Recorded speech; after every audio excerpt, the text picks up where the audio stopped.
All right. Well, let's go ahead and get things going. What did we do last time on Dungeons and Dragons? Where do we begin? Hint, it was in this room.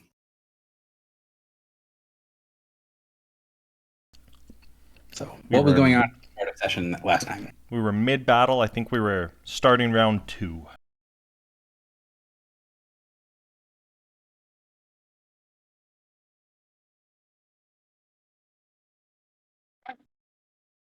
We were trying to get the portal active so that we could go back to Antio Garrett, where our ship was. And we succeeded in doing so. So the first question is going to be anything from the battle before you guys take the portal and hop out that you think needs to be brought up, discussed, etc.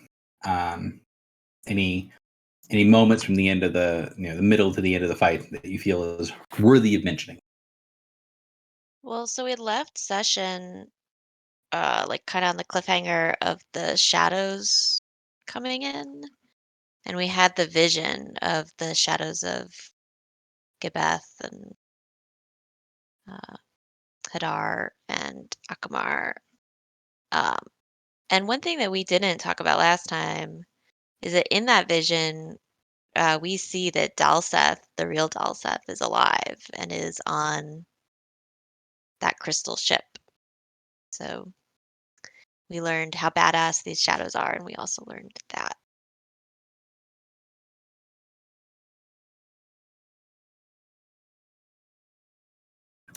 Correct. So the shadows through the vision, which in the initial plan for this is if you guys did go this route, either you encountering the shadows here or elsewhere in the ship, that would have been the I hand you guys the vision thing. But we ended up running that as the New Year's adventure instead.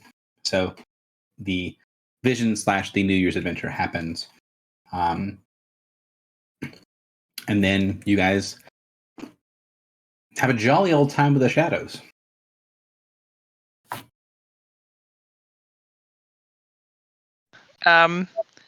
I believe it was Morin who also convinced the Imperium to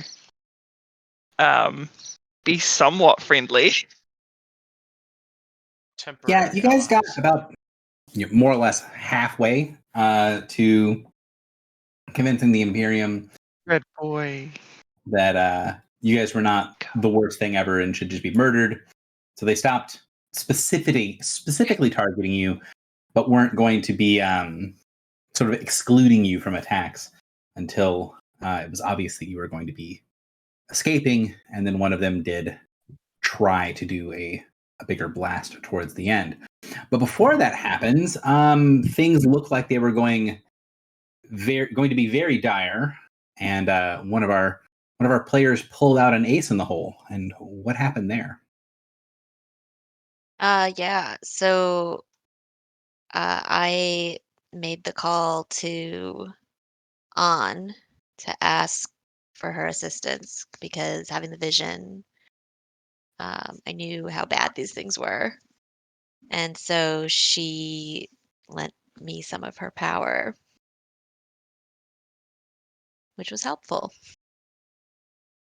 Right. Helpful prior to exploding. Quite helpful. Yes. Uh-huh.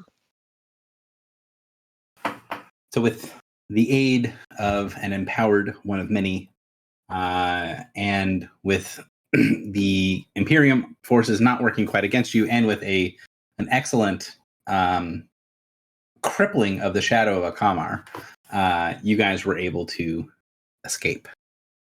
I don't remember. I think you guys immobilized or dominated, or you did something to the shadow where it was. She used an ability that prevented it from teleporting. It was from Shadow of Gibeth. Yeah, I dominated the Shadow of Gibeth, and the Shadow of Gibeth prevented it. Right. So use an ability to make it to where it could not get to you all. And the shadow of Akamar was the one in the previous vision that you all had identified as the most deadly of the three. So keeping that one away from you all likely had a pretty positive, pretty major impact on the group. And so we get away, make it back to the ship. And what happens? What happens once you guys make it back to the ship? Unless someone else has something else they want to say from the combat, in which case, go now. Otherwise, we make it back to the ship.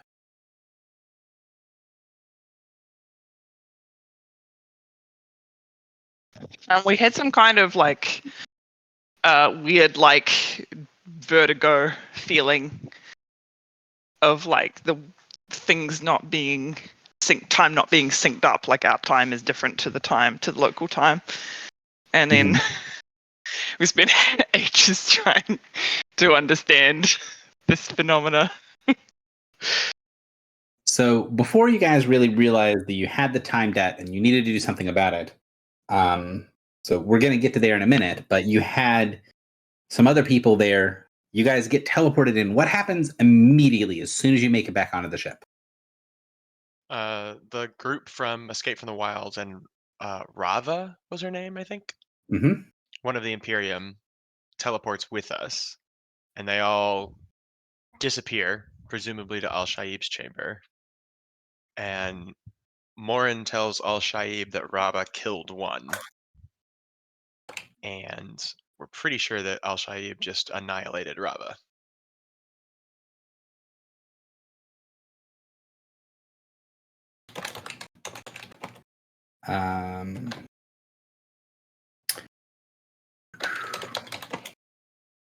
Missing a person, I think. So additional people that teleported with you were Rava, Ayari, Margot, and Echo, and Roslyn. That's who missing.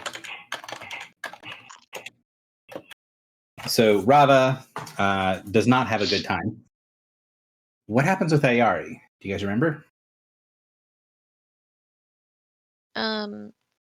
He was recognized as crew, right? Mm-hmm.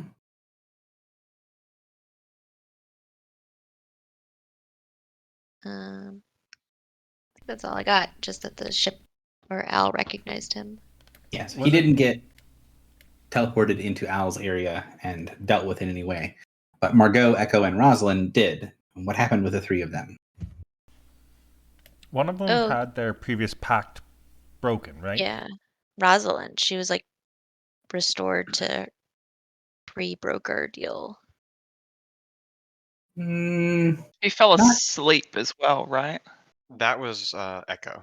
Echo. Yeah, so Echo passed out. Right. Roslyn wasn't restored because she still didn't know what was going on, and she ended up attempting to attack somebody because she was so confused, and then was put into a Al Shaib flavored timeout. But something has happened with Roslyn that she is different now. Well, I thought so. Okay. I thought we thought that she had been in the wilds from like ages 12 to 17. And then she met up with the party with Echo and Margot and Ayari. And then they made a deal with the broker. And her deal was that she wanted to forget her time in the wilds. And so the broker's deal basically like reverted her to her 12-year-old self. And then when she came out of talking with Al, she definitely seemed more like an adult than like a frightened child.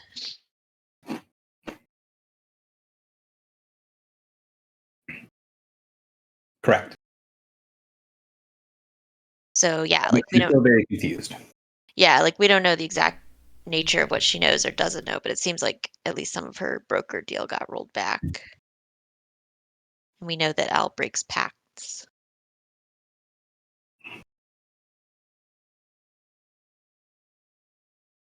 So what happens? So Echo gets slept. And do you remember any of the description for what happens with Echo as she goes into Al Shaib's realm?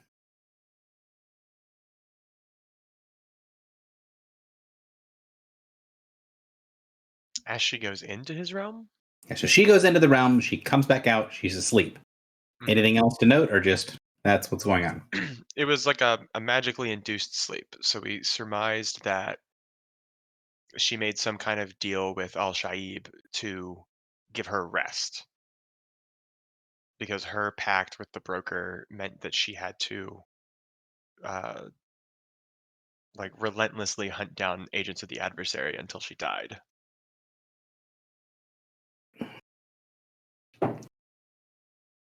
All right. And what happened with Margot?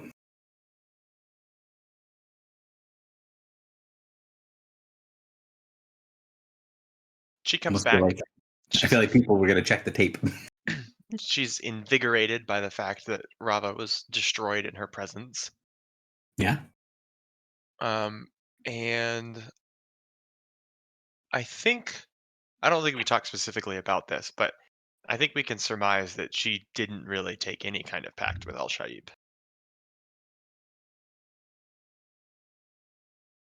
So Ayari didn't leave at all. Margot was only gone for a moment. And then Echo and Rosalind were gone for a little bit longer, and Rava never came back. So I think one of the things that was thought about was that maybe Margot didn't do anything at all with Al Shaib. But we also know the nature of Margot's, or at least part of the nature of Margot's pact with the broker, and that seems to still be on. Right. But she could she, do you have to break all previous pacts before you make a new pact? I don't think so, right? You do not. Yeah. Yeah.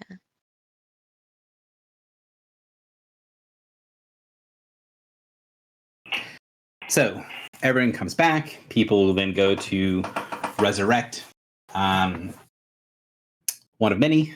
Filibuster goes down below to resurrect one of many. And everyone else sort of takes a rest, takes a moment, recovers themselves.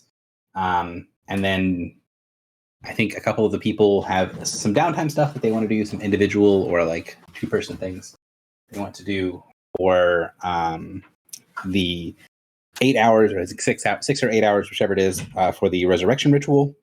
And then people are going to need to take a long rest after that to sort of have the whole group fully recovered.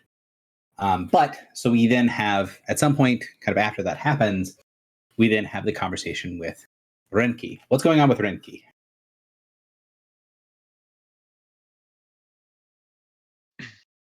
She's like, "Oh, you're back." Cool. Oh, one more She thing. wanted sorry. she wanted to know how long we were going to be there because we were taking up dock space on a busy platform. That's right. But wasn't like rude about it or anything. It was like,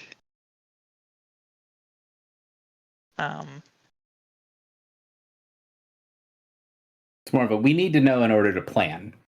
We would like to Yeah. be able to use this space. We're not kicking you out of here, but if you don't need it to be docked here, it would be convenient for us if you were not docked here. And That- besides, she told us about the Horizon. I Mhm. think it was called. Yeah. Well, Yeah, just- so Plucky was like, "You guys have some kind of time slip on you, or there's some kind of anomaly, right?" Hmm. Was it that you were having trouble interfacing with Plucky? Yeah, that I think that was it. It was more like. Oops. How Yeah, it was- saying we need to readjust the temporal horizon, and we didn't know what that was.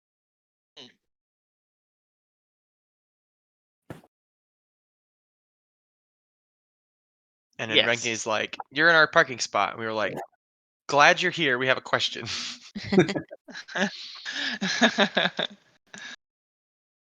you're currently in a loading and unloading zone open.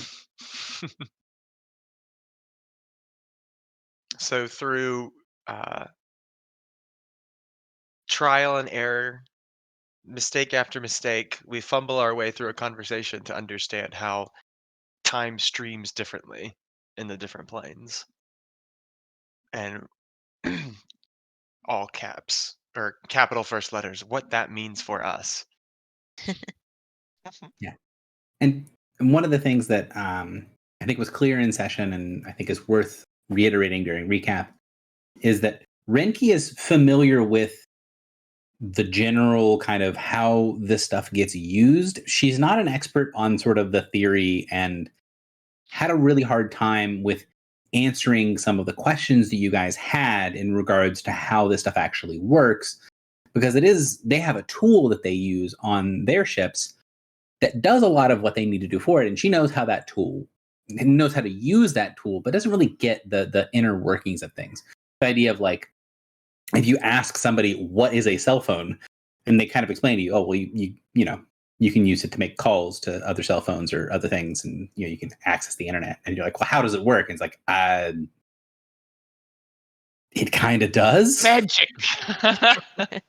And so it's kind of the in the session last time, and to kind of reiterate for recap, like it is clear that Renki knows the basics, but doesn't really understand the underlying theory behind anything, because it's not, kind of the same way, like we don't need to know exactly how a cell phone works in order to use it. She doesn't really need to know exactly how the Horizon functions in order to use it, but she does explain that each of the ships contains 2 devices. One is this Horizon, the thing that's drawn on the map. What is the other device that they have?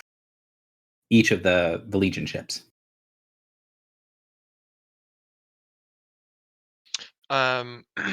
Is it the one that standardizes time? Correct. So it is a thing that gives them the time according to a specific location, which is Silver Spire. Silver Spire. Right.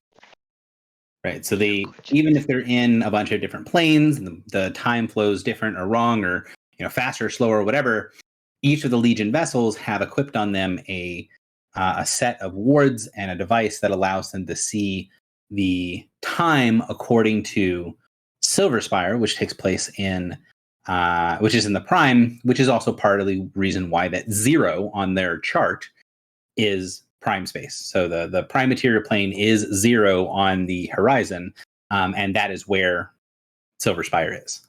And anything they do as adjustments otherwise are made with the understanding that each of the different planes, and will show you what its rough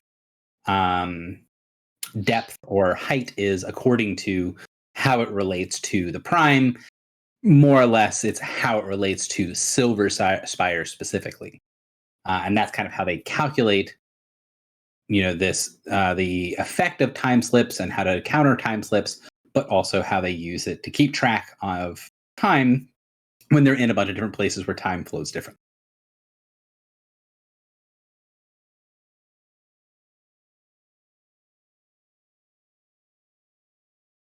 So we get some stuff, and I realized after session something that Renki would have reasonably been able to say when you asked her at one point, like, hey, give me a list of every one of these that you've ever seen. She's not going to be able to say, yes, here is what the exact values of every place is. That's not going to be something she's going to be able to do, but something she should have been able to say, which I do want to give you guys now, is that she would be able to tell you the general idea of where things are and how things are related to one another. She doesn't know the exact value of each part of each plane. That's kind of more technical knowledge than she has, but she does have the general knowledge of what tends to be positive and what tends to be negative. I will be able to tell you that the wilds are, by and large, significantly positive on the chart. So time flows very fast in the wilds relative to other places. And then the Prime is 0. And then locations on the Astral Sea. So planes that are on the Astral Sea, they all have different values depending on the plane and where they're located, but they're all generally positive numbers, right? So your elements, your planes that are in the Astral Sea, all generally positive numbers. Your planes in the elemental chaos, generally speaking, negative numbers. For example, where you guys are right now in Guerderig is in the elemental chaos. It has a negative number associated with it. And then the Shadowfell is in its own kind of weirdness, where it is a technically negative plane, but there are sort of some exceptions to the rule, and it's very difficult to accrue a debt or to get rid of a debt in the Shadowfell, as it is sort of so very slightly negative that it's kind of in that like weird sort of buffer zone. So, if you want to put Shadowfell as sort of a negative 0.5 kind of thing, where it is technically negative, the time there does pass a little bit slower than in the real world. But the Shadowfell is so close to the prime material plane that it's kind of getting pretty close to being a 0. Does anyone need me to repeat that? Because that is what Renki should have done last time if my notes were a little bit better about it. But it is a true thing that she said that she would know. Can I have a big ask? Sure. Would it be reasonable to assume that with enough time, Renki could take our map of known plane locations and put like little plus and minus numbers next to planes? You could do that right now if you wanted to. Everything on the map with a W is sort of a plus plus. Everything with an A is a plus. Everything with an E is a minus. And then everything with a P is a 0. Okay, hang on. I'm going to write that down. A is plus plus. So W, so I'll type it out real quick. Okay. W is plus plus. A is plus. P is 0. S is like minus 0.5. And then E is minus. Okay. So I typed it all out in chat. So time passes very fast in the wilds. Time passes a little bit faster in the astral sea. Time passes at the quote unquote normal in, because that's their baseline. The baseline is the prime material plane. It flows very slightly slower in the Shadowfell. And depending on where you are in the elemental chaos, it can go pretty significantly slower in different parts of the elemental chaos. Okay.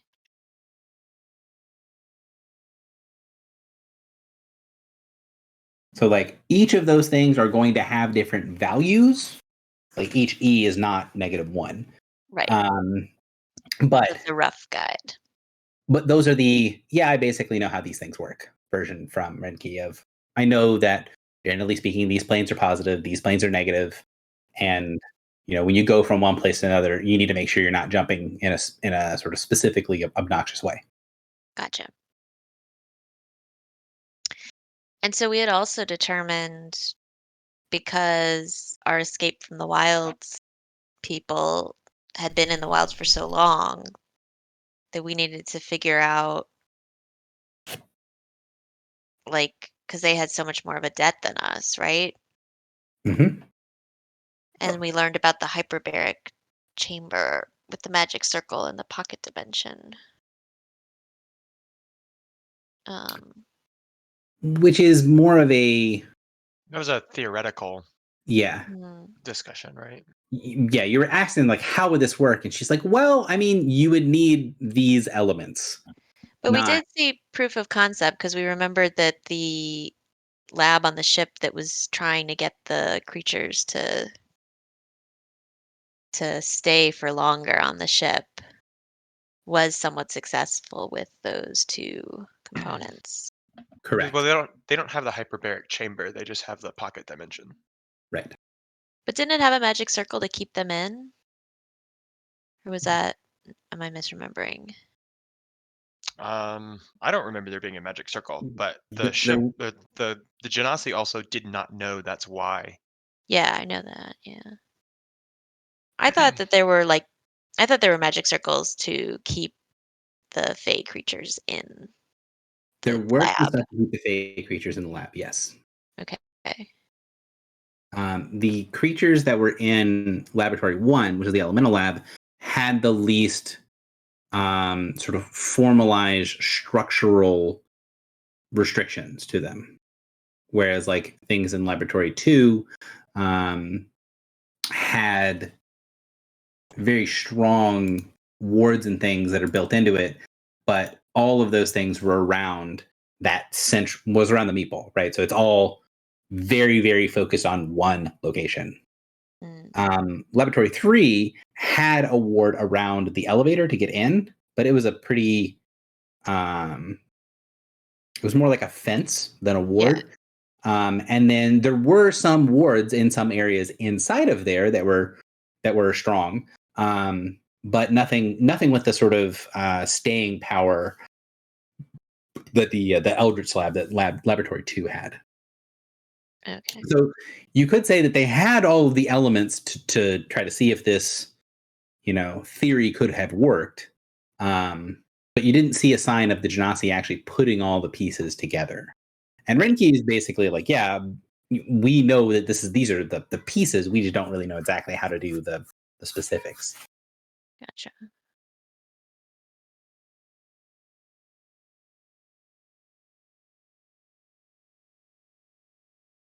Do I have? I was wondering if I had a splash screen for showing. I feel like I have a splash screen for Renki for the conversations with. You But I did. don't actually see.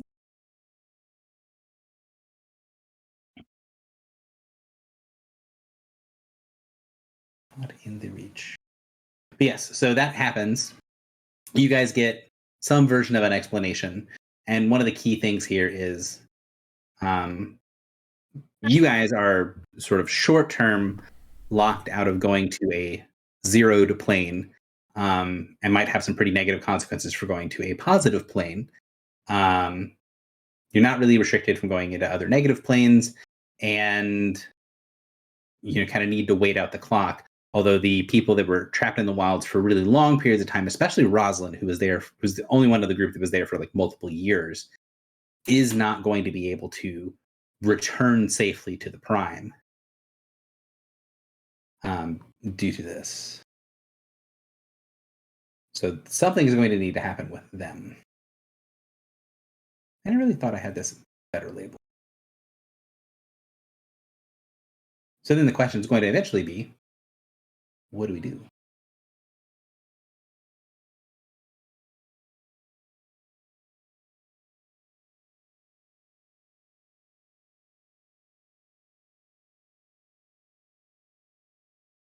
Is it here? Definitely not that. I'm here. Sorry, I Um, thought I was. I did the reverse. I was like, I thought I was muted, but I wasn't muted, so I actually muted myself in order to talk. Good job.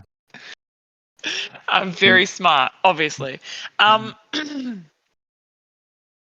So I didn't understand the conversation about the horizon. Like, I understand the basic concept behind it, right? But I didn't understand at all the solution to our problem. Yeah, so we have a In which case, I positive can't charge.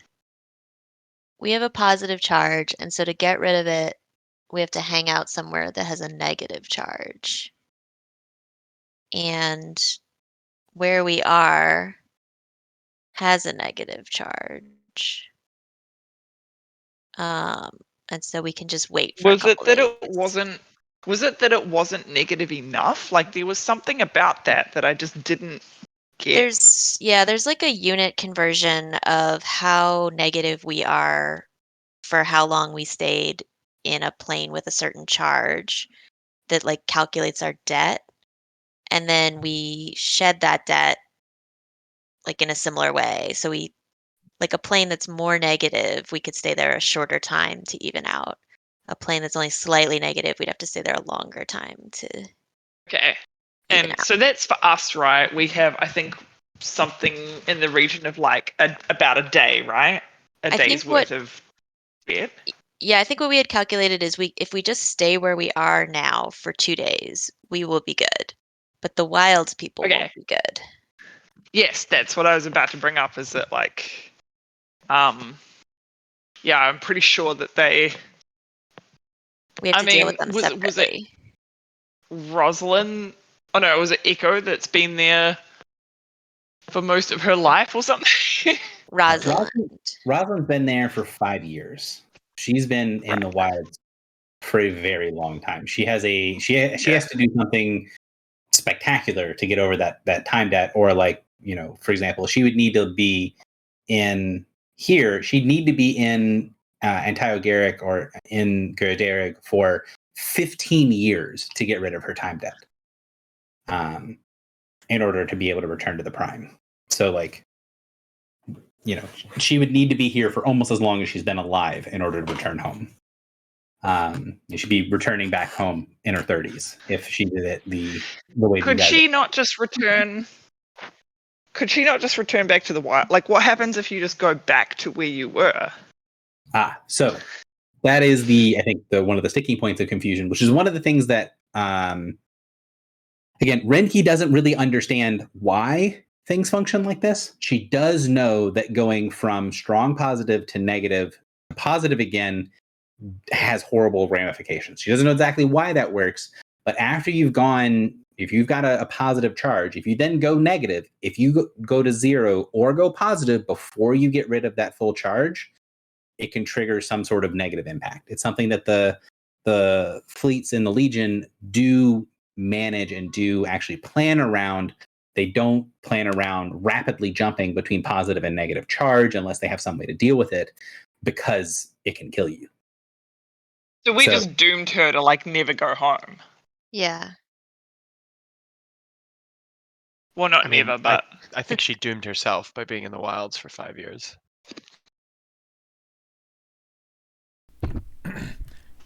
Sorry, question. The ship we just came and teleported from, it was here in this plane? No, it was in the prime. So we were on the prime. Why weren't we affected by all of this already? You don't know? something about the. I reckon their ship probably has a horizon as well. Like there's. But the horizon doesn't prevent it; it tracks it. Yeah, wasn't there something? I thought Gary, you told us that. No, hang on. He said there were two. Rinky said there were two functions for it. One was tracking the time, and then the other was allowing that time to then like even out. I thought the evening out was just tracking your positive or negative, so that you don't jump. Yeah, there's nothing that just gets rid of it magically. Our ship does, but only so far as our ship has accrued as well. It can shed what it's accrued. Oh, right. That's right. Because Rinky was surprised that our ship could do something like that. Right. Yeah. Yep. But that's special, and because we are now offset from our ship. But we were on the prime and not affected, and we're not sure why. But I thought that we learned that it takes a while for you to basically like explode from the charge. Like because we were on the prime for such a limited amount of time, it like didn't trigger. But Rosalind had been there for a while. But it triggered straight away, like when we. Our ship's thing when we got to here. But I'm still stuck on, okay, Rosalind was in the prime, so even ignoring us, Rosalind was already in the prime. Mm-hmm. And they were there for how many seals did they say, Gary? 16. They were there for 16 hours. Well, 18 total, but yeah. How did they get to the world ship? Do we know? Or the Sin ship? I don't think we ever asked them. I don't think we did. Okay. Or wait, no, they got spun there. Because they were at a Wilds crossing. So. Okay. Yeah, so how did they end up on the plane for that long and have zero effect? That is an excellent question. Didn't we ask Renki how long it would take to see these effects if you have a significant time debt? Yeah, basically the answer she gave was not really a great answer. It was basically, it's not going to happen immediately, but it happens at some point depending on what your value is. So she does not have a good enough answer other than it's not going to happen instantly unless you do the one specific thing, which is you have a positive charge, you go someplace negative, and then you go back to positive. She knows that effect is immediate. But if you go from we have a big positive charge to 0, she knows that there's some sort of delay. There's some sort of catch up. She doesn't really know, because that's one of the things that the Horizon does for them. It calculates that grace period. How long that grace period is calculated by the Horizon. So she knows that there is one, and she knows that it's not, it's not like 5 minutes or something. It's decently long. But she knows also that if you stay there and you kind of get to the end of the grace period, terrible things happen to you. Usually it just kills you. Right. Okay. So we could like that grace period will allow people to like temporarily dip somewhere else as long as they don't exceed that time. Correct. Okay. Well, I guess I would ask our companions like, what do you think we should do? I still don't understand this thing at all. And it's obviously imminent and dire consequences if we get it wrong. Not just for us, but for our companions. So I'm at a point of like paralysis due to lack of information. Like I don't want to make any decision. I just thought, can you imagine like a year from now, Gary's like, yeah, so I had a total party kill, and it was just because they like went to the wrong plane and their times got messed up. Reminds me of there's a DCC adventure where in the very first room of the adventure, this is a tournament adventure. The very first room of the adventure, there's a wall that you have to scale.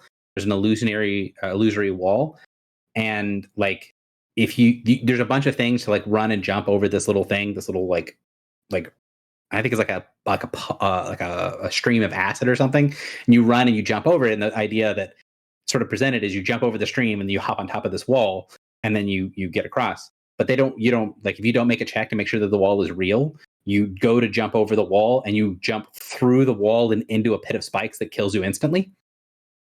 And like 30 tables did this, and only one table checked the wall and make sure it was real. The other 29 tables died in the first room. Wow. Not that that's good adventure That's design. pretty but amazing. That would be something similar of like, we didn't actually understand the rules of this, and then we all exploded. Mm-hmm. Which is also part of the reason that I was making a point of like exactly how long it's been. When you guys were on the ship, I was sort of a little bit more rigid with keeping track of time. Because it was dramatically relevant, although you guys were able to get out of there before it became a major issue. So you guys do know that, again, from Renki, she doesn't know the specifics of exactly all the options. She does know from her experience that if you stay here and wait out the clock, that's probably the safest way to go about it, right? You can be here, wait for the -1, the time to pass for what you have, the 2 days, and the ship should be able to recognize when you catch up, and then you should be fine. She doesn't know how that functions for the others. And she doesn't really understand. She's aware that there are other options, right? She knows that there are things that other people can do. She does not know enough about how those other options function to be able to give you like, oh, here's you do this and then this and then this, and this is how you get everything done. So I know we're still in recap, but like if we asked her, could we talk to somebody who understands this a little bit better because we have sort of a special case? Would there be someone she could connect us to? So she thinks about it for a minute and says, well, there is someone. One of the Warcasters would know more than me, but maybe I could convince him to have a little bit of time. The Warcasters are taxed pretty deep. If they're not on patrol, they're not warding some of the vessels, they're not enchanting the soldiers that are still flowing from here to the rings, they're sleeping. It's somewhat difficult to get some of their time. I know someone. I don't know if you'll be able to have access to them easily. And you guys have seen that the Warcasters are like working night and day trying to get stuff done.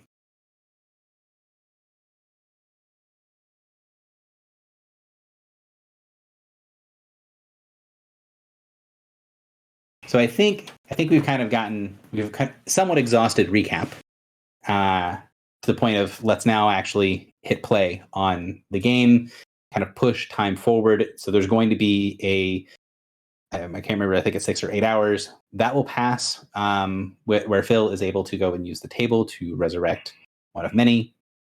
And once one of many is back, then kind of the rest of stuff can happen. During that period, during the ritual, as you were casting Filibuster, the rod you have on you, I think you've explained that you carry it like in a holster on one hip. The rods from Zephyriel grows cold, and you get flashes of images through your head, and everyone else gets the same thing, right? You get some flashes, things don't make a lot of sense. It's all sort of strange, swirling colors that never really coalesces into something coherent. And then it passes after a couple of minutes.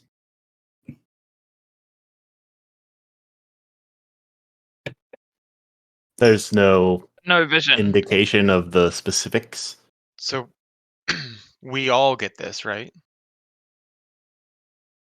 Or is it Yes, just Filibuster? everyone gets that. Morin gets more than colors. I'll say that.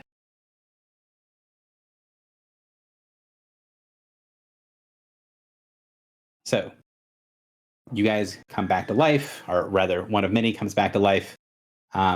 Weakened, just keeping track of the resurrection penalty for later. And you guys have, time, and you have things to do.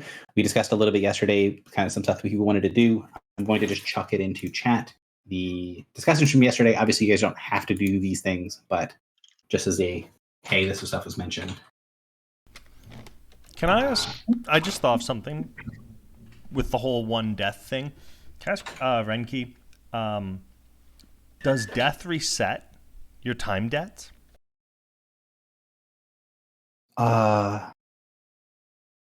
I don't know.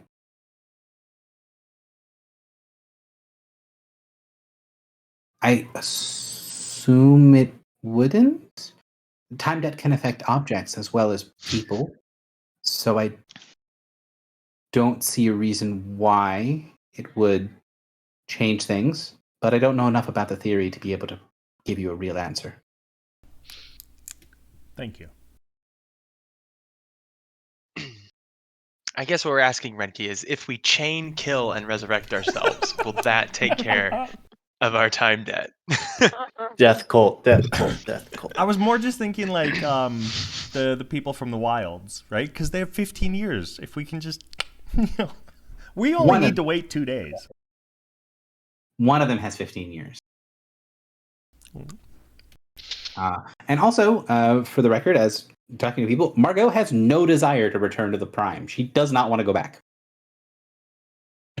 Wait, I thought she literally where at the does end she of wanna the last go? episode she went to mentioned Haven, or is that? I mean, she wants to hire you all to go to Haven. Oh, that's cringe. Why doesn't she? Where does she want to go? She wants to go to the Fell.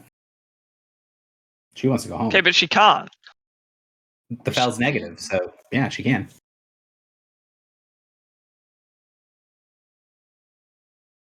There's nothing time debt wise preventing her from going to the Fell. Oh. It's again proving that I just fundamentally will not understand. Someone else is going to have to be responsible for this thing. What I might do is I might do a handout of, if your charge is this, where can you go? Like what is safe, what is not safe. I think that sort of having something like a flowchart might be more beneficial than a representation of the object they use to track these things. So right now, you are positive you can go anywhere that is negative. The Fell is negative. Okay. Yes. So the more negative you go, the faster you lose your positive charge. And if you get to 0 or get close to 0, then you can go to the Prime. And then if you're at 0, you can go either positive or negative. So we could pop over to the Black Fens, you guys. What could possibly go wrong? That's where we've been sending all the Leviathan, right? Mm-hmm. Yes. That's where they come from. So our rods going cold has typically meant that the vision that we received has passed. Mm-hmm. Usually that's what it means, although it doesn't ever tend to come with a vision. You don't tend to get a vision as it passes. Right, But- right. This is what happens. Yeah. So there are only 2 visions that we have received as a group.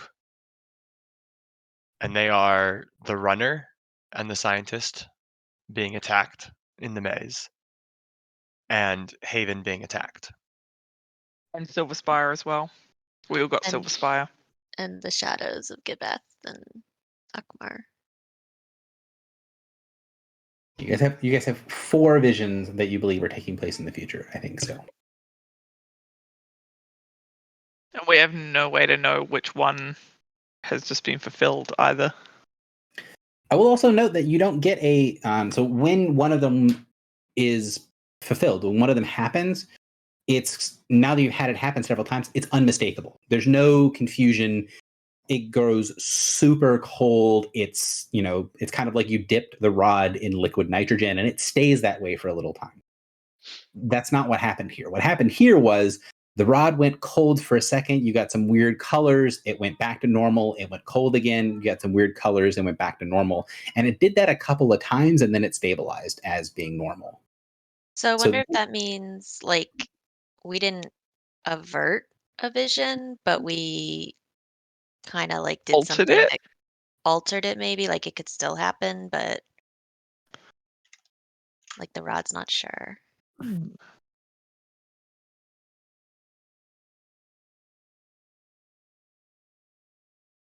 Okay. I add it to the loose threads pile, guys. So, am I with anyone when all of this happens? That is up to you. So this happens during one's resurrection. So you could be by yourself. You could be with someone else in the crew. You could be. I know you and Griffle had stuff to talk about. You could be with Griffle. Yeah, it's I'm completely up to probably you. chatting with Griffle at this point. So Morin and Griffle, when you guys are having your chat, that's when this rod thing occurs. Mm-hmm. And if that's the case, Okay. Griffle, you'll notice that Morin spaces out for a lot longer than you do. Okay. He's gone for maybe 10 minutes, and your thing, the whole thing, maybe takes 20 seconds for you. Okay. When he comes back, I'll just like snap my fingers in front of his face and be like, "Captain, what happened?" I can't do Morin's voice today because I'm recovering from a cold. Sorry.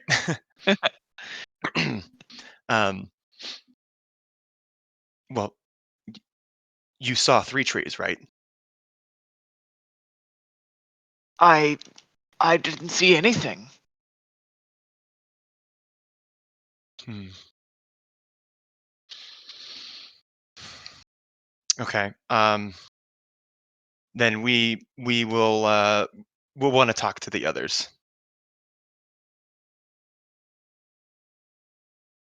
All right. Very so well. everyone's up. Everyone's sort of, I would imagine, in kind of like a debriefing area, sitting in either the captain's quarters or in one of the messes or something like that. Someplace where you guys can have, maybe a little bit of privacy if needed to talk about what's next. I've received a vision of 3 trees. The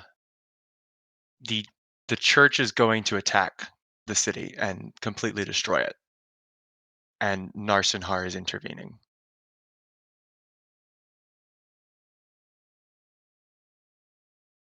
Oh.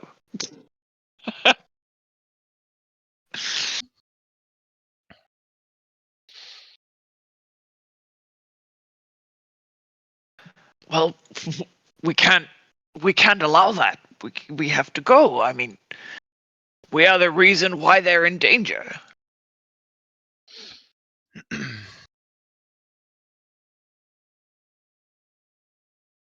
Drock and Philly, are you guys there? Yeah, just thinking. I'm absorbing. So I mean, I mean- like, my plan was to go to 3 trees next anyway, but we're stuck here for 2 days. And like all the visions, we have no idea when this is happening. Could we? And We and Could we it's do a unclear to sending? me what portions of my vision have already occurred. Yeah, is this active? We don't know, right? So we know that the Church of the Elements is already at Three Trees. We And we have know a I know contact there, kind of. Multiple. and I know that those ships are at Three Trees for the express purpose of destroying it.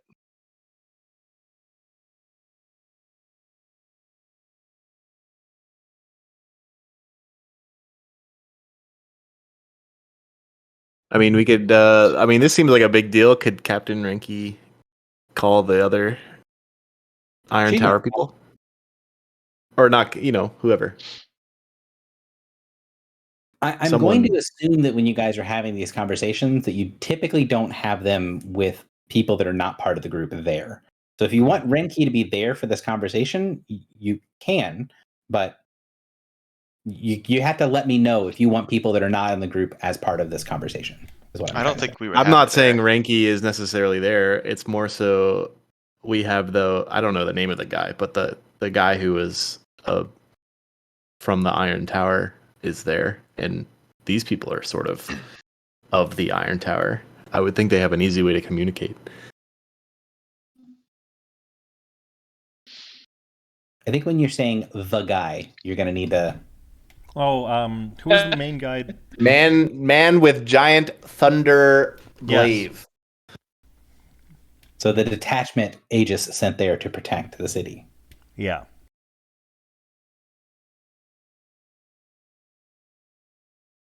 Did you see them in your vision? Who? The detachment. No, the perspective of my vision is from on board the Church of the Elements ships, I see. and I And we am have no way of knowing. I'm giving the captain of the ship the order to destroy the town.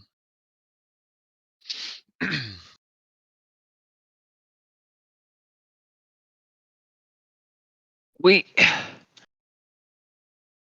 can't risk doing nothing. Maybe we could offset our time, go to a more strongly negative location, make sure we get rid of our time debt, and then go straight away.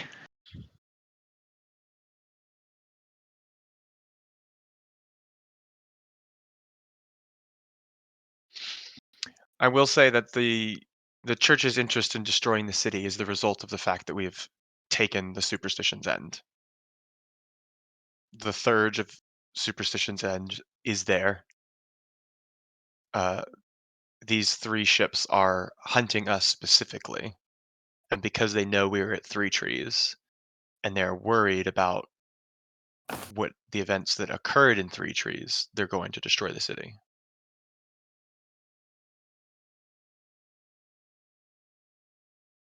And we are more than directly responsible. Perhaps we could make an appearance, get them to chase us.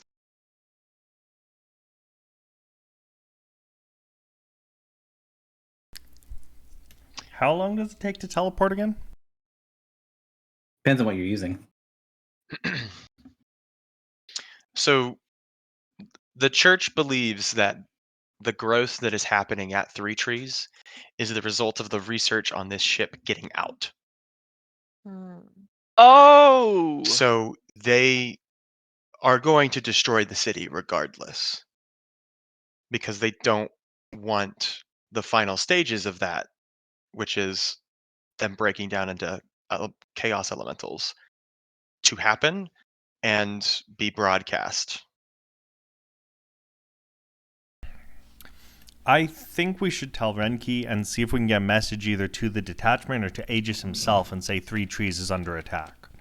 Imminent attack.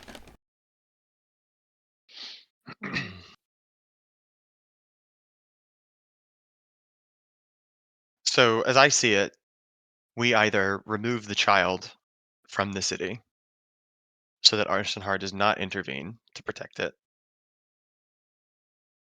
we destroy the Church of the Element ships that are currently there, which seems extremely unlikely to happen. Or we do nothing and Narsenhar protects the child. And kills everyone else in the process. Do we want that on our conscience?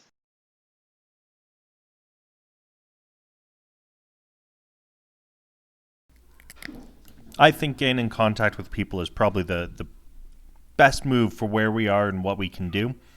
If others can't intervene, we can look at getting rid of our time debt faster and intervening ourselves.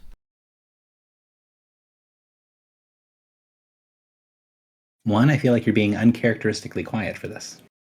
Yeah, I don't know. Is she resurrected by this point? Yes. The assumption is that she's been brought back. This is after that has occurred. Yeah, I mean, I agree. I think we should get a message. I don't know what else we can do with our time debt.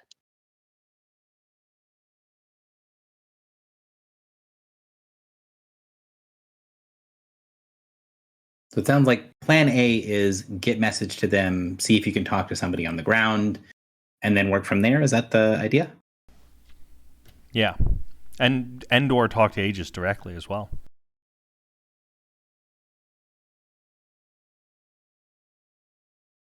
Do you guys want to kind of move from here into the scene where you guys go to Renki and talk to her? I mean, it can't hurt to see what she says. Also, didn't they say Aegis was taking a nap? Mm-hmm. Yes. They didn't use those exact terms, but yes, Aegis is indisposed. Okay, well, he At the can bottom. wake up. We can call him and he can wake up. That's not the right map. Sorry, I'm trying to find again the splash screen, because it'd be nice to have the one that has Renki on it. But I thought it would be the anti-Ogaric splash screen. That is incorrect. That's not where that is. Bugging me. Is it? It is. Oh wow, this splash screen is a terrible, terrible fucking travesty.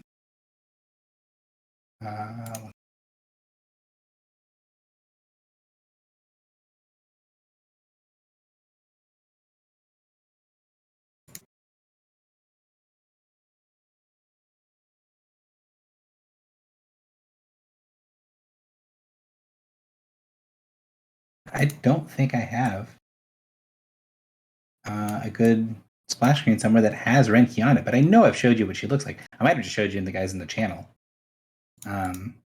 what she looks like instead of a splash screen on here, but it's not hard to add her in. But so I'll move you guys over to this really terrible looking skill challenge. This is from the other skill challenge that shows you what the fortress looks like for the 202nd and the 301st. So this is where you guys are docked. And then you guys can go and talk to Renki. I will say that you know that it's going to take you a bit of effort to get to the Dawn. If you guys are going to want to have your own side conversations and stuff, you're probably going to need to do that before you go to the Dawn. It's going to be difficult to have private conversation. I mean, you guys can use telepathy, obviously. But even using telepathy, long-term conversations, if everyone's just like stop moving and you're just talking to each other and not including them, it's going to look kind of weird. So is there anything else that you guys want to discuss before you guys leave the ship, heading onto the platform and going to where the Dawn is docked for Renki and Rancer? Do we want to figure out what Margot's for hire thing is? Oh, yes, absolutely. So she sort of left her bomb and you guys are like, what? And then she's like, think about it, and then walked off to her quarters on the ship. So Would you kind of summon her to go and have a conversation with her somewhere? Yeah. Marco. It's already a travesty of a splash screen. Might as well just add to it. So Margot goes and says, well, I guess you've given thought to what use you could be to the city of Haven. Seems like it is at least interesting enough to be able to speak about. I'm very interested in something that might align with your heroic sensibilities.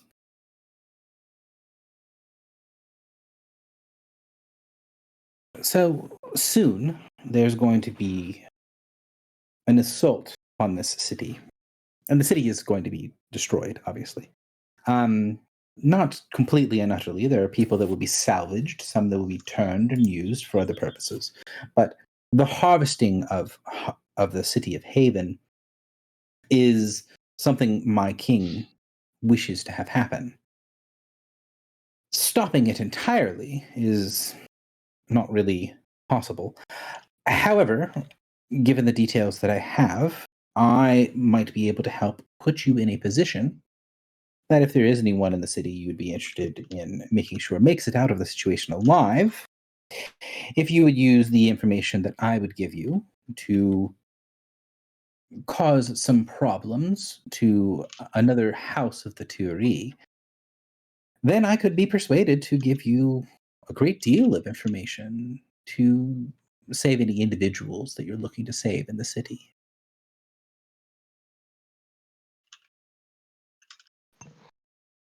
When is this attack coming? Now, that is something that I obviously cannot share with a opponent, someone that serves. She gestures vaguely towards Drock's armor.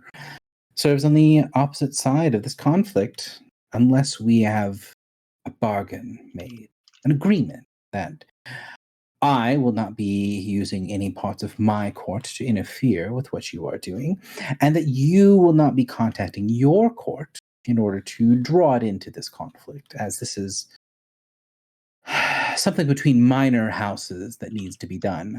The plagues of creatures that are tens of thousands of years old, dealing with them is idiocy, is suicide for creatures such as yourselves.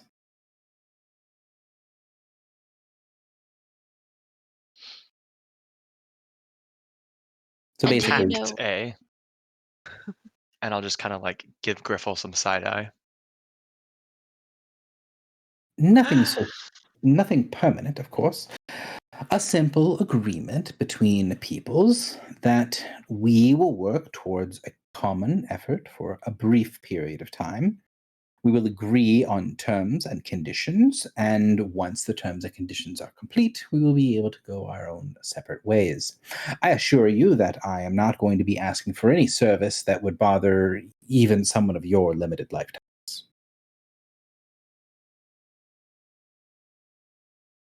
And do you know? Sorry, go ahead. So she says, say a week. Okay. And do you know why the Night King has decreed this attack? Well, I can tell you what is obvious, but what is obvious is very unlikely to be what's on my king's true mind. What is obvious is that this city is shown itself in open support of an enemy, of a rebel faction of the Council of the Starless Night, and needs to be brought to heel, the city and the Council itself by proxy.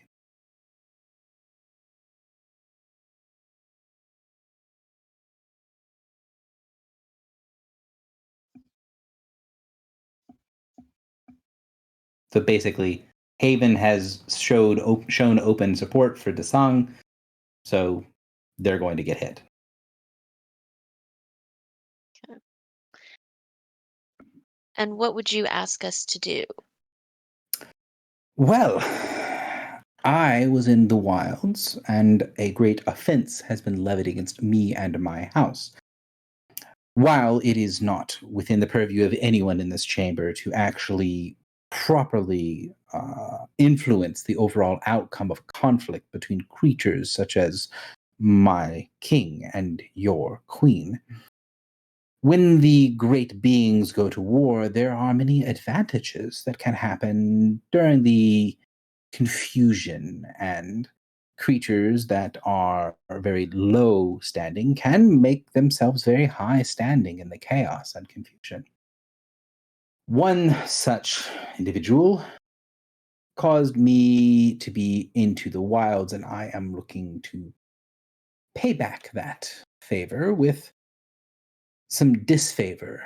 I wish for him to fail in all of the things that he wishes to do, everything that he's going to use to show that he is a worthy and valued member of House Turi should blow up in his face. I know what he's going to do, and I know the person, but I need individuals unattached to the court for appropriate, plausible deniability when his plans fail.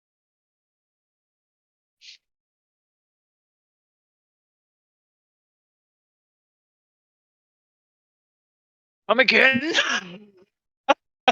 Could afraid you I stand to be just a little less vague? She rolls her eyes. A bunch of great armies going to war. The kings, the queens, everyone controlling the armies. We're not going to be bothering with them. But the individual soldiers on the battlefield, I can give you what you need to kill one of them that's especially vile and obnoxious to me personally. And in return, I can give you what you need to be able to save whatever individuals or equipment or loot whatever vault you so choose within the city in the chaos. And who is this So we do individual? your dirty work, and in return, you spare what? One person? Some stuff? In return, I will hold the door for you and allow you to escape from the city, regardless of whatever else might be chasing you. You can rescue whatever it is from this doomed city that you choose, and I will give you the exact informations and plans in order to make sure that you have the capacity to save someone.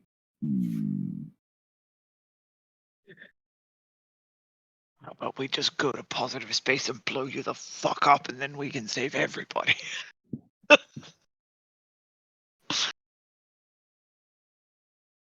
She just grins. I think this is quite a reasonable offer. I have something that you wish, and from the sounds of it, you might have some sort of connection to the city and its peoples. Neither you nor I can prevent the city from being destroyed. What we can do is, within our own ways, I can gain a great benefit for myself and my house by how the city is destroyed, and you would be able to salvage something that matters to you, either on a personal level or if there are riches or things of that nature that appeal to you more. It's not very relevant to me how much gold we get when the city is sacked. And who are we killing? That would be something I would be happy to share with you if you would agree that, should you listen to the terms, these terms and everything in it stay within our circle.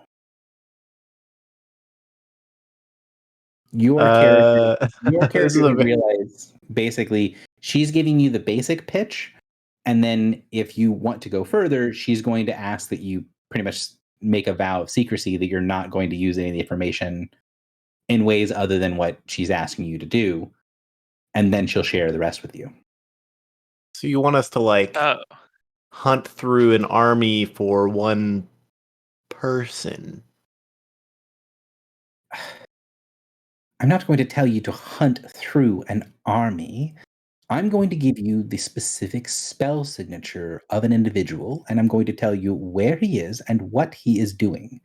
If you're incapable of killing him with all of that information and the ability to surprise him, as I can convey you to that location, well, then I need to come up with a backup plan that's more effective. Well, I think you'd be surprised by how incompetent we can be. I was in the portal room. I believe it would take a lot of effort to surprise me at this point. Well, I'll take that as a compliment.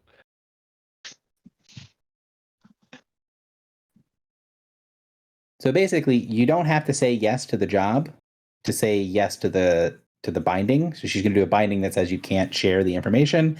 She will then give you the full, this is what I'm hiring you to do. And you guys can choose at that point to either accept, in which case, you've accepted the job, or you can say no, but then you can't take any of the information and use it elsewhere or suffer whatever happens if you break the binding.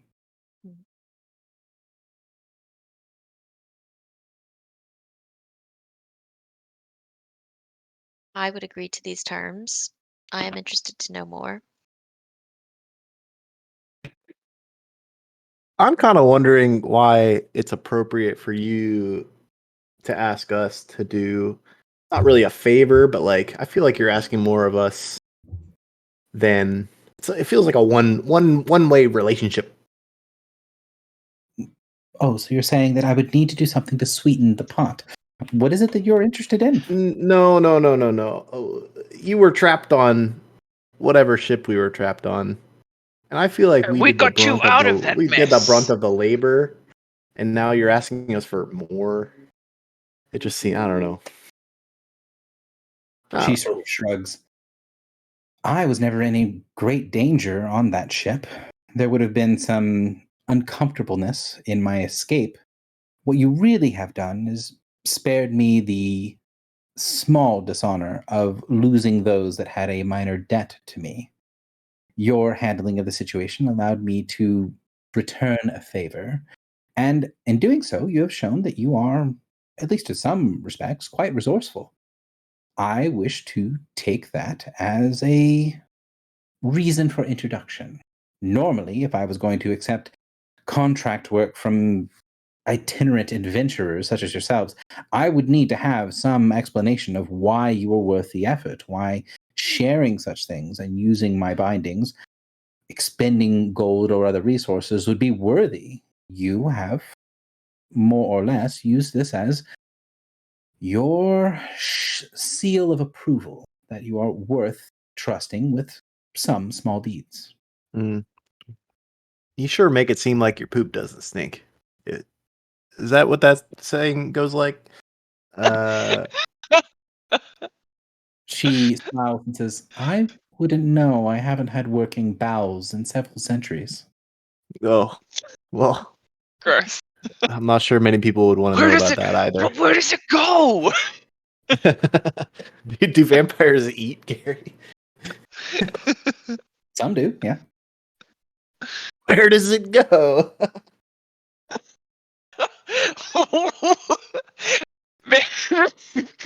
This raises so many more questions. A baffled look with Billy.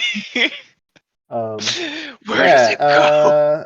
I'm just gonna pretend like you did us a favor and then move on from it. Because we do a lot of favors for a lot of people, and frankly, I don't think people are appreciative enough. But we're getting there. I'm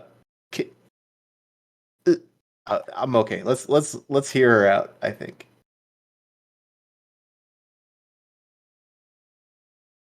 So Drock and Morin, are you also on board with let's hear her out?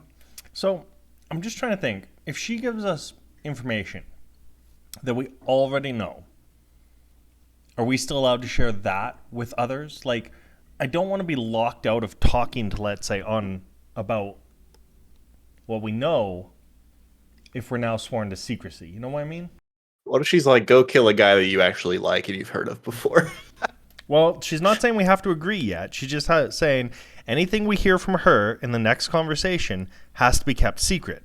But if it's something she says that we already knew, does that now lock it into secrecy? No. She's like... She's going to give you... The way the pact works is the binding binds you to any new information that she gives you you can only use for the purposes of the contract or not use. And specifically, not share it with any other members of the Dasang. Right. Can Al break what if that it's after? What if it's forcibly taken from me by Ondasong when she mind fucks me? I don't think that's you sharing. Yeah, that's not you sharing. You're Okay. Yeah. Accept. You can't walk up to On and go, read my mind. That is willful, right? But if Sure. it's taken from you and you don't have a choice in it, that doesn't trigger the binding. Okay. Could Al break the binding after we made the pact? You don't know.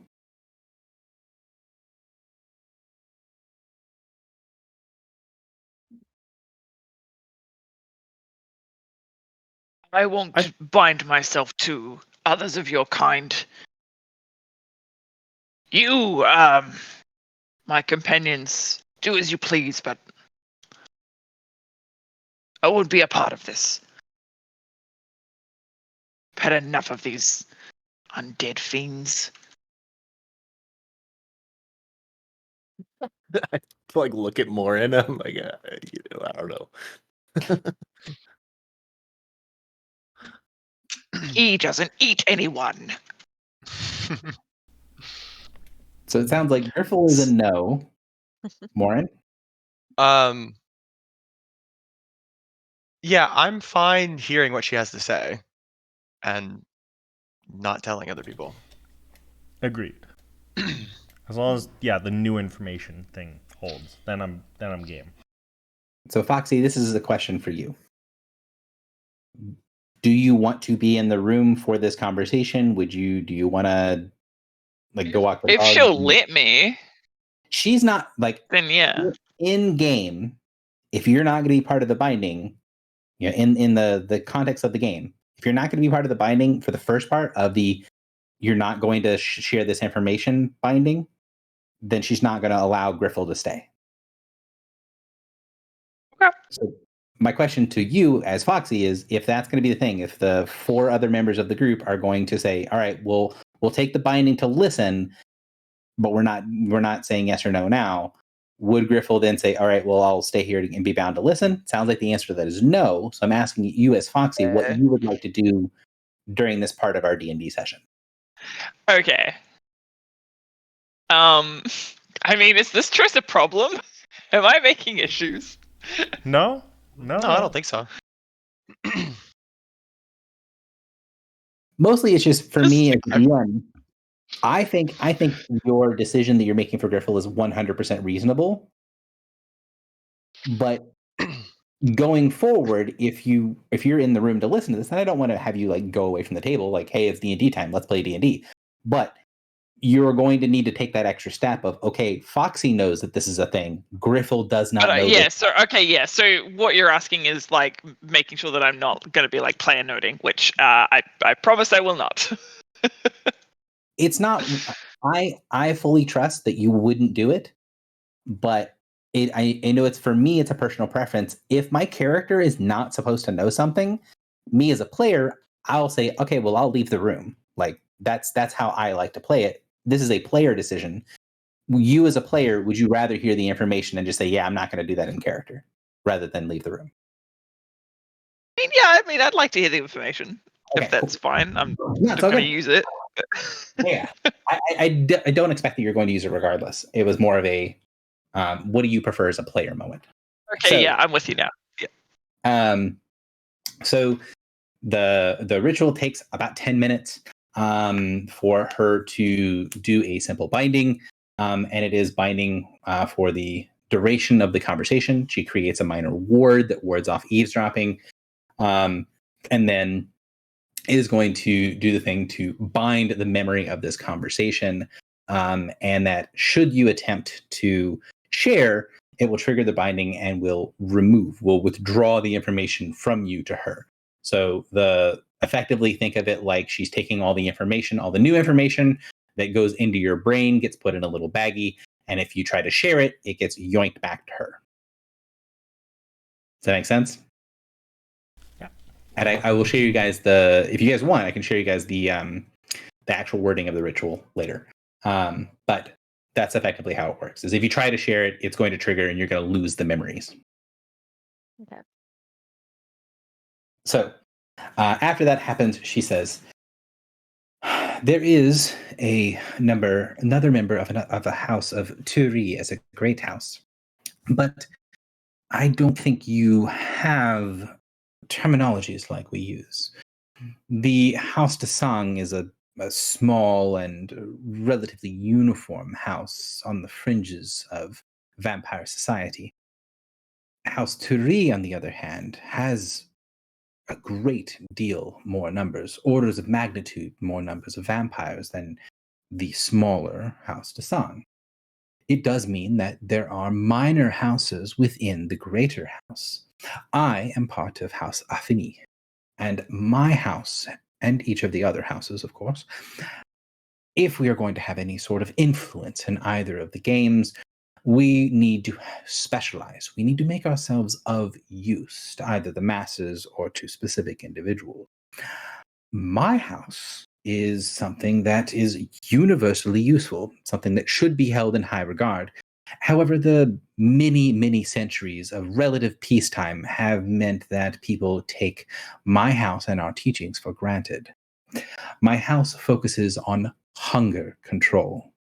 We are the ones that specialize in teaching new vampires and teaching older vampires that wish to fight, and our members are combat specialists in some regards of drawing deeply upon our own inner demon and being able to use it for all sorts of effects. Most of House Turi does not have the control that someone like I have to be able to manifest their hunger in order to have it do something for them, protect them physically, or to be able to send it out for different reconnaissance missions and things of that nature, to be able to use their hunger as a power source, not as something that is controlling them. My house will go up in standing. The longer the war lasts, the more the war happens, the more old vampires are drawn into conflict, the more they will need to understand that the true power they have, the hunger which my house controls, that will be the source that they need to maintain their presence in the war. And the vampires that only have the minimal amounts of control will find themselves brittle creatures, broken in the heats of battle. One of the other houses that has typically been a middling house within the overall structure of the Théorie is the Fleur. They specialize in pestilences, diseases, the curative natures of things, maintaining things that are difficult to maintain over extreme periods of time. You wouldn't believe what sort of efforts have to be gone through to keep properly undead flesh from rotting, from growing mold, or having insects or other things grow nests and hives of things. It is very unseemly to have these sorts of things creeping into your body or into your residences. They deal with pests and pestilences and things of that nature. It is an unsavory business, but one that they have decided to employ more properly in the invasion and the subjugation of this city. There will be a harvesting of their people appropriately on Reaper's Night. When Reaper's Night falls and the 3 moons are in their slivers, the energies will be prepared in such a way that our house will be able to come fully into the prime. We are creatures closely tied to the fell through dark and night, and our magics are most strongly attuned to areas that are properly associated with the darkness. The House Fleur is going to be putting in efforts to weaken the overall populace. There is a contagion that is close enough to the region of Haven that it could be something natural, but that it also could be something that would be spread. Contamination known as the blood whip. It will be spread through the water supplies as well as through foods, grains, creatures, and more purely magical means to a significant portion of the population. I had learned this and wished to tipped the hands of the one leading this, a man named Vidaya. And he had access to powers that I did not quite expect. He's a cunning sort of little wart. And when I went to nudge his elbow as he was doing some sort of strange, unseemly ritual, he was able to take a portion of that ritual energy and send it towards me. I had assumed that this was some sort of combat technique. He was sending a spell to destroy me or some other sorts of things and used typical means to defend myself. But that's not what he did. He tied some part of me or incorporated me into where he was drawing his strength from and sent me into the wilds.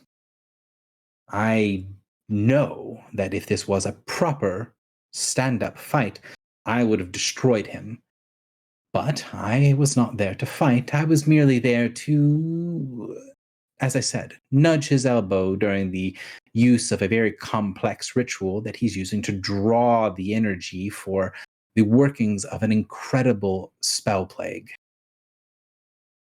And I know enough about where he's going to be using the spell plague to infect the city itself that he needs to personally oversee pieces of it. One of the biggest pieces is happening at the night before the reaping, and you would be able to show up and remove him from the equation. He is, of course, sent to soften the populace. And when the other houses arrive for the harvest, when they come on reaping night expecting a populace racking in the pains of disease and see a populace that, while ill-prepared for what is coming, is still mostly healthy, it will be a glorious failure of his minor house.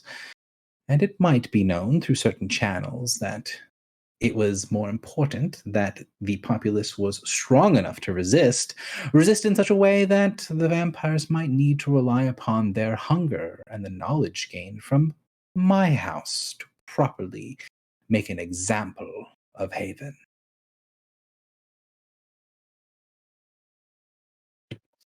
God, that was such a long-winded way to say that. Like, you want us to let Haven be conquered. Well, conquered in one way versus a different way. Sorry, at the end of the day, it sounds like preventing the plague gives them more fighting chance. I wouldn't say that. How Did we see the same demon woman on the spaceship? But she's saying only her house can do that, not all of them. The ones that are coming to attack don't know how to do that. I was And under the still- assumption she wants them to unleash the hunger and then her house controls them. Which, while true, if the idea right now is that a massive plague is going to happen first, that plague will basically weaken the populace and make Haven stand no chance. If Haven's at its strongest, it's the only way it's going to have a fighting chance anyway. Even if that fighting chance is slim. I'm pretty sure they have like no standing army. So do you want them Right, to die Gary? by plague or die by vampire? Haven does have a small standing army, yes.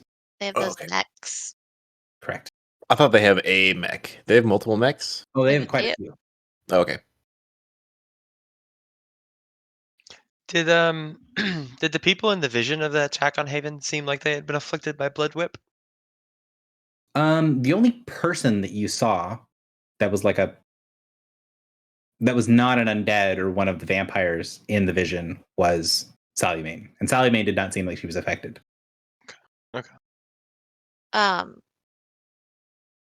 What night is reaping night? Isn't that in like 2 days? It is in 4 days. 4 days, Oh. correct. Okay, great. Let me check the calendar. I just did, and I pushed my glasses up the bridge of my nose. And how long did we have to wait to undo our time BS? 2 days. But we don't know when this attack on Three Trees is happening. Could be happening right now. I'm gonna be honest. I think 3 G's is fuck. Hmm. I don't know. I mean, just like I kind of like we kind of knew the risk. That's true, but we still need to get to Clotho. I'm pretty sure Clotho will be fine if Narsen Heart,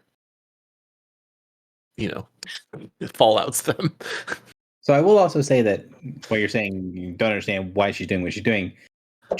Margot has more or less put her motivation, what she plans to gain from this. She laid it out relatively plainly, as plainly as someone with this perspective can probably. So what is her deal? Like, why does she want this stuff to happen? And then what's the group's decision going to be? Like, would she saying, I will give you the location, I will tell you when and where to be and who to look for and what to do and how to kill him. You just gotta Can I ask her more questions? Of course. So, look, as you've seen, we've been known to perform feats that might be considered inconceivable. And we would also prefer Haven to not be annihilated.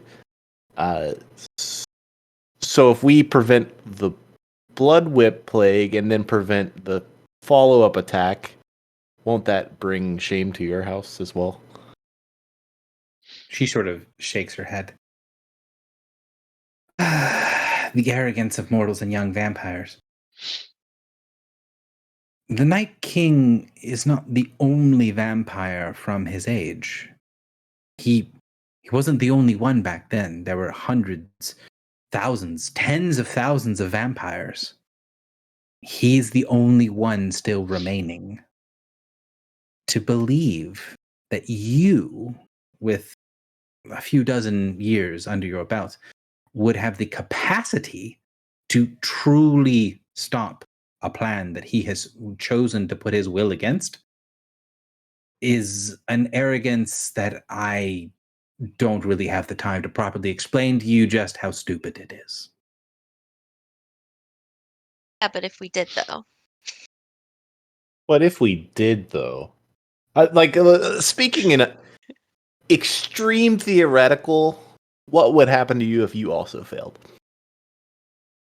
She shrugs.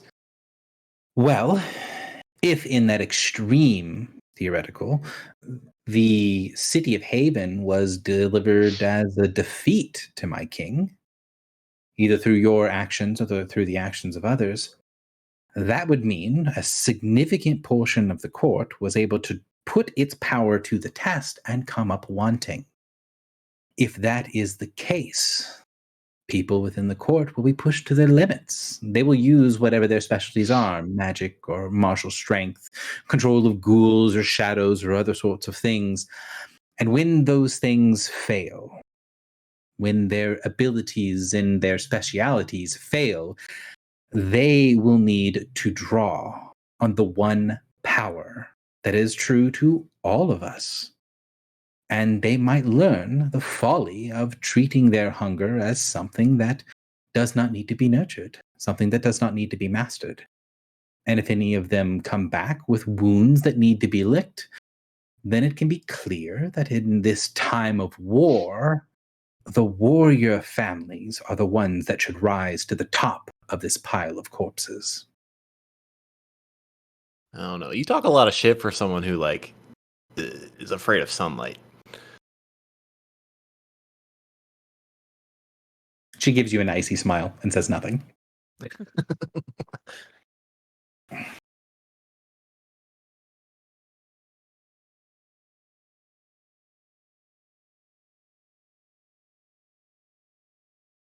Well, boys, girls, inbies, what are we So doing? it seems like the choice here is, do we try to get somebody, perhaps Sally Mae, out of Haven and take this job?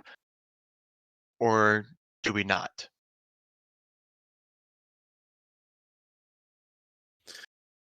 There's also the question of Faith, the leader of Haven, whom Sally Mae made her seem made her seem like a a mythical woman. We have not had a chance to investigate to see for ourselves yet. But she is the one who overthrew the masters and freed the city.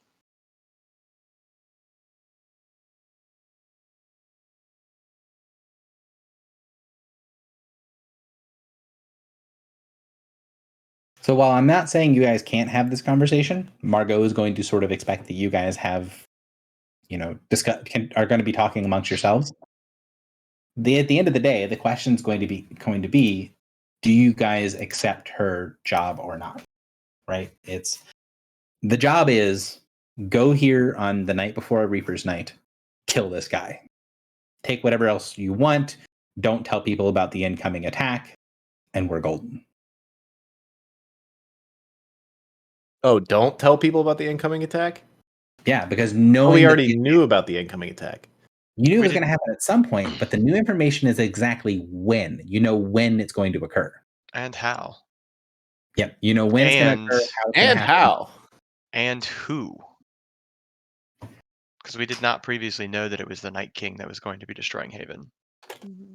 We thought it We was. did not know for certain. We thought it was Endeavor hiring ghouls from the Baronies, right? Yeah.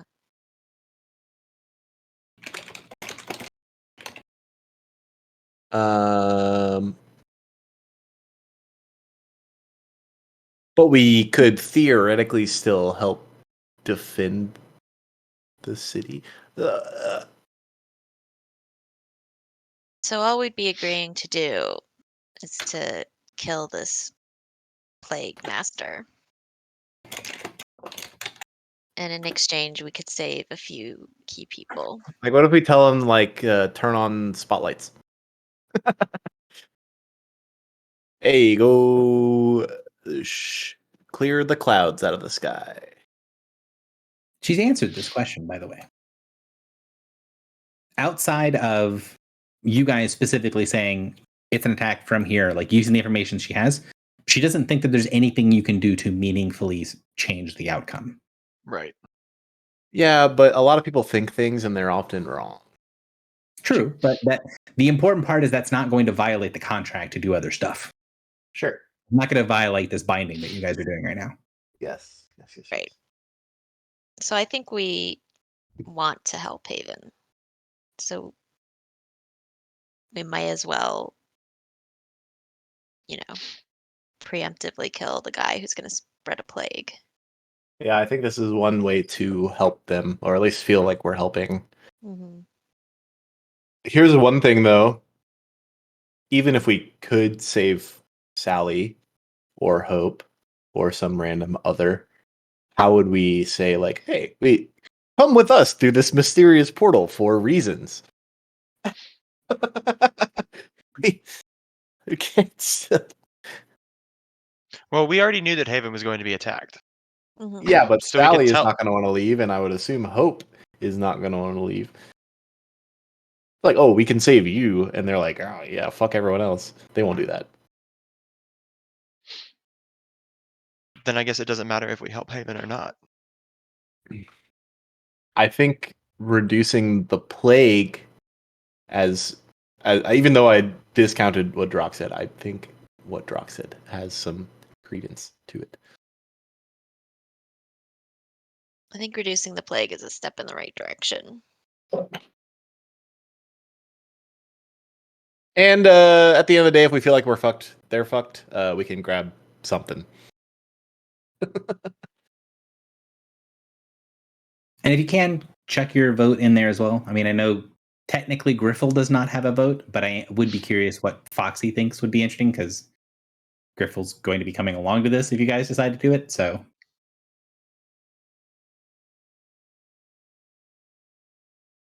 be curious what Foxy's... I think it's worth trying to stop this plague and then do could also because ask- specifically because I'm unbound, there's no reason why I can't do a bunch of stuff to try and stop the invasion.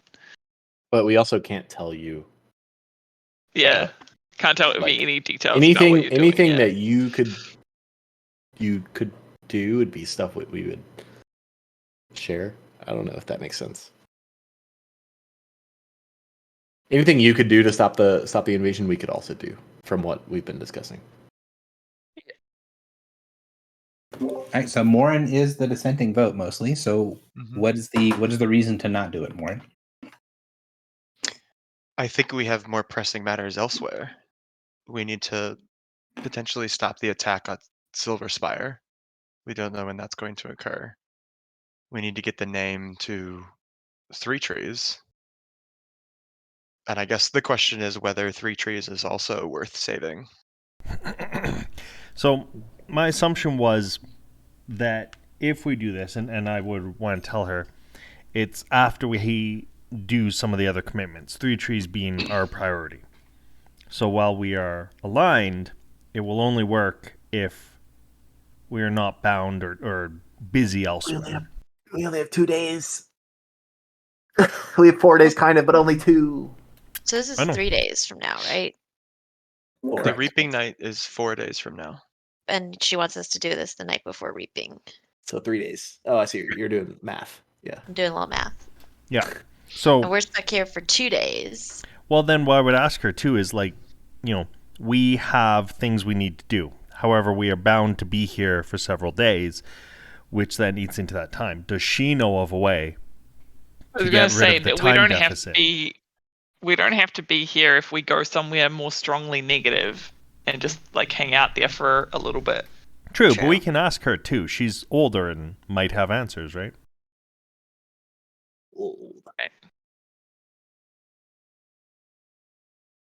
I mean, yeah. If you want to ask her questions, do so. So I would say, I would say, listen, it sounds like a reasonable thing to prevent the plague. That sounds like something we would be interested in anyway.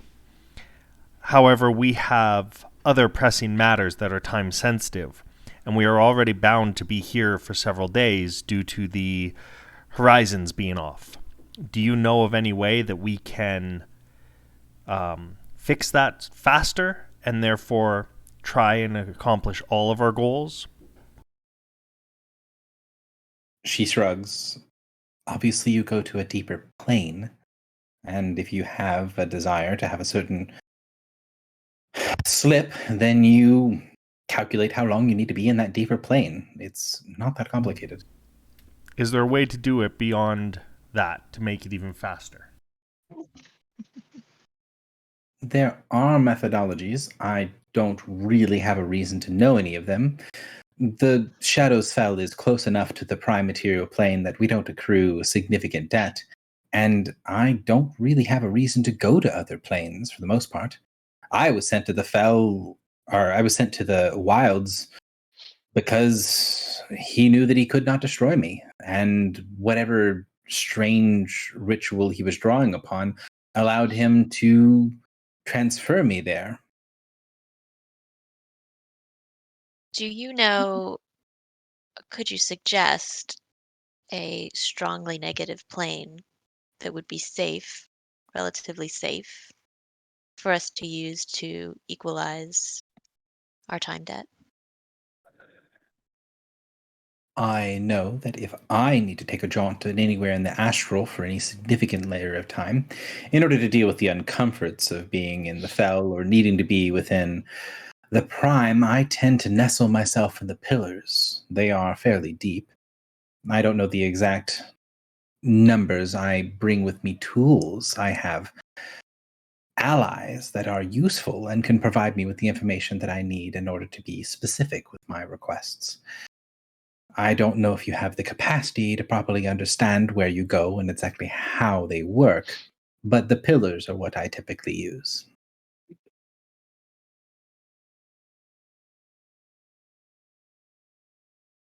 Thank you.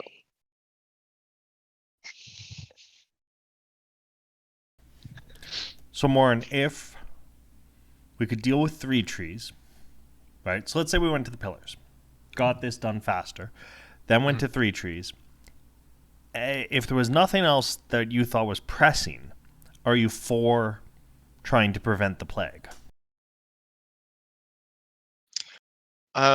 I don't think Morin is particularly interested in intervening in that like conflict at all. Like I just don't have skin Lauren in the has game. no context. Yeah, exactly. Yeah, and to be honest, neither does Drock. For Drock, it's Except a matter of that- prevent plague.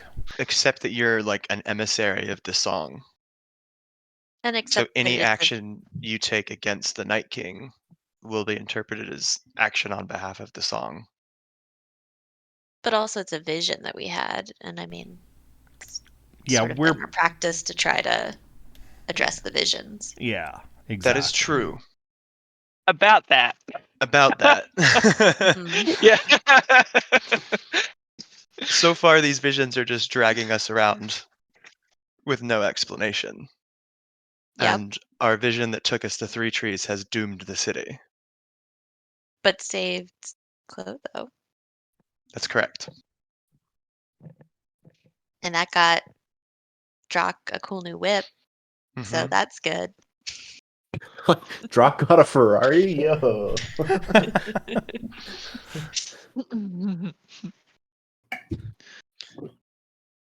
So speaking as Morin, I myself am less inclined to go solve a vision just because it's a vision without understanding why that vision was presented. Mhm. But we Because do the last two visions we had killed members of our party. uh we do know that the Night King is an agent of the adversary, however. And so if it is his desire to sack Haven, it seems that it would be anti-adversary to I thwart think his the plan. truest strike against the Night King would be empowering the dagger that Margot has.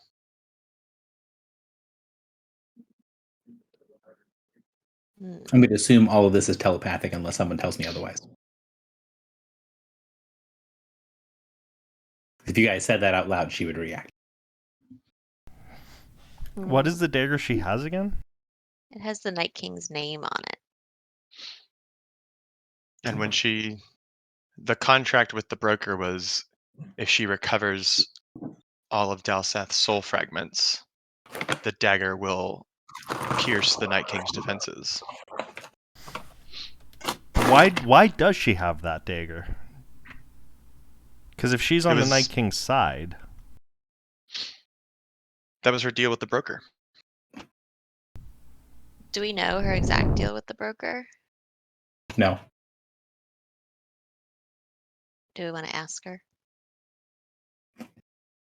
You can, but I mean, from what you know of her already, you know that she's not going to give you a straight answer.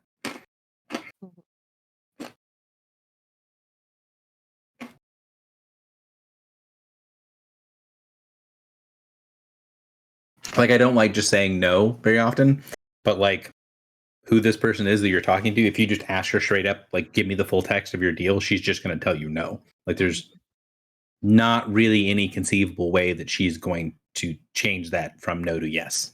Sure. Margot, we are curious about the nature of your dagger.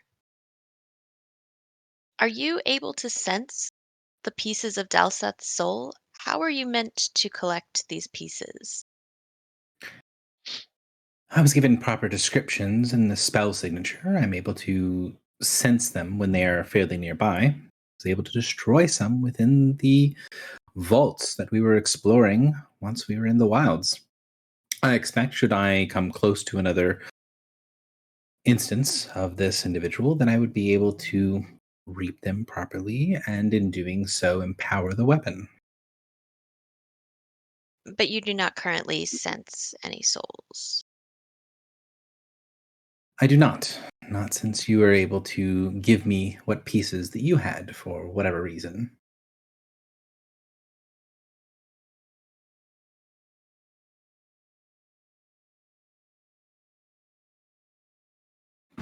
So she's being very patient as you guys are pretty clearly having like a long-term mental debate. She seems perfectly relaxed. She's just waiting to see what your answer is. The DM is going to take a second and say, would Morin go through with this if the rest of the group asked him to do so? Like his yeah. answer is no automatically. Would he Yes. go through with it if this group's decision? So then the question becomes, would the group be like, hey, Morin, come do this thing for us? And probably have something on the other side of like, yeah, we know you don't want to do this, but if you do this, we will do something else. My perspective, my priority is getting to Three Trees and dealing with the name, and then I think it makes sense to go to Haven. Because those seem like the most immediate threads. What is everyone else feeling? Yeah. I want to ask her, while we are still bound by secrecy or the ritual of secrecy, are you able to tell us your plans for the dagger? So she laughs a bit and says, a simple ploy, but one that will not work. Our agreement and bargain was that nothing that would change the outcome of any minor things in Haven, and you would not share this information with your court. It does not mean that all information is secret from this binding. I have my own uses, and I think that once proof can be shown that this weapon can exist, and that others of its like can be made, the demonstration to my king will be impressive, and the game of cups will be in my hands. Understood. I'm not going to specifically tell you, but she did tell you in broad terms. Yeah, and I'll say understood. I do not do rituals and misunderstood the bounds of the ritual myself.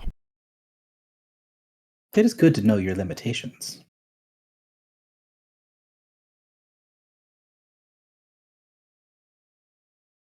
So if Morin is willing to go along with it for the group's sake, ideally Morin would want something in return. What does Morin want in return?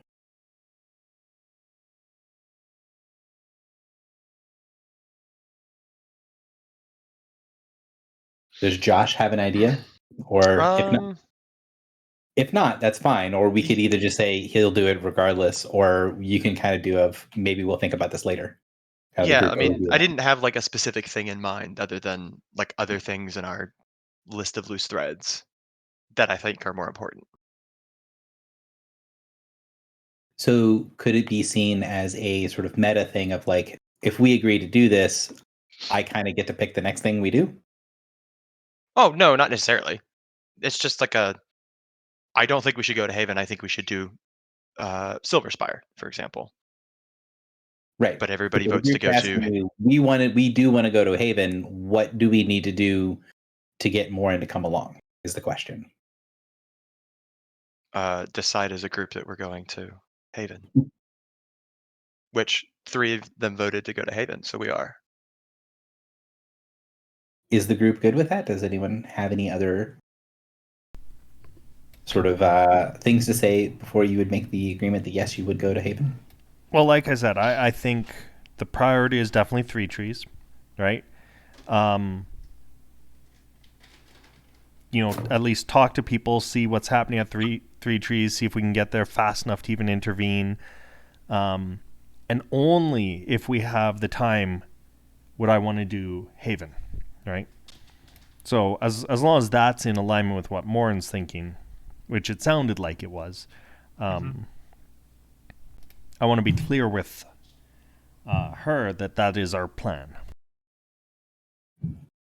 And I would also add that, yeah, Silver Spire is high priority for me too. We just don't know the timing on it like these other two. Yeah, this is, I think, the first time, and I'd say Haven even over Three Trees, this is the first time that we've had a clear indication of when something's going to happen. Mm-hmm.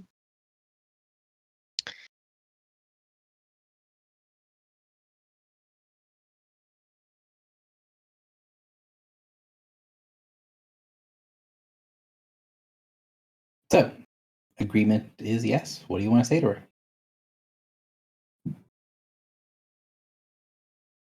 We will do this thing, Margot. Excellent. Well, I want you to be properly prepared.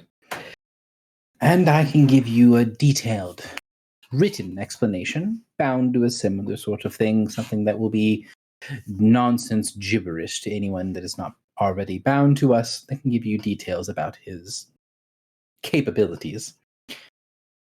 He is himself not very strong, but he has several creatures that are closely tied with disease and plagues and other sorts of less savory things. He does keep a group of undead around him to do the heavy lifting and difficult works. I would imagine he has somewhere between 15 and 30. I will give you the ones that he is known to associate with most. And his own abilities are going to be very straightforward curses and things of that, like stuff that will wither the living body and things of that nature, will reduce your ability to recover, will twist your magics, things like that. I'll put them all in a detailed report. The only thing that I will caution you for is that there is some other ability, something that I am going to be looking into to see the exact nature. But when he and I had our encounter, he had more strength in translocation than he should have. I'm not exactly sure if he's just earned a bit of competency with using portals and magics that draw to other planes, if he's using some sort of plan or energy for this particular thing, as is a powerful ritual and spell plague being used on a plane that we are not typically a part of, or if he has specific powers relating to the Feywild, although having powers of the wilds seems disgusting. I wouldn't really put it past one of his house. Okay, something just clicked for me, you guys. Do you remember when we first entered the Iron Star and Narsenhar reached out to say that something was draining his power? Yeah. Wow, And now that's this wild. guy teleported her to the wilds and he's doing plague magic? Could be him. And that connects to the Black Fens, is that right? Well, Narsenhar's in the wilds. What do you Right, but mean? his power is being drawn through the Prime into the Shadowfell, right? Is what he said. That's what Narsenhar said? I don't remember. Yes. Did Okay. did he say specifically that it was the Black Fens? That I don't remember. I think that was something that the group thought was a thing. I do not believe Narsenhar said it specifically, although ideally Drock would know, although I don't know if JP keeps those type of notes. No. Session 51. Because this was also something that happened between JP and I. Mm. In my notes, I just have it Shadows Fell. I don't have a specific location. Siphon to the Nightlands. Yes. That's the Shadowfell? Correct. Okay.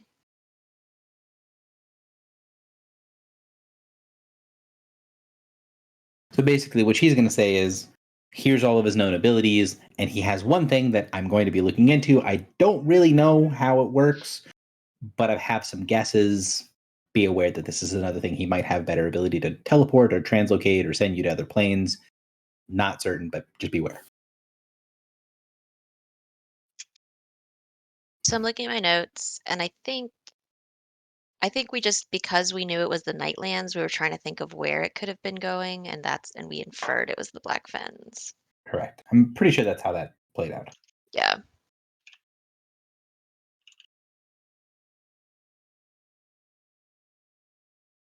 So you agree.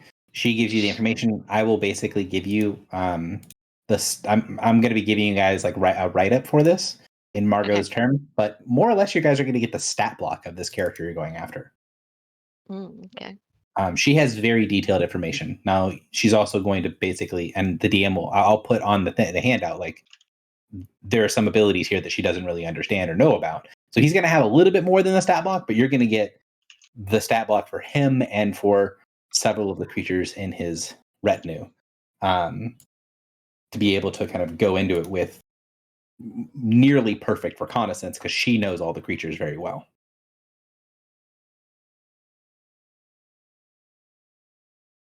Okay, so I also wonder if he's drawing power from Narsenhar, if what we do in Three Trees will affect him.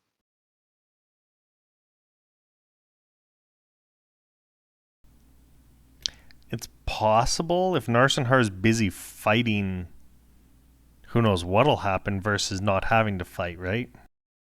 Mm-hmm. Or if we could sever this guy's connection with Narsenhar.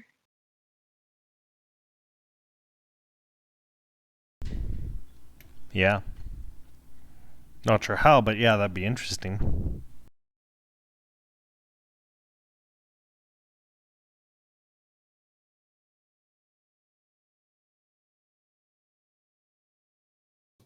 So, agree to yes. What else do you guys want to do? So basically we need to now work off our debt and get to Three Trees. There was a brief moment where we were gonna go talk to Renki. Was that just about like getting the map, the time maps? Well, I think we should figure out, do we want to, because you and I, when we talked to Gary yesterday, talked about a bunch of things we could do with 2 days of downtime.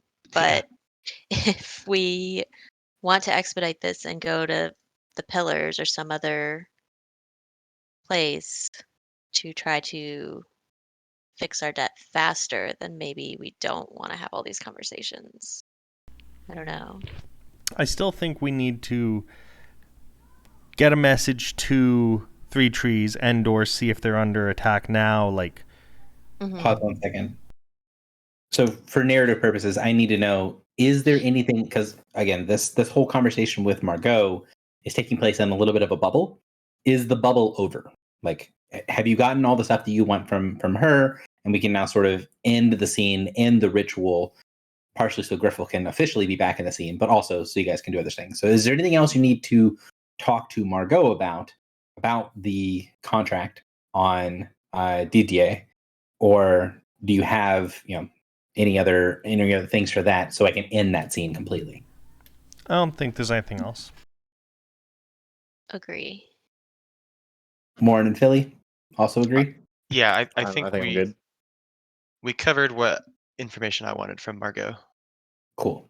So she seems pleased that you guys are doing the thing. She completes the ritual, breaks the binding, and allows you all, well, doesn't allow you guys to leave. You guys could have left whenever, but, sort of pretends as if, makes a show of allowing you guys to leave.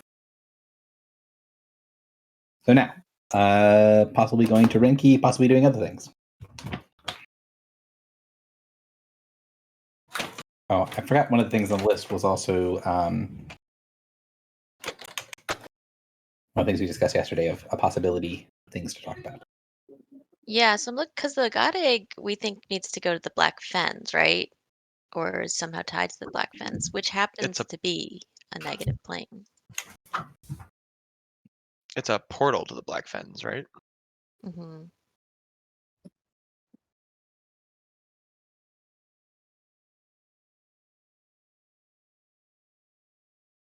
So, from the ones that I remember, at least of yesterday, of what you guys wanted to talk about during downtime, Gelthek, Renki, and the God Egg were the three still on the list. And Ayari and the Nothic. And shopping.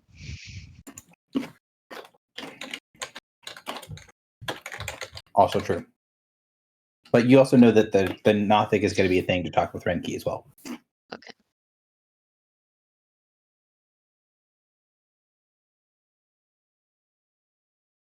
Because Renki has to send the message to Astragus, who's the one that has the Nothic. Mm.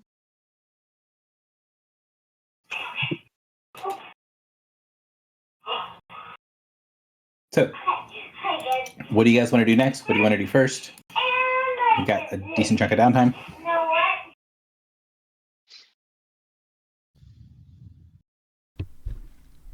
I think Renki, Would probably be a good next step. Okay. Now I do want to ask for you guys. Margot gave you the information about the pillars. Is that going to be something that's on the radar, or is this going to be something you're going to discuss with Renki? Like, what's the plan for that information that you have? So my thought is, talk to Renki, see if she can get in contact. If the attack seems imminent, if things are being ramped up, we need to go to the pillars, adjust ourselves, and then go to Three Trees. That's my thought. Okay. So, you guys head to Three Trees. Sorry, not the Three Trees. Sorry, to the Celestial Dawn, to the Dawn, to go talk to Renki, and Rancer's going to be around, but you're there mostly to talk to Renki, and can discuss with her, because you guys had initially talked about talking with her, like saying contact me in the Nothic. She said she would do so. It's been a little while. So when you bring it up with Renki, she was like, "Oh, of course, I did reach out. There's a little bit of confusion. The commander in the 7th is a little bit protective of his pet, is unwilling to bring it here or into any place of conflict. He tends to have it bound and held in his home when he is not present. It does not go on campaign with him and things of that nature. But he did agree that he would speak with you on this. He did not necessarily agree that he would allow you to speak with his companion or his pet, whatever it is. But I think you all are persuasive enough and have resources that you could make it worth his while. But he's currently doing administrative work in the Iron Tower. So if you wish to go to the Iron Tower, he would be able to meet with you, and you would be able to meet with his Nothic, assuming you convinced him so. But as I said, you all seem to be fairly convincing. I expect if you get an audience, now that you have an audience or the ability to get one with Astragus, that you can convince him to use the advisor for whatever it is you're planning to do. Okay, but the Iron Tower is in a positive plane, so we could not do that now. Correct. Okay. I think we went back and forth, and I maybe got confused. I thought the Sphinx was in the positive. The Sphinx is in the negative? So, you know where the Sphinx is supposedly located? Is that she's supposed to be located somewhere off of White Sands, which is in a positive plane. Okay. Then was it the third thing? The what are they? The little spider guys? Hello? Hi. Hi. Oh gosh. I've been trying to talk and have not. My headset was broke. Sorry, It's Griffel. fine. It was super important. So the answer so we talked about this.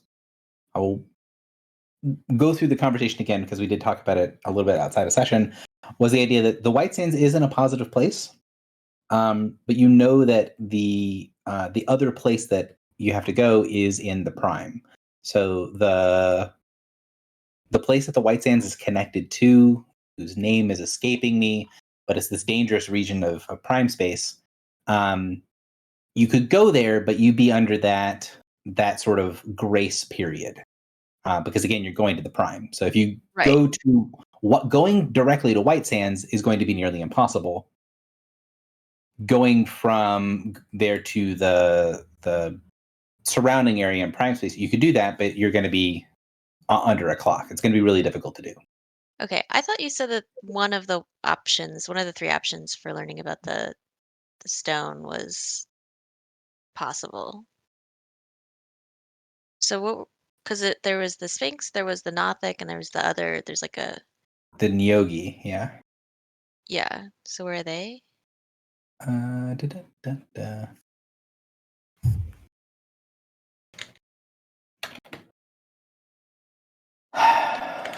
One second. Notes.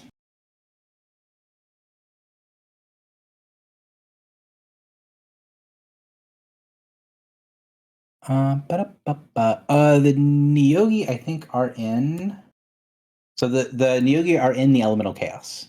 So that would be an option available as well. Okay.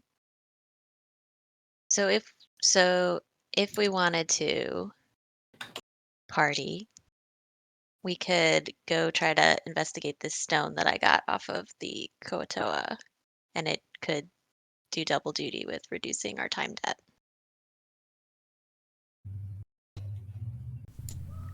Yeah, I'm not against using the time effectively. Yeah. No reason not to. I also don't see a reason not to. Let's get one a weapon.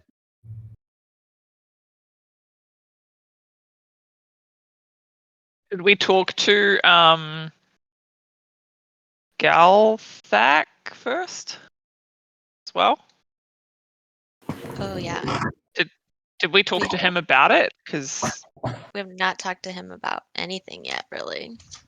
If you guys immediately So- piss off Yogi's face, I'm not going to say that I'm going to like flip a table or anything, but it's going to be slightly difficult to pivot that fast.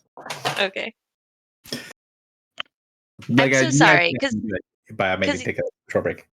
Okay, because yesterday we talked about the 3 options, and I swear, and I think you said like 2 or 3 different things, and I really thought the Nothic was the one that was possible to visit. So then what I said about the Nothic is that there was extra information you guys did not yet have. You didn't know where the Nothic was previously. Okay. And so it was basically saying when you talk about it, you're going to get an update. And the update is, unfortunately, it's on a positive energy plane currently. Okay. And then the other two. This is also like very much not an urgent thing. We can like come back to this thing. Totally. I was just thinking, if we want to reduce our time debt quickly, what could do double duty? And I thought that one of the 3 options would let us do that.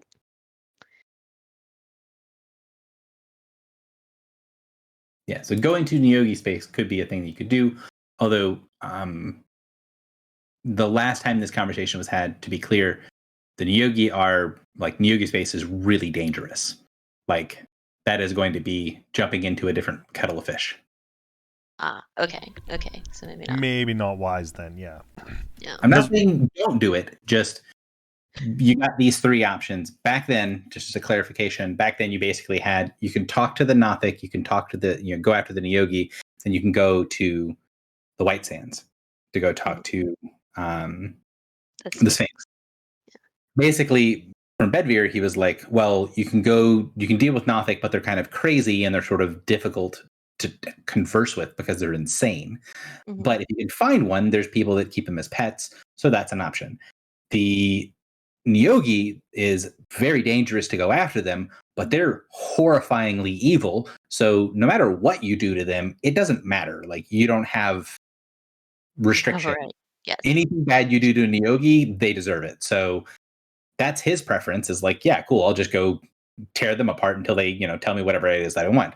And then the third one was the Sphinx, and he's like, they're kind of a pain in the ass to talk to for a different reason than being insane, because she's going to try you. She's going to be difficult and cause all kinds of problems in a sort of a different set. You're going to be tested by the Sphinx if you go to the Sphinx.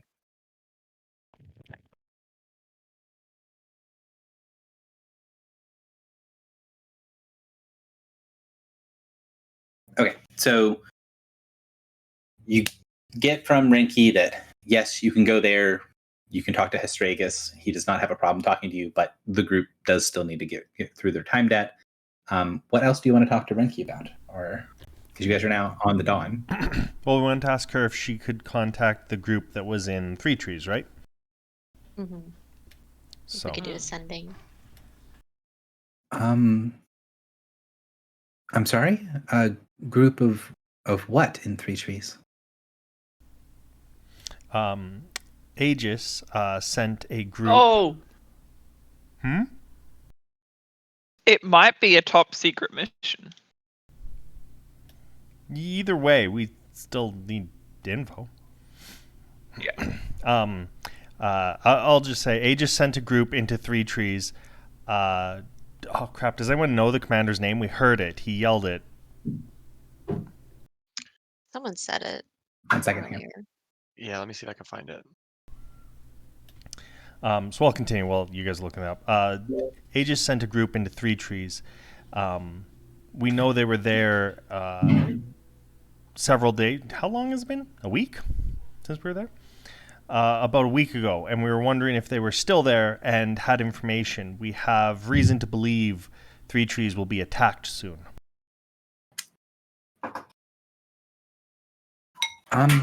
Well, most of the stuff that I do for communications is funneling people through the station in order to make it to the rings.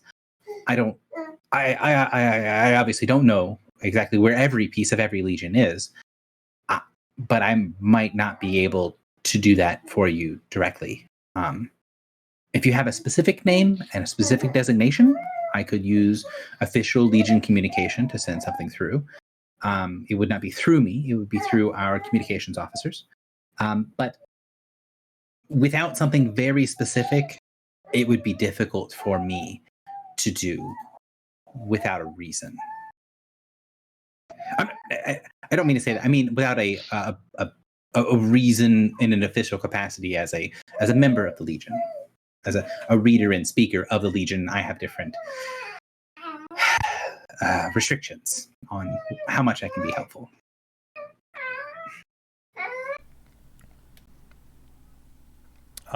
Official communication channels should be suitable. Morin, did you happen to find a name? I'm still looking. I know it was said he shouted it as we were leaving. Mm-hmm. He shouted it as you guys were getting out of the manor house because he was pissed off that people stopped him. Yeah.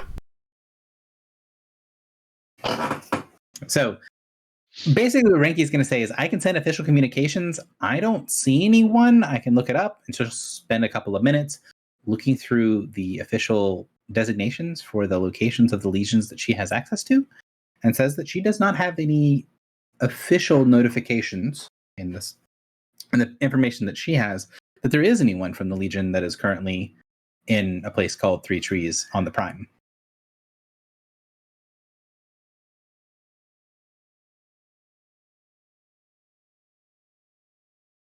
And so we'll basically be like, officially, from my position as reader and speaker here in the 202, I can send messages to all sorts of people. If you wish for me to get a message to these people, since I do not have a direct line of communication to them, I would need to send it up through official channels and then have that sent back down. I could send communication back to command in the tower, and they could send communications to your people there.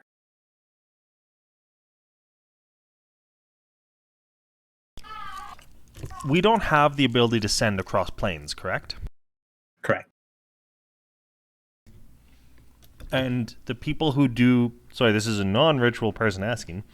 So if we wanted to just get in contact with the Lord of Three Trees, right? Because we know him. Whoever's doing the ritual would have had to meet him, right? It's not something someone else can do on our behalf. You need the spell signature, which there's a couple different ways to do it, but you guys do not currently have one.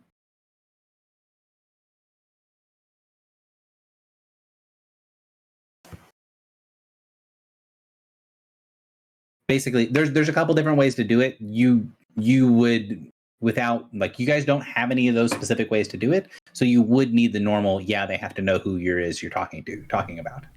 Got it. It's not enough to just say the Lord of Three Trees. Now, for example, when you guys were previously talking to people in the Reach, the people in the Reach kind of know different people's spell signatures around the Reach, so they can talk to very specific people because they kind of have a contact list, more or less. Mm-hmm.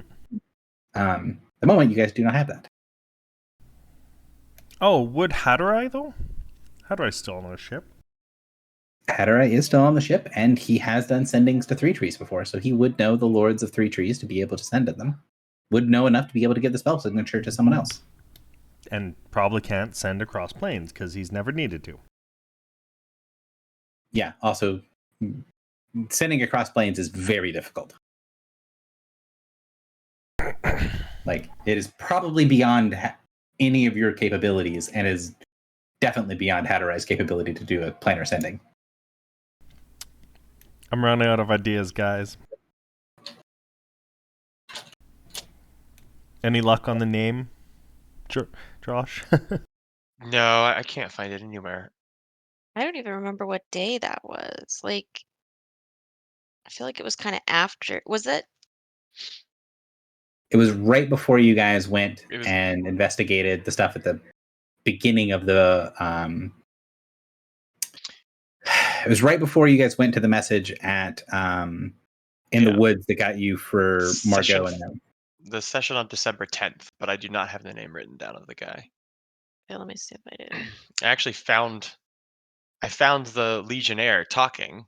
I mean, in I'll just game go chat, through the but- recording and we'll get it. Like, I feel like that's cheating.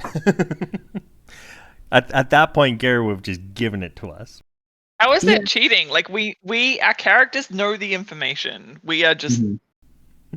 weak Would spot. Like, we? this would have happened like a few days ago from our character's perspective, but it happened like 3 days a ago. month and a half ago from our perspective. Like So 3 of months course we're ago, not going to yeah. remember. Four months ago. What? IRL. 4 months ago IRL. December 10th. December.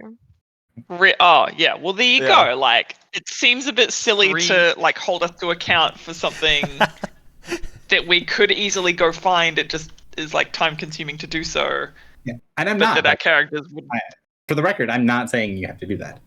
Like, I'm more you curious. say, we have the name of this guy. I'm operating under the assumption that you have given the name of the guy, even if you guys need to pull it from notes and stuff. Oh, to okay, actually okay. have the name. Oh, and she's still saying she can't do anything with that. Yeah, so she's saying, you have the name of this person. Cool. I can send it up the chain of command and say, send a message to this person. I can't directly contact them because Because we don't have a spell signature. you don't have a spell signature. And more importantly, from her perspective, she does not have an official reason to contact them. Got it. Right. So she basically has, these are the list of people that I can talk to. And if you're not on that list, she cannot do that as part of her role within the Legion. The appropriate way to do it, the rules that she follows, and this is the rules that she's explaining, is if I want to contact someone that's not supposed to be in my purview of people to talk to, I have to send it to the Iron Tower, and then the tower will determine what, if anything, gets sent to that person. And how long would that take? It depends upon the nature of the message, on who is chosen to review the message for any possible conflicts and things of that nature. The Legion is relatively taxed on its organizational capacities right now, with so many people moving into the rings. It could take hours, it could take days. I'm sorry, I don't have a good answer.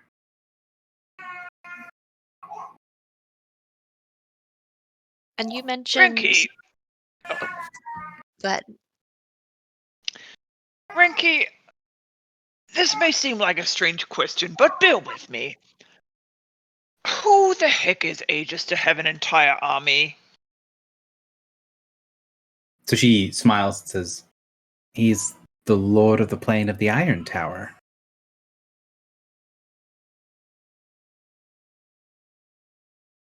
This army extends beyond the Iron Tower. Of So, course. what is it about him that inspires people to join up? She shakes her head. If once you go and see the Iron Tower, you will not likely ask such questions. But the armies, the legions that he commands, the peoples that he influences, are able to create order in places of incredible chaos. The Legion is a stabilizing force in the plains. There are so many mirrors that would be destroyed or effectively destroyed without his presence. The places that he is able to bring order to can be incredibly dark. But the Legion's influence is something that is stable, is constant, something needed for trade, for civilization, for a living in any sort of civilized manner.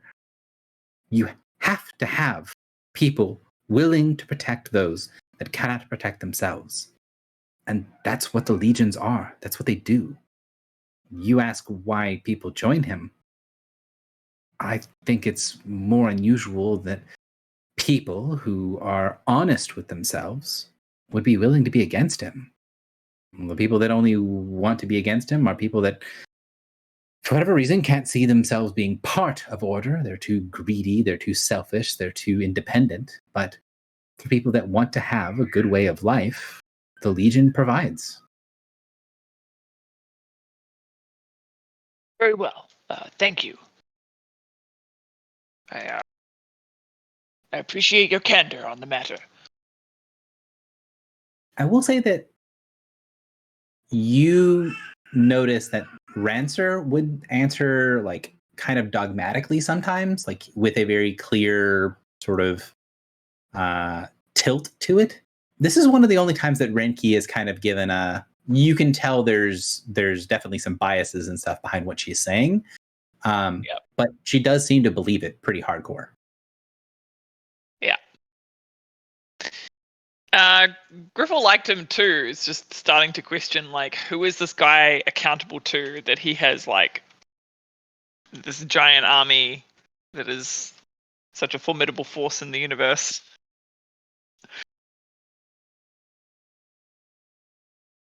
Just a point of curiosity. Moving on. One, you were going to say something? Yeah. Frankie, you mentioned the Warcasters. They may know more about how to relieve our temporal distortion. Would it be possible to speak with one? I know you said they were busy, but have you investigated? I've asked, and I think brevity and specificity will be important. Having a long conversation with one of them will be taxing on them and annoying for you, or reverse, depending.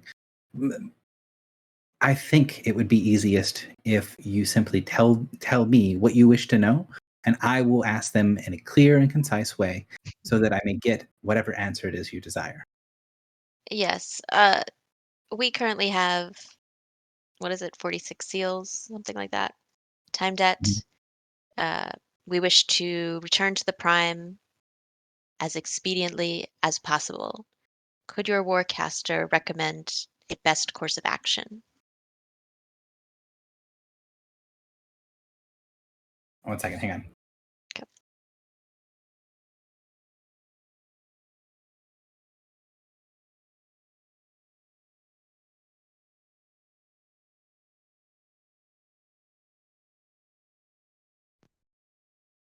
Sorry, needed to find the location of a burp cloth.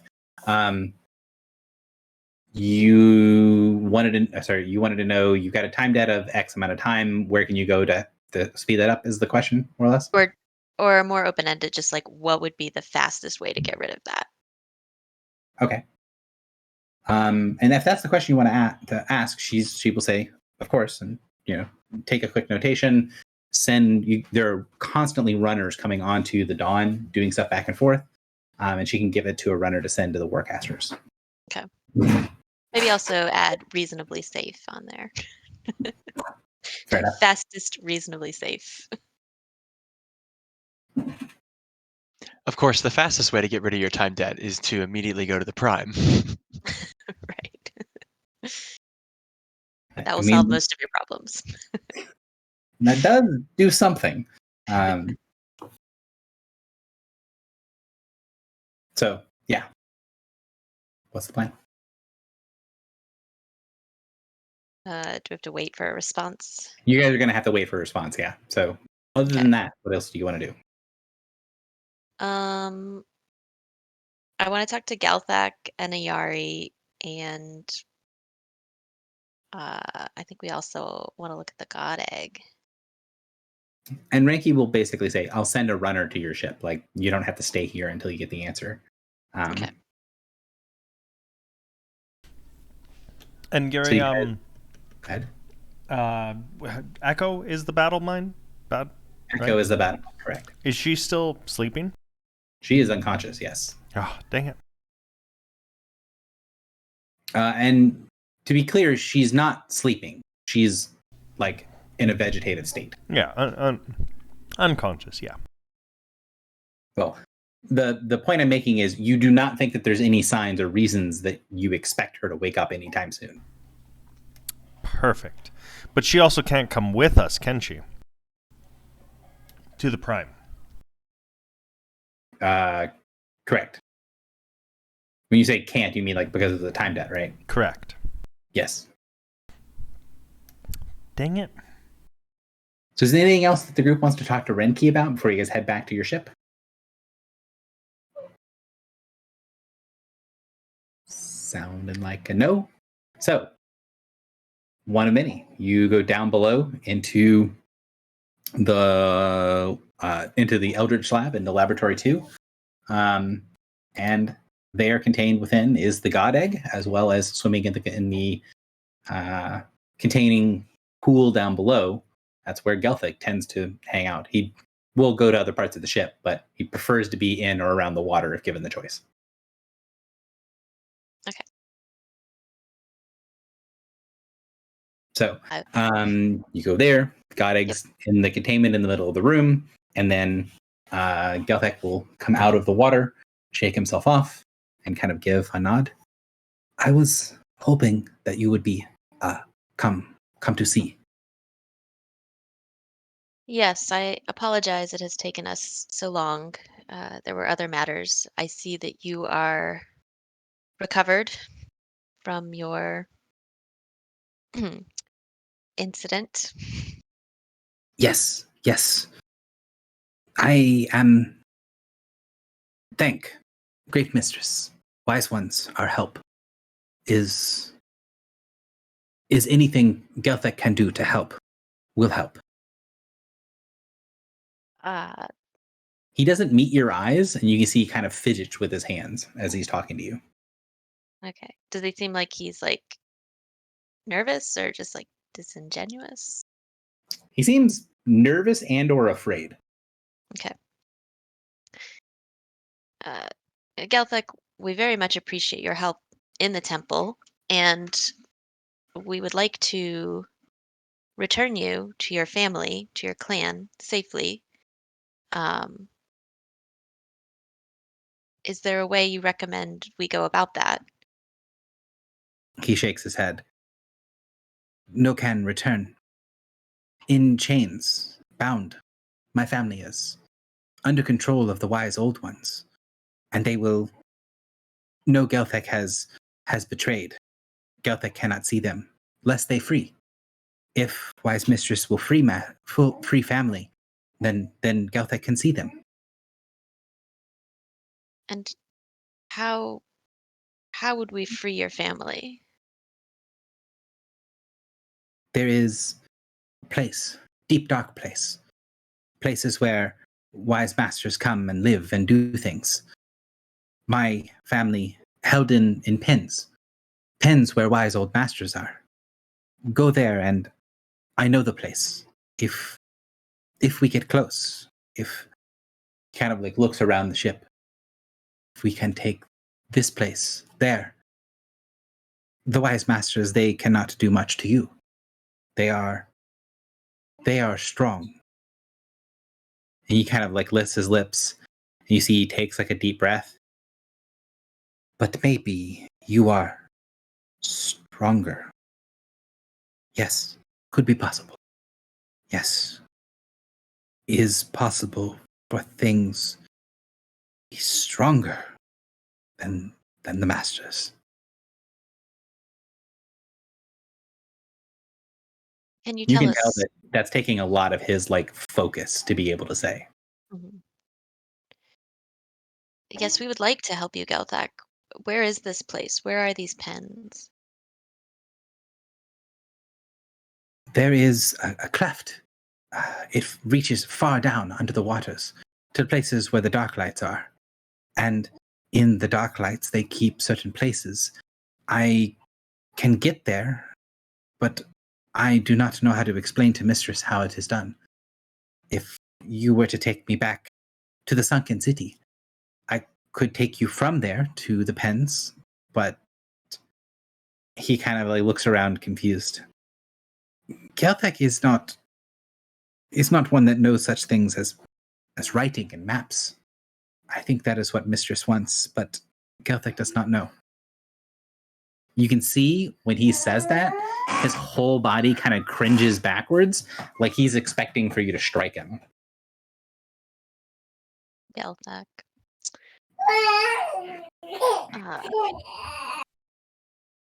That is well, Gelthek. We would be happy to have you as our guide. We have, unfortunately, other pressing matters first, but we do wish to restore you to your family in safety and free you from the wise masters. You see he kind of keeps holding that sort of strange, strained position where he's like hunkered down slightly. And then after a second, he slowly starts to relax. Like he kept waiting for you to still strike him, and then you didn't. And now he's kind of confused by it. Yes. Gelthek will not ask the new strong ones to do anything that they would not want to do. If Gelthek can be guide, or Gelthek can do other things, he will. Gelthek, you could help us. Do you know what the purpose of this egg is? And I point to the god egg. He does not look at it. One of the wise masters said it was to be brought into the world, a dark light he can control. Gelthek listened. Gelthek was afraid.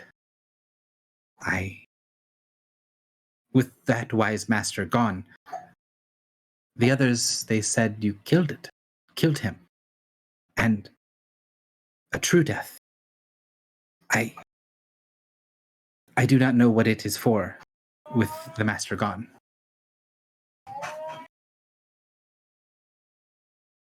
Seems that this egg contains a portal. Do you know about this? Is this familiar to you? The portal seems to go to a place called the Black Fens. He listens and nods. You use big words, but I think you mean hole in water with other water. Yes. He nods. Yes. I've been through holes in the water to other water. What can Gelthek tell you about them? I know not how to make them, but I know where some are. This is unfamiliar to us. I suppose, what is on the other side of these holes? What would we expect if we went through? Great darkness. The presence of the ones the wise ones serve. There are dark things in waters that even we cannot see through. And Gelthek knows his life means little in the lands or in the waters of the wise masters. His life means nothing in the blacker waters on the other side of the holes. Gelthek has been many times with one of the wise masters. He swims fast, is strong, can carry much. I know that they have gone and taken things from the ones on the other side. The wise masters take those things into themselves and bring them back. There are things there that are... Gelthek does not want to think of them, but I know that there are several holes in the water that I could take you to darker water, but the wise masters are strong, and the things on the other side are stronger still. There are dark lights there that it's like they're their own cities, their own places. an entire tribe could rest on one of their tendrils. They are beyond understanding. Even being close to one such as them poisons the water and the minds of those that swim through it. There are terrors on the other side. And he kind of like looks over towards the containment and then shudders and then looks back to the ground. But Gelthek would take Mistress there if he told her to. Or if she told him to. Thank you, Gelthak. That is very brave of you. I do not know that I am ready to go there. It sounds very dangerous. Do you know, you say the wise masters served those in the other waters. Do you know what those in the other waters wanted? He shakes his head. Gelthek does not know what the others wanted. Gelthek did not want to look, did not want to see. Gelthek and the others, they carry lights. Some of the slaves, like Gelthek, cannot see in the great dark. And the ones the wise masters, the ones they serve, they eat light. It's like the holes in the water of our dark places that lead to darker places still. It is like in that place, they are holes. But it is not just in the water, it's in everything.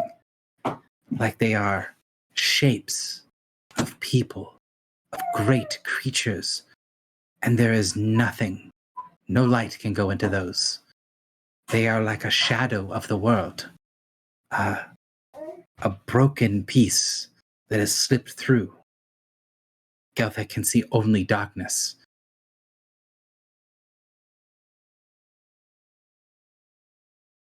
Thank you, Gelthak. Anybody else have any questions for this little fish man?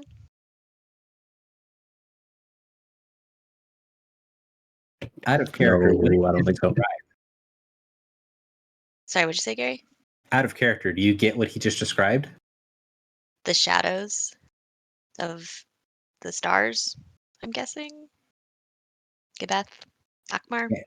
You're pretty certain he just described star shadows, yeah. Cool.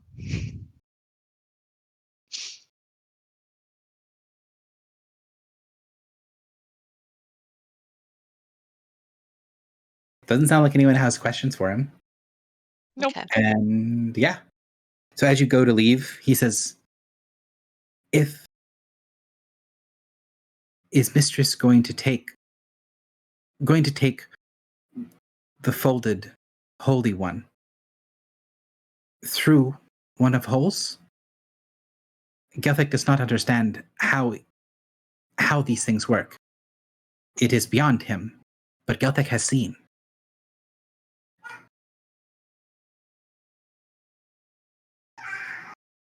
Does he mean take the god egg through one of the portals? Mm-hmm.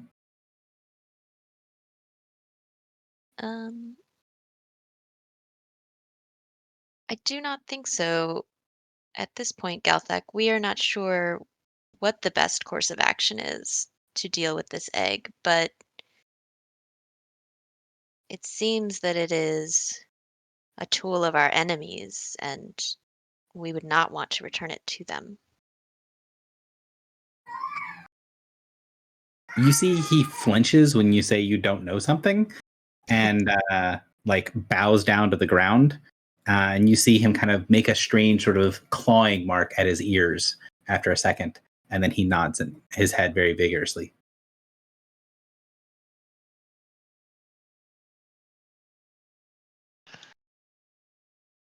Okay. All right.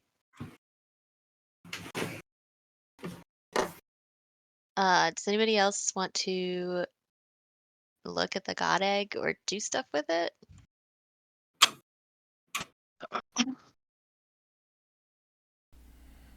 Not right now. I What could we do with it? yeah. Blow it up? Did I? I don't remember. I'm pretty sure I did. Did I swing an axe at it when we first found it? I'm pretty Yeah. sure I did, and it bounced Yeah. off. Yeah. I think it's pretty hardy. But we did talk about displacing it into a sun. Yes. Gary, can we try that? I mean, you guys haven't done it yet, but the question is going to be, it is going to be difficult to determine whether there is what the action that happens on the other side of putting it at the sun, because it's hard to follow. So the ship is able to teleport the God Egg. It did so when you guys brought it in, so you guys get it into Lab 2. We could give it to Al. You get the impression that you could do that, but and the assumption, you'd have to basically assume that it was destroyed by being teleported into the sun. If that doesn't work, you won't really have any way of knowing. Also add that it seems like this is the one-way ticket to the final boss.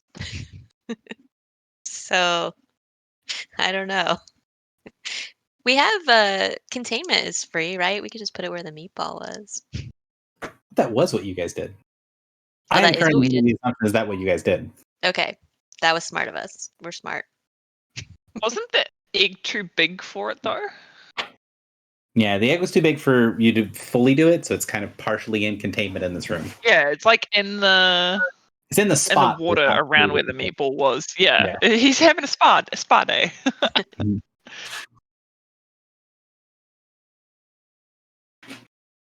So, if no one else had any ideas of what to do with the God Egg, we kind of talked to Gelfek and Renki.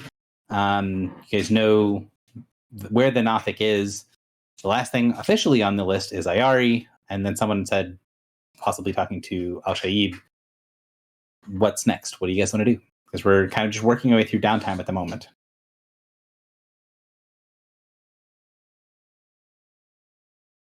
So it sounds like Ayari or Al Shaib or other are the three options while you're waiting for the response.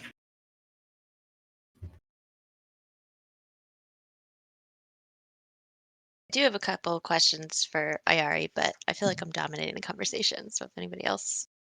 I have questions for Al. If you want to So- ask Al, then I'd say ask Al about the egg too. See what he knows and if he can Yeah. destroy it.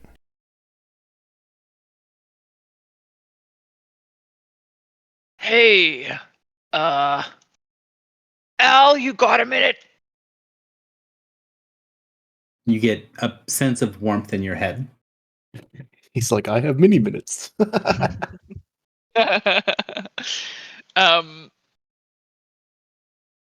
Is are things cooled off in there? So because because prepping Al's voice takes a lot more effort than everything else, and I've never been able to get something good for it, I'm going to not do much of attempting Al's Fair enough. action. So just as a note, because if you guys do talk to Al for a bit, I just didn't have the headspace to be able to actually do good prep for Al. So if you send something to Al Shaib, he will say, "It is safe, my friend. If you are wishing to enter, you can." Yeah, let's. I have a couple of questions. Hang on. Why does that not work? Hang on. Dear reveal tool, die in a fire. Die in Al's fire. Be nice. All right. So Al Shaib will pull you and whomever else would like to talk to him into containment. Is anyone specifically wanting to be there or specifically wanting not to be there? I'll go and listen in. I'll go. I assume Al won't let me in. He will. Okay. Then I will join. Why would he not let you in? He doesn't particularly care for me, and the feeling is mutual. Yeah, me neither. So Are you coming in? I don't care either way, to be honest. But I will go. So when he draws the group into containment, you can tell that the world looks very different than it did before. No matter what the world has looked like previously, whether it's a wide open space or the starry night or a dark forest or a place covered in heavy snows, this place looks different than that. You find yourself on a mesa or maybe a high plateau. And in the far distances and every way, you can see rocky formations, mountains that are kind of edging the outside of this place that somehow feels like a high valley. You're used to seeing what Al Shaib looks like. His body held up in the chains going through his arms, and with that grotesque wound on his chest as well as in his legs. This time, that's not what you see. You hear first a crackling fire. There is a small fire. It's the only thing that you can see out in this expanse of stone. And it is burning fairly brightly. A bunch of sticks arranged in a way that you can just edge the sticks closer and cause the fire in the center to maintain a small but steady flame, like you would have in a place that has little to no wood. A simple campfire designed to burn for a very long time. Al Shaib isn't facing you. Instead, he's facing away. And he's seated on the ground, looking just like this. He has a simple cloth around his waist. His body doesn't look that muscular as you've seen before. Instead, you can see that the stars that are glowing in the distance are moving and going across his back as well. When he turns his head to look at you, everything that you can see of his body, everything that's in profile, doesn't look damaged. Looks healthy. Looks clean of scars or injury. He turns and speaks to you over his shoulder. Welcome. I was wondering when you would come and visit my friends. I love what you've done with the place. He smiles. That's some nice redecorating. Did you do this, or? So he looks up into the kind of brilliantly clear night sky and says, I am thinking it is part of my memory somewhere. Some piece of beauty that I have seen or known. I cannot recall it consciously, but this place brings me peace of some kind. I'm sure you are wanting questions, and I will give you answers if I can have them, young masters.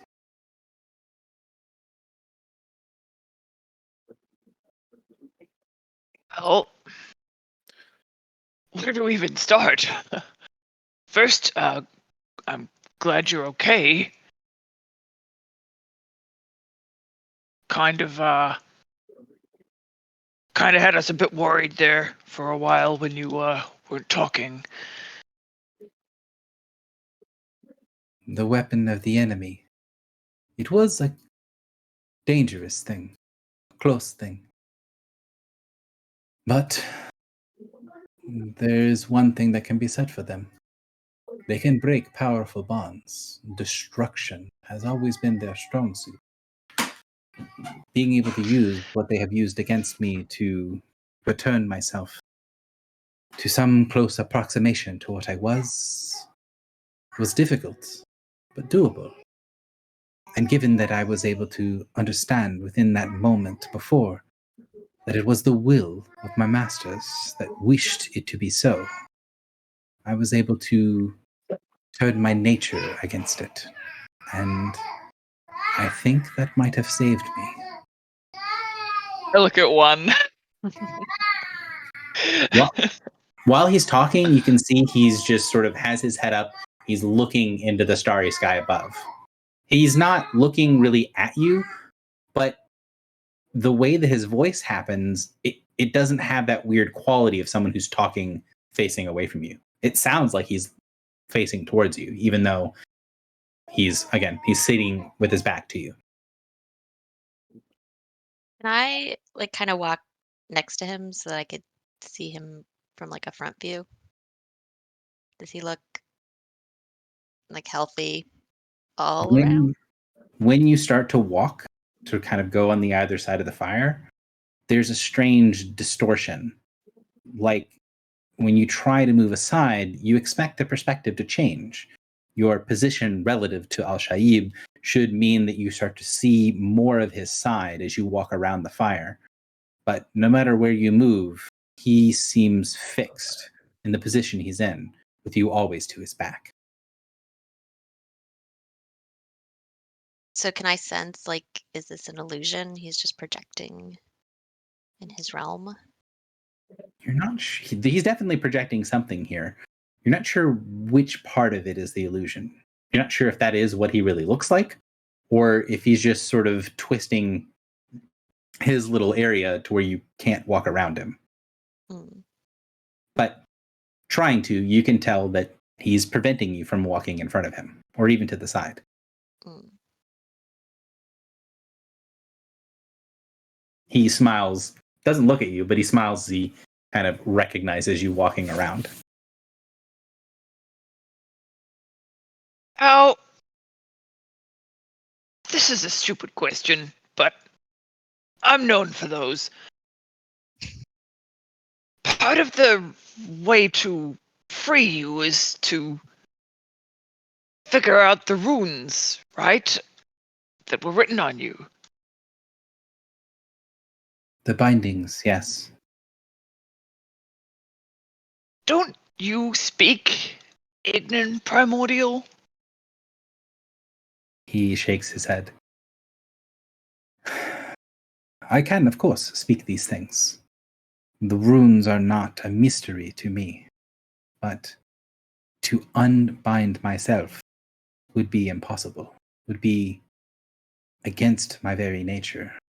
I would be undoing not- what I have done. What you have done. He nods. So someone else caused you to bind yourself. Commanded that it be so. I see. And are you still beholden to this person? That person is no longer my master, but things that I have done, things that I will do, things I will do for you, for others. I will do them because the binding says they will be done, and I will not undo them if the binding itself cannot be undone. It is not in my nature to half seal anything, even myself. And as I am more free now, I can see things. He looks side to side, and you get that the little pinpoints of light kind of swell as he looks at them, and you can see images dancing inside of those pinpricks of light. Like rather than being stars, it's almost like they're tiny peepholes all in the sky.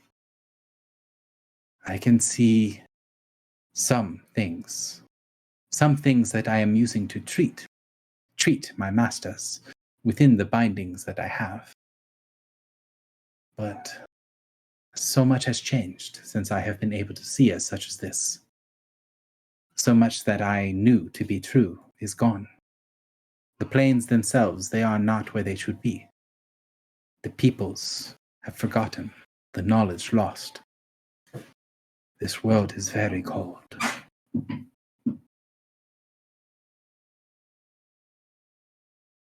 Yeah, it's winter.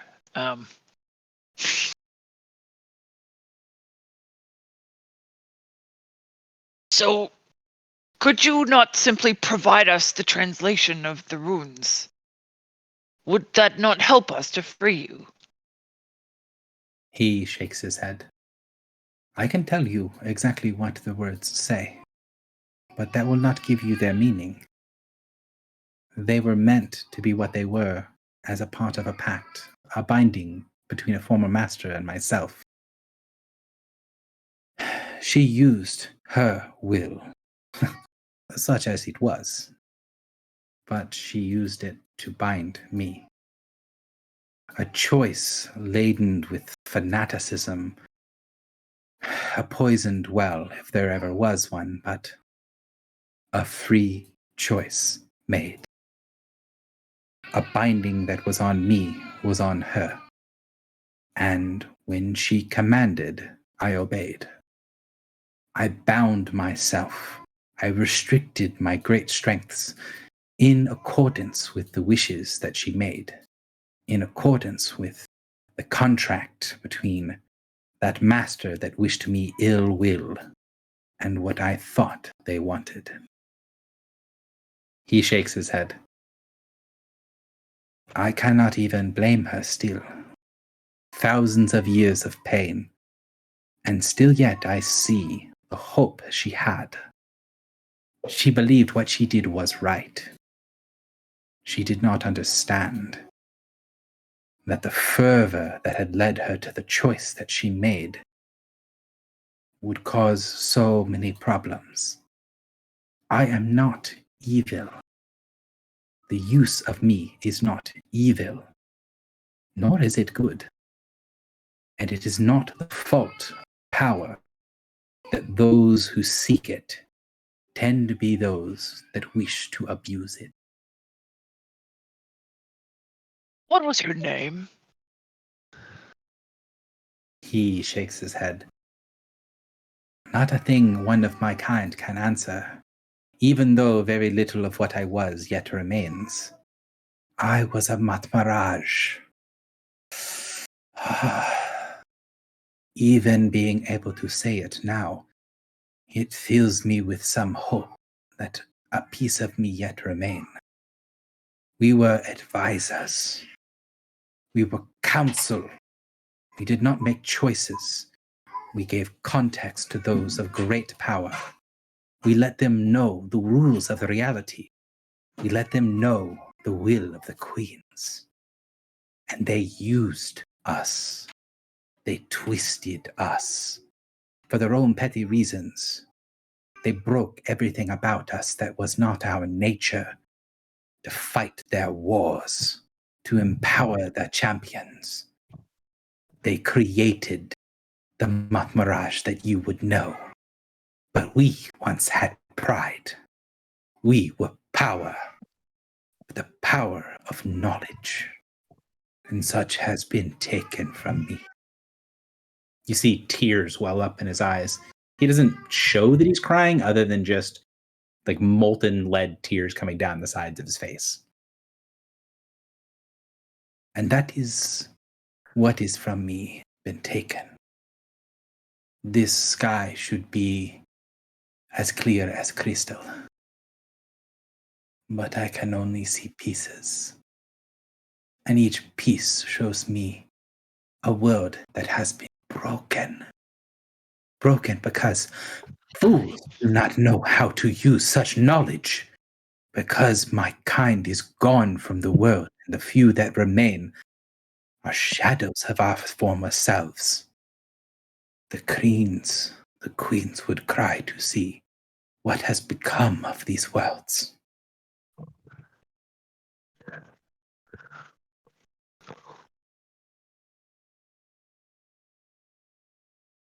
It's heavy stuff. So about this guardian.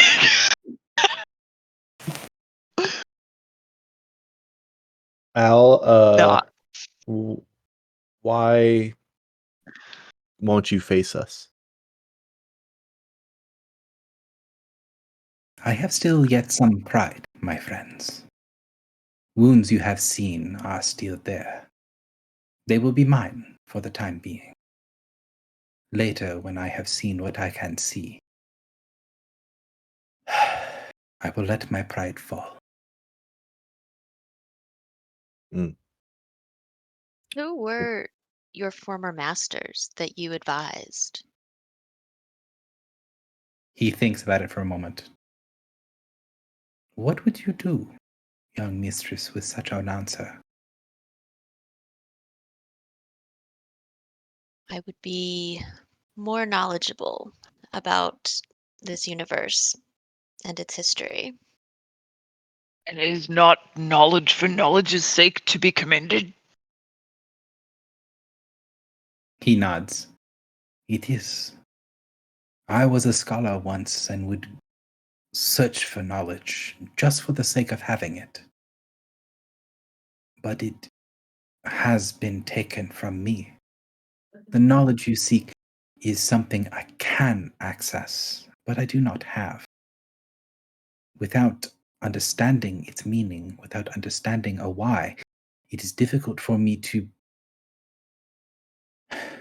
direct my nature into service. I see. I wish to understand the world as it was before the sky became so dim. He looks up again. Why? Why would you want to see such sadness? Why would you want to see what beauty there was, but be trapped in the corpse of what is?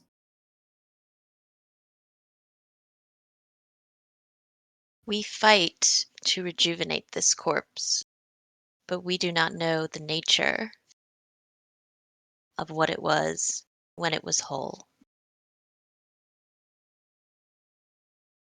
And you have used this fight to... He thinks about it for a second, and you see his eyes widen. Everywhere around where Drock is just becomes the center of the flame. The campfire is now centered on Drock. You bring to me such knowledge and power.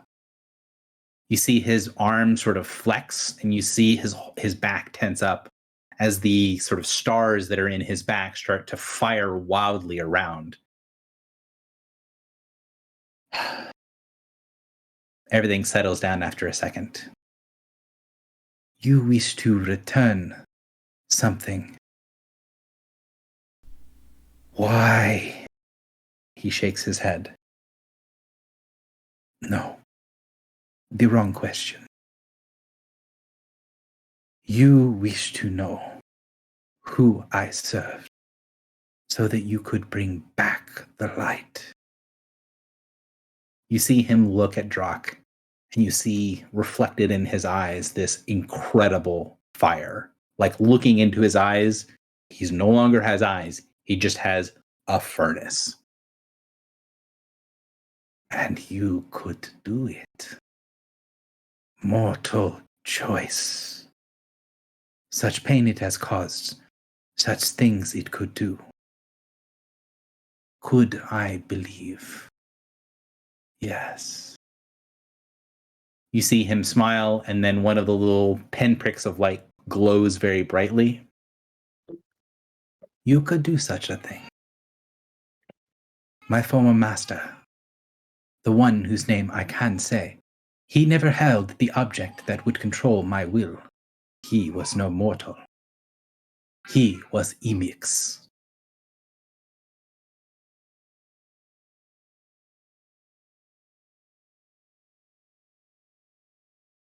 Sorry, that last word is a proper noun? Yep. What Proper was noun. it? Guarantee the- more knows. That's the Ifrit that betrayed him. No. Imik? No, that's not. No. We know that name. I know we know that name. Not Imix. We know the Afreet name. I don't know what that is. Oh. Wait. Do we no. do we know Imix? Imix is do. the primordial of fire, right? Oh, that's Yeah, right. Yeah, the yeah, lead yeah, yeah, primordial, yeah. yeah. I'm assuming the power he's talking about is the name Lakessen. Yeah. So he tells you his former master was... Also, he talked about the queens as well. Mhm. That he would interpret the will of the queens. Yeah. And we're pretty sure he talked to Clotho, right? Yeah. He Or talked to thought- somebody that he thought was Clotho. But who wasn't. True. Yeah. Right. So I'm just gonna ask it right. Who is Lakessen to you? So when you say the name, it kind of reverberates out from you and it echoes back, but it doesn't echo as the same word.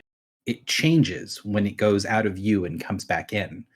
You say Lachessen, you hear Titania. I love Final Fantasy. There's just so much going on. I love a Midsummer Night's Dream. So he smiles and says, she was a mistress of mine. My queen. One My- that was. One my that queen. is.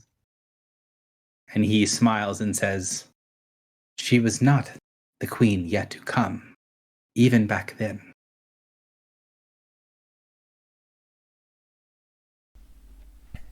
Oh. But- So I said that backwards. She was the queen that yet to come back then. Okay, yeah, yes, Etc. cool. That makes more sense. So I mean, it's she's confusion. yeah. Okay, so then at the time it was the grandmother who was queen. Hmm. Okay. So I'll say we are in the process of returning her name to Clotho in order to get it what's the word I'm looking for? Brain. Forbidden. Unforbidden. However, we are having trouble. Our horizon is not aligned. Do you know any way we could expedite that process so that we can return the name sooner? He shakes his head and says, such a thing, I see the slip upon you, was not a thing in my time. The planes were not so disorganized. When the queens were able to put their will on things, the places were as they were. They did not drift apart.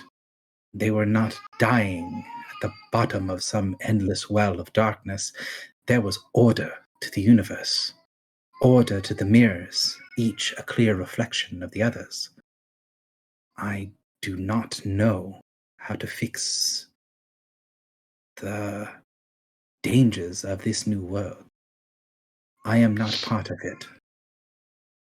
He kind of licks his lip for a second. If it was commanded of me, it would be in my nature to provide such thing. Although if you have other means, I would wish that it was not so.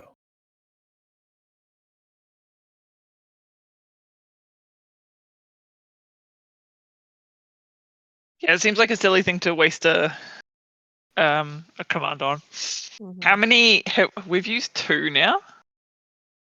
I think it's 1, and the second one he wasn't able to do anything.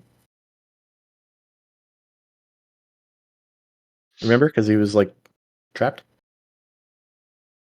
I remember one time I commanded him to talk to me, And it didn't Yeah. work. and it didn't work. That's what I was talking about. It was like during the battle. Mm-hmm. We don't really know if that one counts as like a. Well, we don't even know that there are for sure 3, but Wish for more wishes. smart.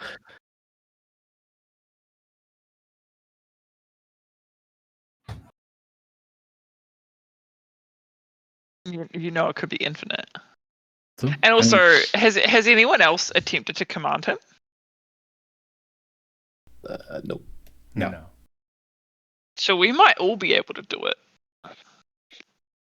You, Griffle of all people, is not the one to do that. Well, no, but like just speculating here. I agree with you.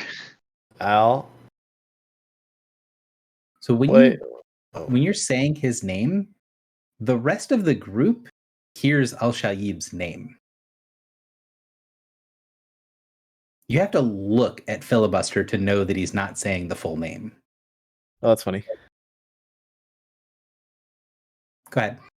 Does it include the Ibn part as well? It doesn't. No. Just Al Okay. Shaib. Okay. Al, what do you want? He takes a deep breath. I wish to be free.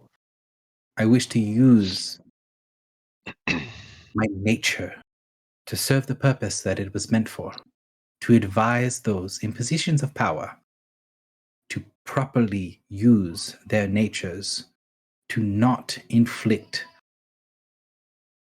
chaos, to not allow the outside in, to not bring themselves to vulnerability through their ambitions. It was the reason I took my command. It was the reason that the queens gave me my position at Matmaraj. I was to teach, to advise those on all the things that they could do that would not go against their natures, that would not make them vulnerable. I wish to simply return to my purpose, to what I was after I was no longer she. Oh. What? And these people you've been talking to, just do your thing. But people you've been chatting with, like, I don't know, who's he at? You've had a ton of people over, and you've been making a lot of deals. And, it's we're roommates. It's our house too. We deserve to know what's going on.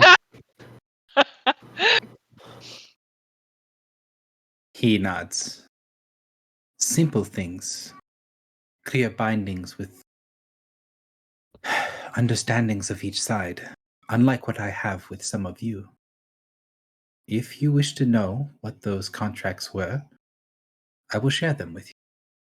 What do you wish to know?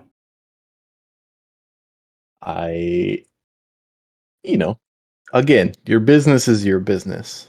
I just want to know if you're working against us or not. If you have ulterior motives.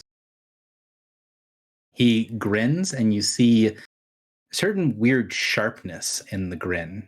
Not that his teeth are sharp or anything, but there's sort of a strange, sort of almost predatory look to his face for a second. And he says,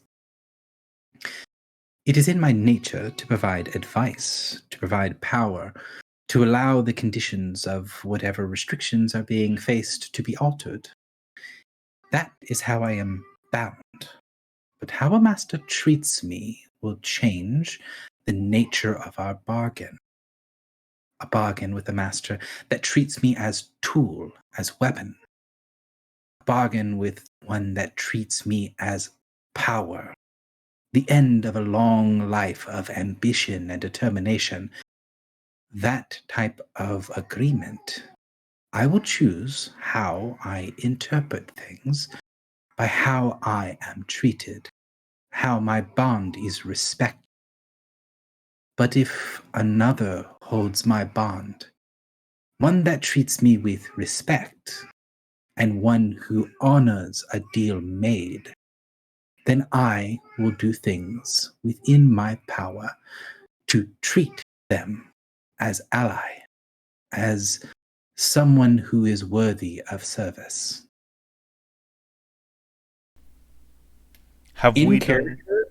In character, you guys would recognize when he says the word treat, he is putting a capitalization on that word.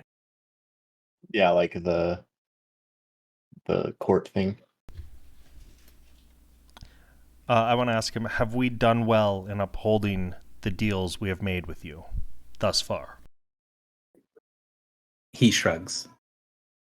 You wouldn't be bound to hold such deals, but you have done so and acted in a way as if you were my friend, as if I was not a weapon to be wielded, but someone to come to when you have questions that need answers, someone to rely upon when you had things that needed doing, but not forced. There were times that you could have commanded me. You could have told me what must be done. Yet, instead, you opened doors for me. You allowed me to interact in a way of my choosing, to act on my will. And in doing so, I believe I have acted on your behalf. in ways that I see fit. Yes, I have appreciated your assistance and your counsel and think of you as an ally and a friend. You say that it is in your nature to advise. I would appreciate any advice that you would bestow upon us now that would help us to achieve our ends.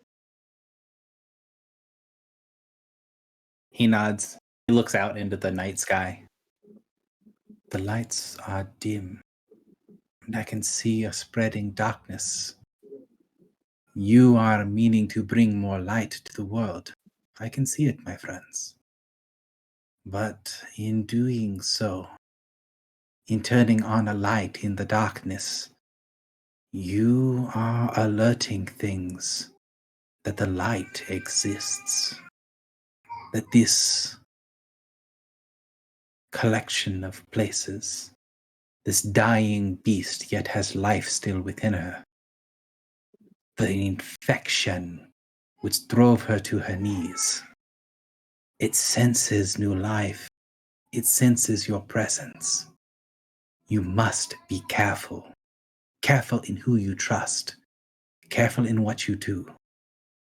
That light must be returned. And my advice to you is that your compulsions for the small, for the things you can see and feel, must not get in the way of what must return to all. You have created limits because of your upbringings, because of your beliefs and cultures. And I think some parts of that means that you have treated me as ally and not as weapon. I cannot fault you for them. I am benefiting from them.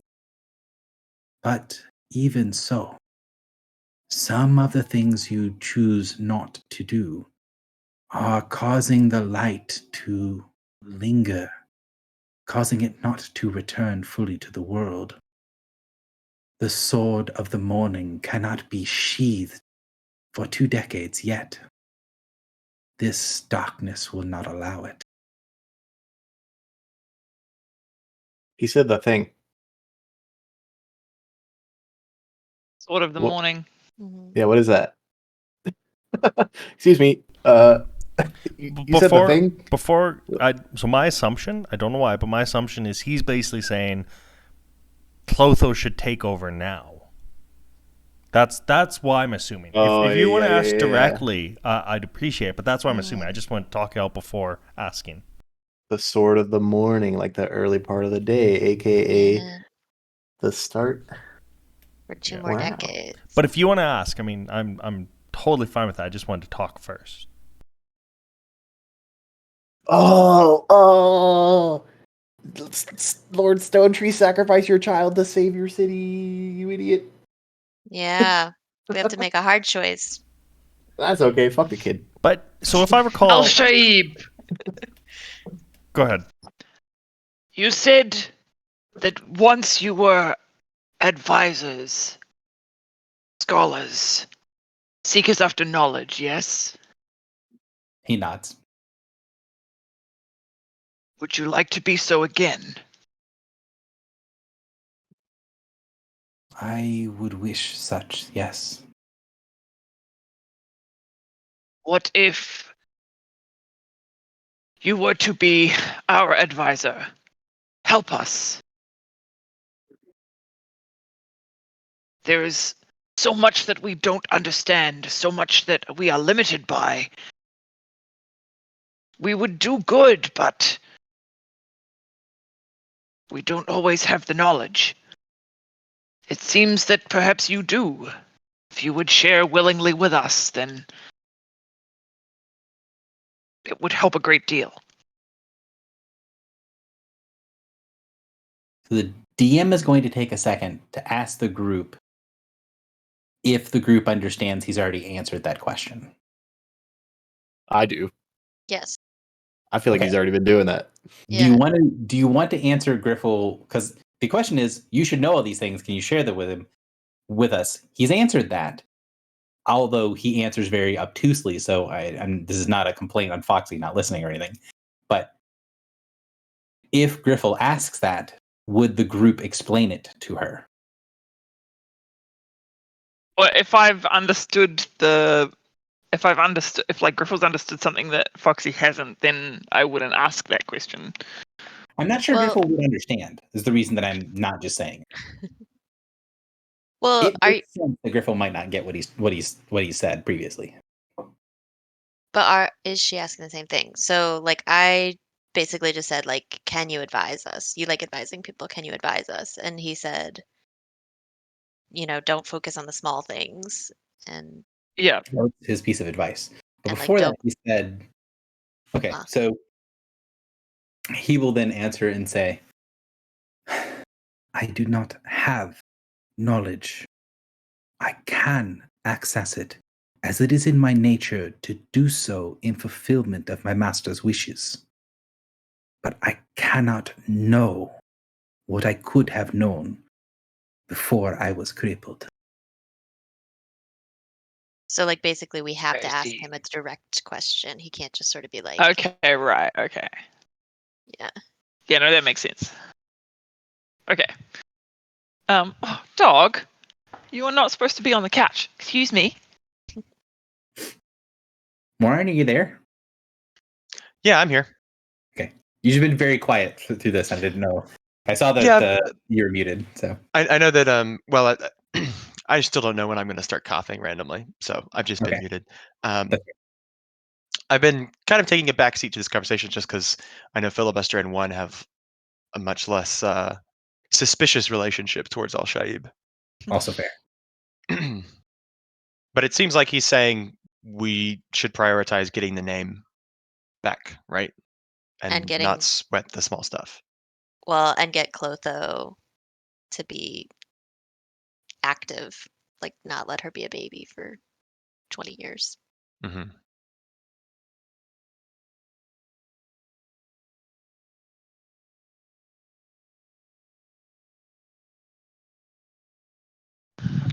Okay. And to be clear, that is his response to you've advised powerful people before. What would your advice be to us? And his advice is don't let the baby grow up naturally. That's a bad plan. Okay. I also think it's a bad plan at have this we- moment. I thought, but I Have thought we asked about? Oh, sorry. it's good. Because this might lead into the next question. I thought if Clotho were to take over now, that baby would basically die. What was that about? Yeah. Yes. Would the baby die, or would Clotho still be quote unquote Leave it alone.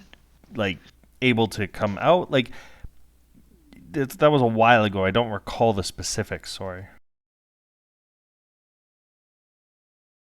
I will let the group answer. If we let the baby mature, Clotho could essentially sprout from the baby and the child would live when they're older. If Clotho took over now, the baby would die. Period. But Clotho And would. Clotho would find a new host. That isn't correct. Oh, It's not. someone else say it then. I thought that was the way it worked as well. I know if she manifests, the baby is going to die. Hang on one second. Try to say them again. Which one of us or Who? anyone? Any of us? Yeah, sorry. My sound for whatever reason went away from my speakers and went into my headset for like I don't know 3 seconds there. So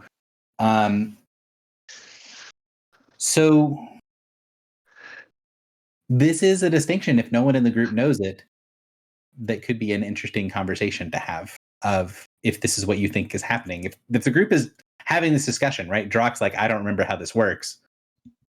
And the group has this discussion. Al Shaib will correct you. But does anyone else Well- want to go ahead? I think it's more an issue of the players not remembering how it works because it was so long ago. And so that's my question to you guys. Do you think it's an issue of the player doesn't really understand how it works, or do you think it's the character's not really understanding how it works? So Well, I can either I remember, like, I remember you explaining it at the time and going like, "Oh, okay, I get it." I just My answer that- here is It's yes. fine. So basically, it's would you guys prefer if I explained it because like you feel like, hey, we knew what was going on at the time. Do you want Gary to explain or do you want Al Shaib to explain? Is the question. I'd like to hear from Al's point of view. So if you're kind of talking about this and about how the Clotho would be able to come out of it, he would shake his head and say, "It is not such a thing. If the sword of the morning were unsheathed, and the sheath does not have its own buffer of life, it would fade away, be destroyed. It would not be able to become a new incarnation of the queen that is yet to come. If she were to have a lifetime of experiences, that soul would become the office of the queen that is yet to come. She would be changed by all those that came before her, by those that carried the power of the summer queens. She would not have a life of her own." So the DM is going to take a step back. It's been, I know, many, many months. Do you remember when you saw Clotho initially, how she shifted through the faces of like dozens of different people? Yeah. yes. Those are all of the people that had the office. So basically the explanation is if the baby doesn't get enough time to have life experiences, then when you put the office of Clotho on top, it's just going to kill the person's brain. Like they're just going to be gone. Like they have no chance of having a sense of self. If you allow them to have a life and then they get this thing, it might be a terrible burden, but there'll be a person there. And that's the differentiation, right? The basically saying you're going to effectively make this person not able to grow up. They're just going to have their psyche destroyed. So having Clotho is kind of like an office rather than a personality. And yeah, so and then he would say something along the lines of, imagine if you had the memories of your mother and your mother's mother and your mother's mother's mother back onto the dawn of time, but you got that memory when you were an infant. Would you ever be able to be a person after such thing? I suppose not. Then there is no difference between death there and death of the body. Death of the mind is Right. a far greater death. So we did have it right. It's just that time simplified what Yes. it was. So, but to be fair, like, and this is now out of character. What's actually worse? Like having a life and then like being taken over by Clotho, or just never having the life and never knowing? I will don't say know. that the distinction between this version and your version is your version implies that at some point she can just, Clotho will just pop out of the girl and the girl will be able to live her life. That is not on the table. Right. That's what I'm saying. No. Like, so, Yeah. so if, and that's where it gets weird, right? Because never having a life, but kind of like mentally being there and knowing you could have if Clotho wasn't a thing, almost seems worse than just never knowing and like having Clotho take over now. But so what is gonna like? Is she physically going to be Clotho, but in a baby?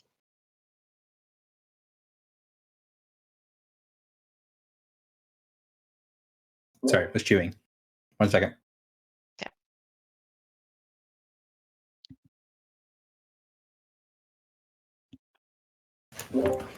The Summer Queen will present herself as she so chooses.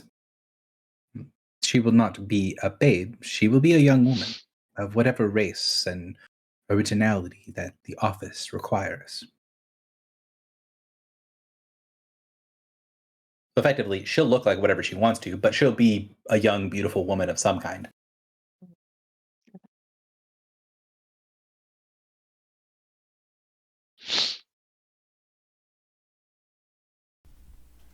Yeah, I hate to say it, but kind of sounds like we just gotta let Clotho take over, give her the name. Hopefully she can stop the attack on the town. Mhm.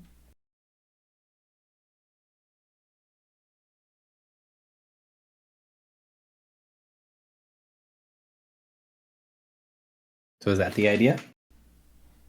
Well, I mean, regardless of what we say, I mean, we still gotta convince her father, right? I mean, can you imagine I- like having someone come and be like, "Yo, you gotta like sacrifice your kid," and I don't think Actually, we don't have it's. to convince her father. Yeah. We don't just have to convince him. Also, we had we just we have to had say it to to him. bargain. Yeah, we just had to bargain with Clotho to not manifest for a while, and she agreed. All we have to do is go and say we changed our mind. Like, we don't actually need Dad's agreement at all. true. Drock could do it right now with his summer power, right? Oh, Bring her that's up. true. Oh, but I can't give her the name with that power, can I? No. I would assume not. But that's Oh, separate man. from her manifesting. I know.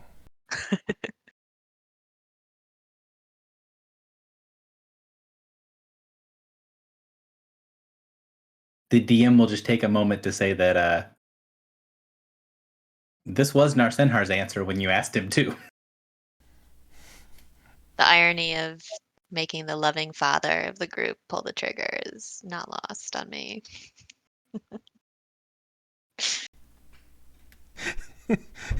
The rest of us are like, fuck it, it's a kid, who cares? Yeah, literally. One has already killed one child this campaign. What's another? Really? I didn't kill that child. I Directly. set the wheel in motion. That is so true. Unbeknownst. I didn't kill the child. I caused it to be killed. Yeah. I didn't know that's what was Sounds going like to you guys are happen. spending a lot of time around the she.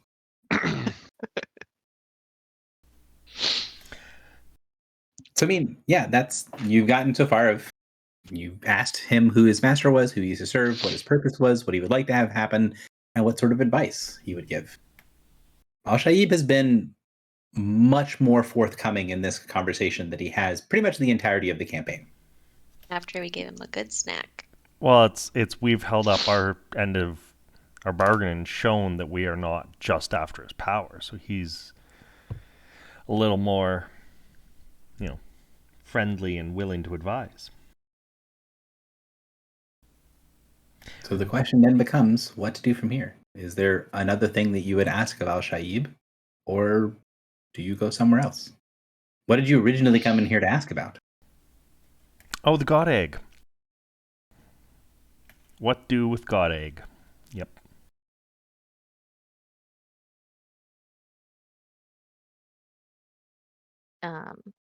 Excellently asked, Drock. Yep. I Okay. know. I got this. I'll handle the RP. You're fine. I'm still contemplating like the moral dilemma of Clotho manifesting. Psych yourself up for that conversation. Okay. Al-Shaib, we would like to ask you for one more piece of advice. We have liberated this so-called God Egg from a Koatoa in the temple in the Reach. And we know that it contains a portal to the Black Fens.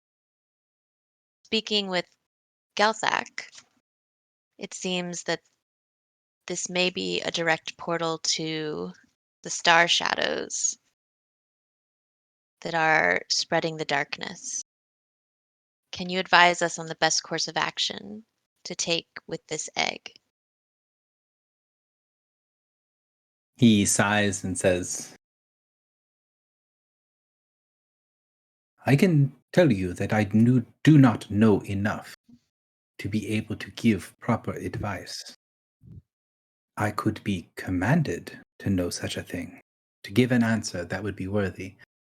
But without such a command, I cannot give you advice with so little that is known. Even this name you use is not lining up with the name and understandings. You say that there is a portal. I see none such. You say that this is a god egg, and it would lead you to the shadows of the stars. I see no such things in my lights. I cannot say you are wrong, but if you are right, if you are wrong, I do not know enough to advise.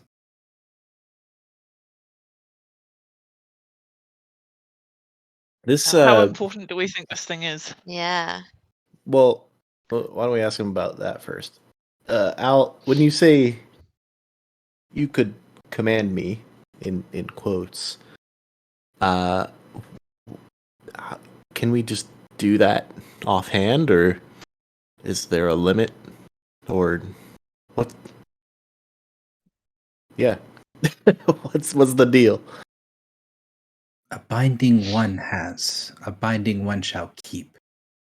The words they speak, the wishes they wish, their will shall be done. Thrice said, thrice done. And so we can only command you 3 times? One can only command me 3 times. Whoa, one or one as an individual? Oh, yeah, is that capital one or? You ask, and he just smiles. Great. Oh, help us out here. I appreciate We're your trying to do candor. right by you, and So he chuckles a little bit and says, "You are my friends, and one of you my master.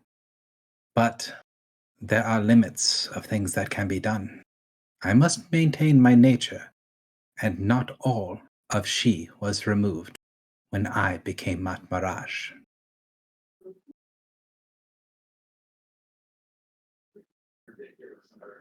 Can you repeat that last part? others. Sorry. Which part?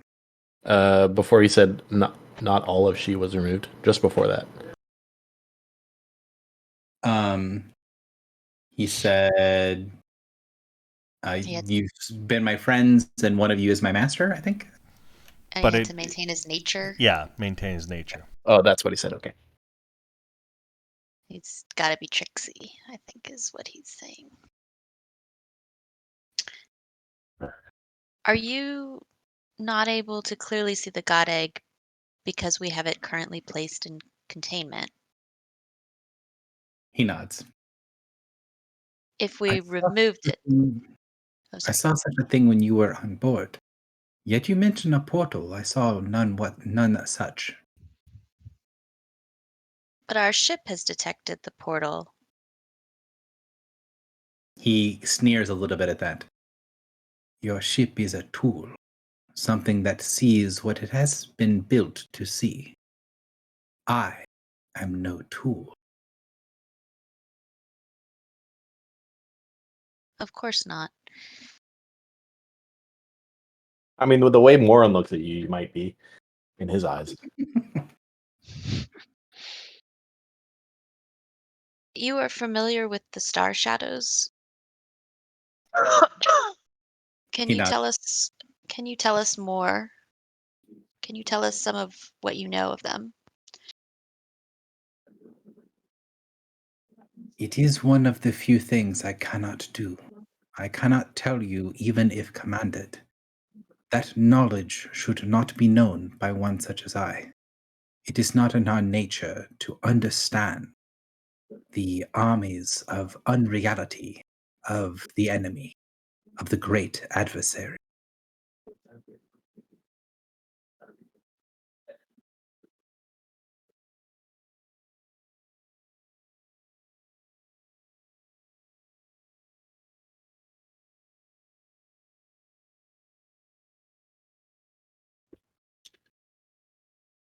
Crickets.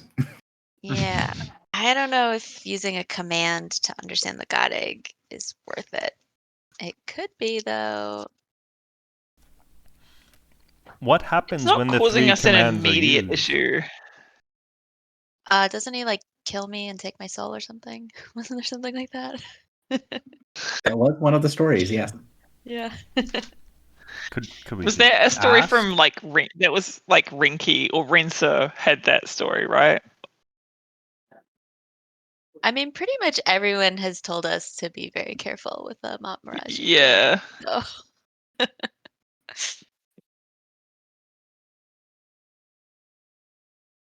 I mean, Aegis thought it was a great favor to let you know that there was a Mirage hidden on board. Mm-hmm.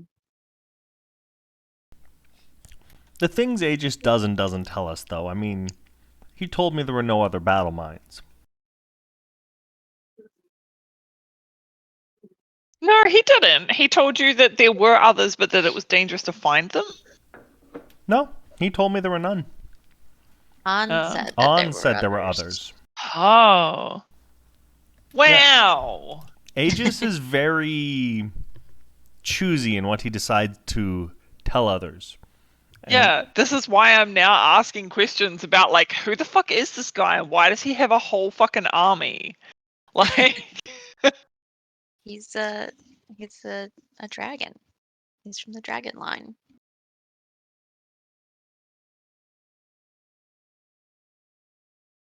So you have Al-Shaib can answer some things. He has given you some answers and some advice. Is there anything else you guys want to do? Although, again, you know that using one of your commands to get something, with the exception of understanding the Shar Shadows, which he just told you he can't do that. He can give you a bunch of other stuff. The question is whether you use it or whether you have other things that you want to ask him not using your questions or not using your commands. Yeah, I think I'm gonna not use a command. I have one last little thing I wanted to ask him. I'll pull out the poetry book and ask him. I know that you said understanding Ignan Primordial would not allow us to understand your runes. Still, I would like to learn the language.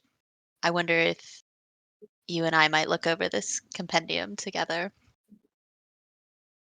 He smiles and nods.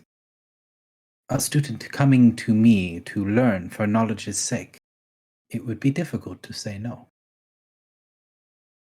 I also have ritual for Ignan Primordial. It's just not the right one. Mm-hmm.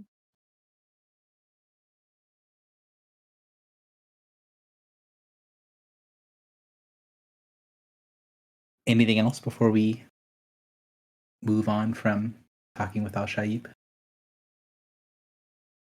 I'm not trying to rush you guys, but also this We've done a whole lot of nothing.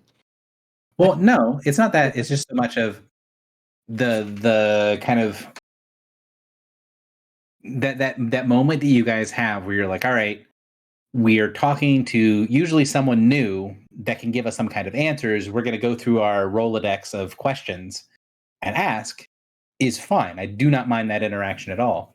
But it's hard for me to tell if you guys are thinking or if you're kind of, done asking your question.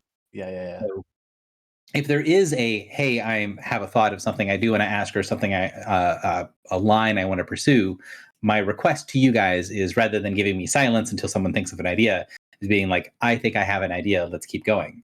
So the question to you guys is, does anyone have an idea that they would like to keep the scene going? No. I do not. Nope. Morin, you got beef to squash?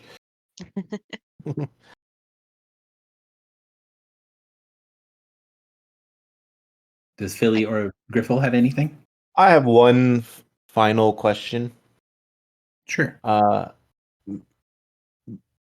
Al, given the opportunity to, let's say, cause harm to the Church of the Elements,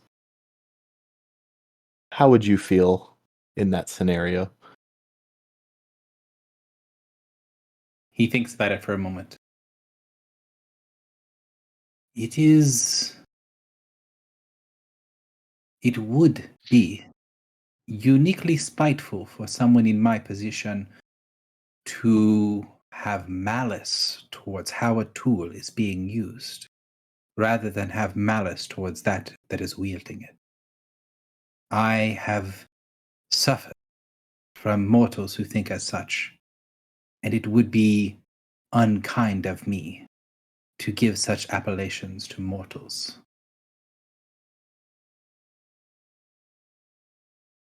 What's the word appellations mean, Gary? Does anyone know that word? No.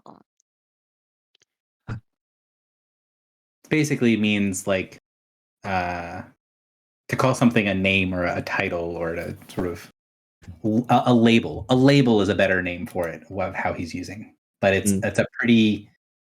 It can be a positive thing, but it is basically him saying, "I'm in a uniquely. It would be uniquely weird for me to blame a bunch of mortals being used by something else for what they're being used for." Oh, I see. So he's saying like, just because he's saying like they are also sort of slaves in their own way, kind of. Yeah. Do we know who they're being used by? Imix, potentially. Or the other dudes.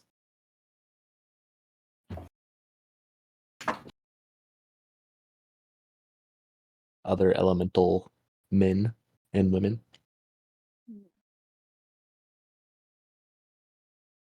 I think the answer to that question is probably not.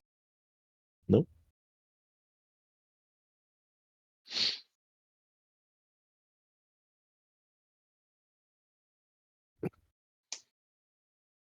But do you guys get what he's saying when he's saying it would be very weird of him to blame them? Yeah, he won't blame someone for basically their nature, right? It's kind of a similar tact, right? They're doing something or in an agreement with someone to do something and they're following through. He's not going to blame them for it. That's Not how really. I'm thinking of it.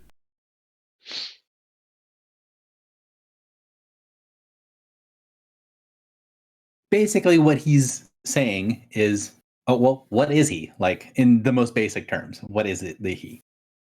Like, what is Al-Shaib? Prisoner. Yeah, but You said the most basic terms. I mean, prisoner is kind of what he is right now. An He's a immortal, prime- basically. Yeah, he's A servant? He's kind of like a a genie. tool.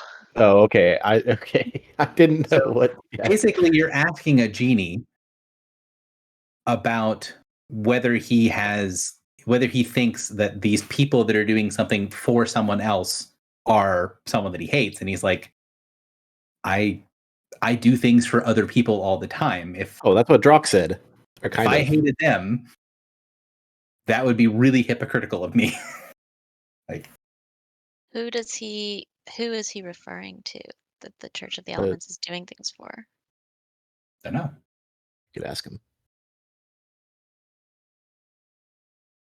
Al, who are those who are behind the machinations of the Church of the Elements? So he sits and kind of puts his head down to where, for the first time, you can't see his face, and says in a much smaller voice, "It is not an answer that I can give." Why? He shakes his head side to side. "You know why I cannot give certain answers. This is an answer I cannot give."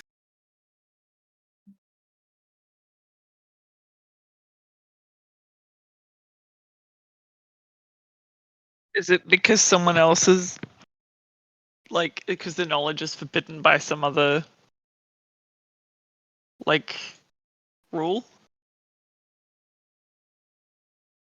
He tilts his head to the side and says, "That is an assessment one could make from my statements.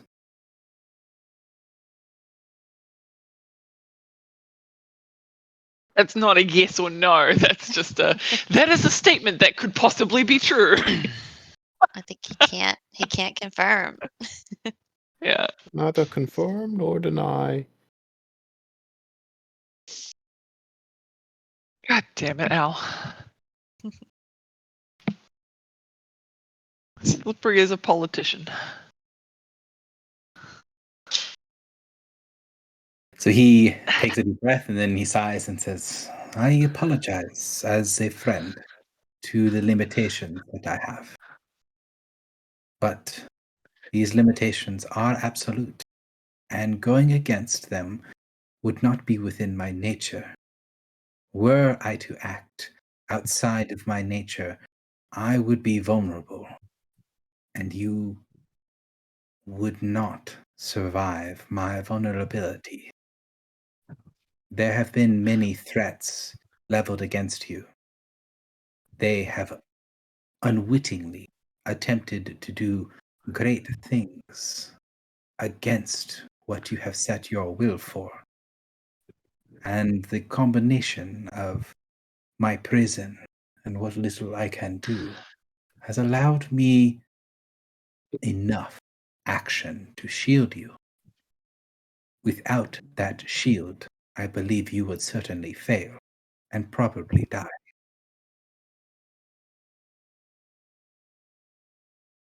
Suppose we should thank you then.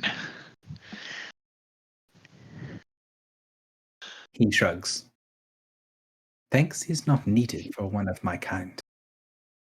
But as someone who is my friend, you are welcome.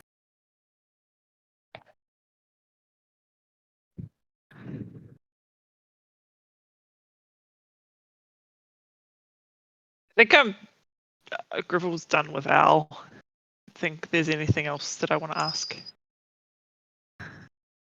Let's Yep. go kill a baby. Let's just psych yourself up, Drock. You know, I was getting there. And then Michael said it like that, and I'm like, oh.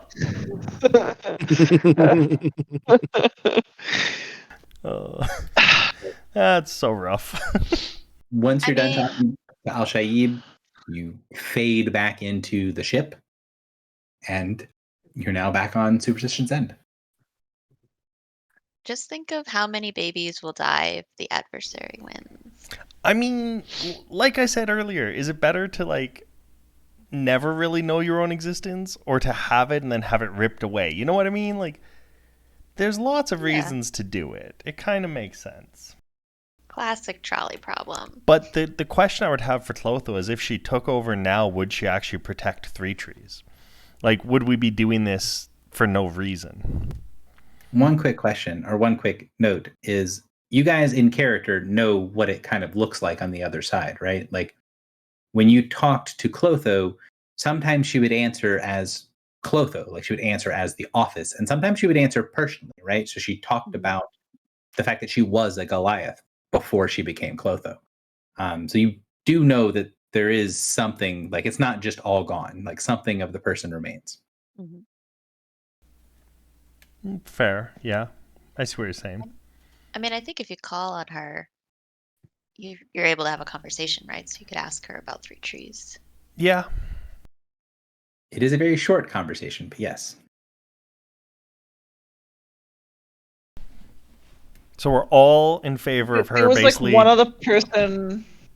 Go ahead. Sorry. No, go ahead. There was one other person we were going to talk to before. So we talked to Oh, Ayari. Fishman. Oh yeah, Ayari. Yep. Yari is the only person you've yet to talk to prior to the plan of sacrifice the baby. Not sacrifice. Evolve. Oh my Evolve god. the baby. You're just not going to hit B on the controller and let it. Yeah. Although, very awkwardly, that is kind of closer to how it's been. Mhm. Like, you actively have to stop it from happening rather than allowing it to be a thing. But yeah, Ayari is someone you've not yet spoken with. Is he up and about and feeling better? Eventually, yes. So this is at this point, 12 hours later, right? You guys have had effectively an extended rest, brought one of many back to life. He's had enough time to recover enough to be functional. He can be stabilized with some of the stuff that's on the ship. So yeah, talking to Ayari. So as you guys are doing stuff, he's not walking yet. Like, he's still too weak. You can tell that he's going to recover. He's just basically exhausted and, for lack of better terms, taking an extended rest currently when you go to talk to him. Mhm. So he would most likely be in the mess at one of the tables that has infinite food, just chowing down. And as you guys come in, he holds up a mug of something and says, "Never thought we'd have something like this, but anything I want. This would have been a marvel before we left home, wouldn't it?"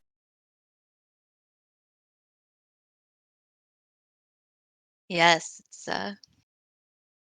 we would have killed for something like this back then, I'm told. It's good to see you. We have just a few questions. I expected you would. Ayari, you recall we received a message from you. You sent that message. You told us to beware of those who would send us to you. Well, I kind of thought you might come looking for me. And if you're going to come looking for me, you might have actually found something. And where I was on the other side of things was a shitty place to be with a lot of really nasty stuff. I thought maybe if I gave you a warning to let you know that I was basically okay, but in an eye of a hurricane, I'd let you know that you didn't need to walk through the hurricane to get to me. I was basically okay, but trying to get to where I was, I don't know if it's destiny or fate or just some version of stupid luck that I ended up where I did, but on all sides of me, there was some really nasty shit. So I just assumed if anyone was going to send you to me, well, they'd send you through the nasty shit, and that wouldn't work out for you.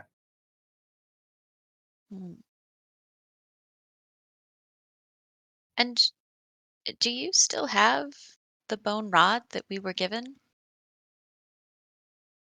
He shakes his head. I don't know, it faded away. I tried to hold on to it, try to think my way back into things, try to push. He kind of like takes the mug and taps the side of his head. Push some thoughts back in there, maybe get some information. Tried to explain it to the old goat, but he didn't really understand what I was going for. He shrugs. Not that I'm really good at explaining things, but, tried anyways. Faded away after a while, although I can still have the memories. I'm not sure I'll ever forget that place or the voice that came with it. He looks around for a second and then looks at Griffle and Morin. I saw you back on the ship and you're here now, so I guess you're the replacement me. He puts his hand up to Griffle to shake. I don't know about replacing anyone, but well, I do seem to be a part of whatever this is. And I just kind of look at my companions, shrug, and then shake his hand. Pleased to meet you, Griffle Sterrenshriff, Navigator. So he smiles broad and says, "Ayari." And then you can tell, even though he's been weakened, like he's ill is not the right word. He's just exhausted. That he can't kind of give the grip the full thing, but he is very strong and is putting kind of more effort than is needed into the handshake. Would you sort of match? Yeah. So he laughs at that, pulls you in a little bit closer to grab your forearm, and then he shakes one quick time. Good. They're in good hands. Good, strong arms. And he looks around. Little furry, Eh. And, well, I thought you had died and they were going to bring you back. I guess you're just like that?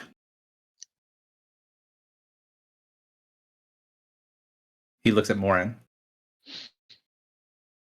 Say that again? He said, I guessed you had died and they were going to bring you back when they got back, but you just normally look like that? Oh, I see.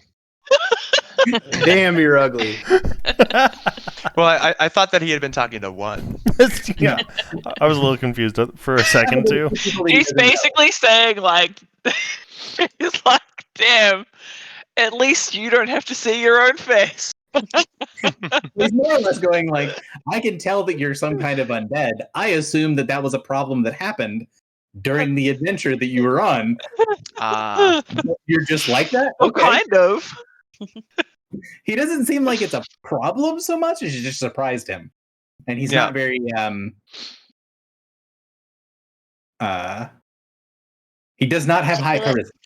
Mhm. So I'll just kind of laugh silently and then say, I'm Morin, and I seem to be masquerading around on this ship as the captain. Well, I guess everyone needs one. But, yeah, don't know how the rod thingies is going to keep working, but I can still remember a lot of stuff. And I guess they're now here. He leans back, takes that big mug, and puts it on his stomach. So, what's the plan? What do you need from me? Where are we going?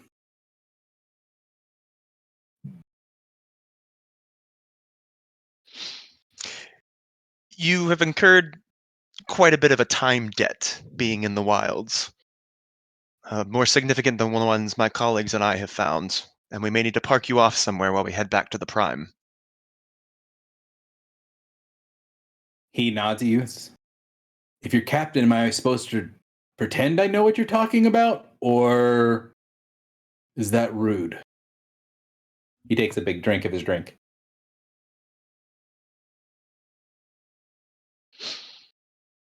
It seems it is possible that you may explode if you remain on our ship as we return to the Prime. Oh. Well, I'm against that as a rule, except for if the exploding stuff is all fire. That was really nice that one time. Oh, I believe it is. can explode in the bad way. Yes, I believe it is regular type. Well, I mean, put me someplace that's not too boring and not too deadly. If you could find me a nice place with, big women and food, I'd be much obliged.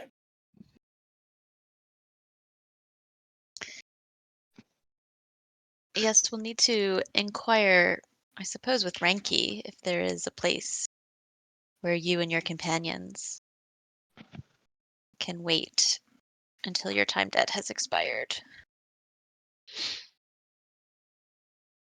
He nods and says, I've been thinking.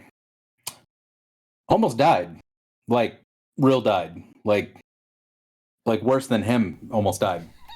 And been walking around the ship, seeing things. Thinking I need to get in a little bit better shape. Looking across the way at that flying thingy, the castle over there. Saw some pretty tough looking folk.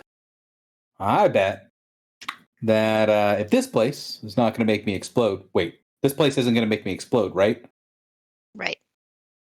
Well, if this place isn't going to make me explode and I need to get better at killing things and not dying, and those guys over there look like hard asses, maybe I could stay here, knock some heads around and see if they can teach me a thing or two about living. I imagine that would be amenable. We will inquire.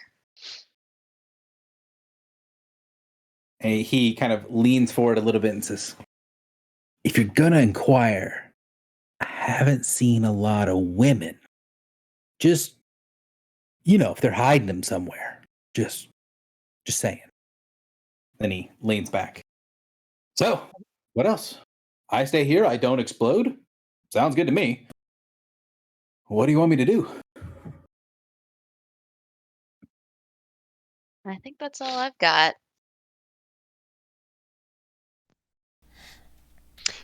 Could you perhaps enlighten us as to how your crew wound up in the wilds and acquiring a name? Oh, well, I don't know if crew is the right word. Basically, I got there, fell into some deep shit, bad things happened, and I stumbled into an area that, well, let's say the best way to put it. I went through a portal. I thought that portal would go the same place you guys were going. He gestures towards Drock and Filibuster in one. And damn it all, it did not go there. I went to someplace else. Kind of looked like the place we left, but it was different. Instead of being full of all kinds of crazy stuff, well, instead of the crazy stuff I expected, with all the heads and the talking faces and the voices and the people calling me strange things, you remember that place, right? I nod.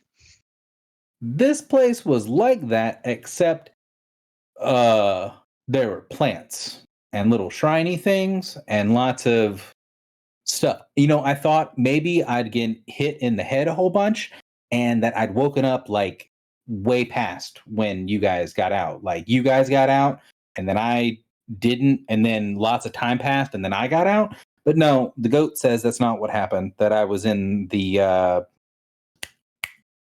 Sunlands. And I don't know what the Sunlands are, but Goat was nice to me, and we talked and did some stuff, and found out that a couple of the others were sort of filtering in. Something had sort of pulled them together. The Goat had some long explanation. I don't really fucking remember any of it, but something along the lines of there's a reason everything was coming together, and that once everything was together, he was going to do some sort of big spell, let us all know what was going on. How do we get back home? I'm thinking, sounds good. Bring me back to where I need to be. Goatman seems like he's pretty nice, and he has, well, I mean, it's not as good as this table, but he had a lot of food, and he shared. So, good place to be. So we all filter in. I get to meet everybody. There's one of these like mechanical people. I thought they were a suit of armor with some wood in it. Turns out wood is the person suit of armor is around. I got to expand my mind. Got to not judge people, says the goat person at least. Anyways, them and a vampire, a couple other people. There's like 6 or 7 of us. We all get together. Goatman says, hey, we're all done. All the wibbly wobbly things say that we're all ready to go. And everybody's here that's going to be getting here. We might be able to find a way out. He does a big spell, does some sort of thing, does question asking things. Whew, that went some kind of way. Starts raining blood. Goatman gets a little freaked out, starts asking a bunch of questions. All right. They say, Goatman says, way to get out is going to be through this place that's a real rough spot. But if we can get our way through it, we can make our way back home. Everybody go back to the lives they had. We all sit together, think about it a bit, find out that, well, we're not getting out of here any other way. Goatman says he doesn't know how to get us back without going this way, and that there's some sort of thingy tying us together. Something about a young woman, like a princess or something. Princess is going to do something to help us get back to where we need to be and has done some of the tangling of whatever to make us all together. So we all go together. Princess says we're supposed to go this way, although I don't get to meet her. It'd be nice if she was a big girl then. But anyways, so we all go. We fight some cows, some really mean cows. And we don't even have time to stop and eat any of them. But so that happens. Then we keep moving and we make it into this really like dirty old fortress place. Got lots of rust and things on everywhere. Go around, find all kinds of stuff. And in there, we find a thing. I think I talked to some. No, maybe I didn't. Maybe I saw something or heard something. Well, hell, I keep thinking there was something near in that tower that's important, but I can't quite get my mind around it. Maybe I got hit afterwards. So something happened. We did something with something in the tower. I keep thinking we might have talked to somebody, but I can't think of it right now. Anyways, so all these little terrible things like what we saw back in Prosperity, pieces of the ship come alive, some nasty parasite shit. Nasty parasite shit starts to take over people, starts to come in after everything. We had to get out of there. We made some progress, working our way through, killing what we could kill. We found some nasty elf dude tried to turn on us. What an asshole. He made all like he's one of us, one of the people trying to get out. Then all of a sudden he turns on us and the vampire has to go kill him. I mean, wasn't me. The guy was a bit of an asshole anyway, so I guess I don't care that much. But after that, we made it back to where we needed to be and headed out of a portal into a cross place. No, a crossing. We went into a crossing. The girlie said it was like a bridge, someplace that would help bridge the space between the planes. I don't know. I remember what she said. I don't really understand it. You understand. And we waited there for a while, and they said that we had a certain amount of time, and once it was past, the other end of the place that we were would open up. But that didn't happen. The other end, well, I mean, I guess it kind of opened up, but it was supposed to bring us back to the real world. Instead, opened up and a bunch of scary shit came out of it and tried to eat everything and everyone. We threw some stuff, blew some things up. I got to hit people really hard. Everything was working out pretty well. Came out the other side, a little dirty, but feeling pretty good. Then they're all crying about some sort of ritual circle, some sort of magic thing. Bam. We get teleported someplace else, or spun someplace else, they said, but I didn't see a disc. We made it onto a big ship. Some nasty shit happened. I got a bit of my gut torn out, and that was not fun. And now the fever and me not really knowing what's going on. The vampire did some weird shit to cover our tracks, and, well, then you guys showed up. I think that's long and short of it.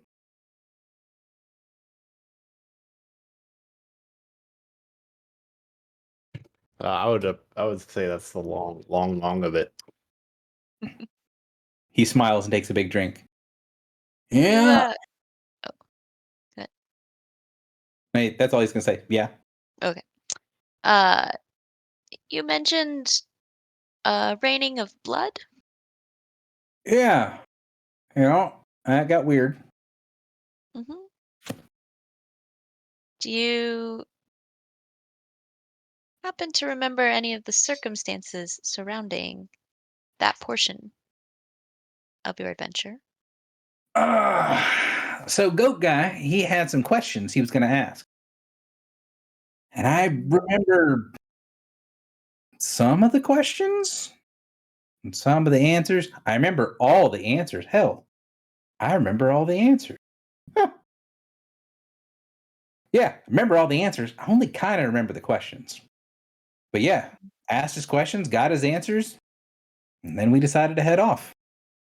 What were the answers?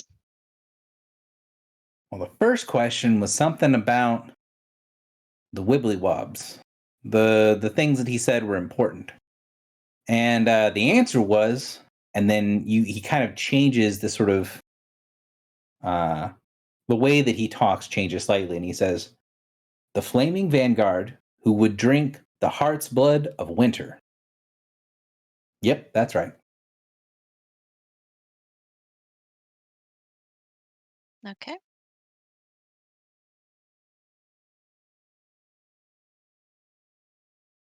And he's like, second question. Second question was something about how we're going to get back, how we're going to get out of the Sunlands. And answer said was the rusted star holding death without and fire within. Which, whatever, doesn't make any sense to me. I bet the rusted star was that fortress. Huh. Maybe he was right.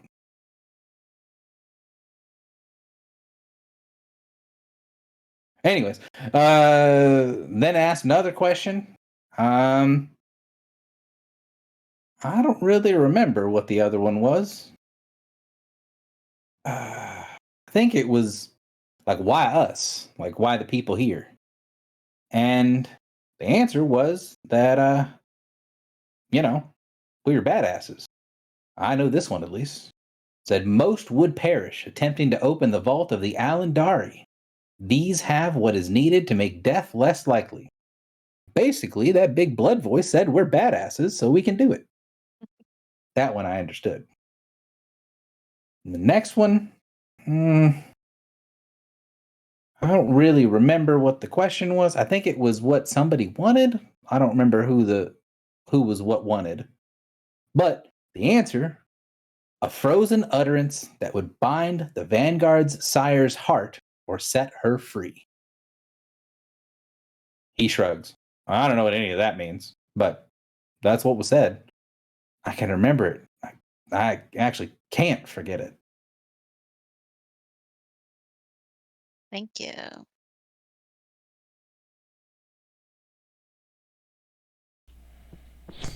Sorry, can you say that again, Gary? A frozen utterance that would.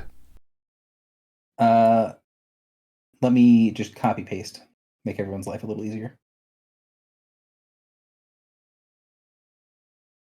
Oh, crap.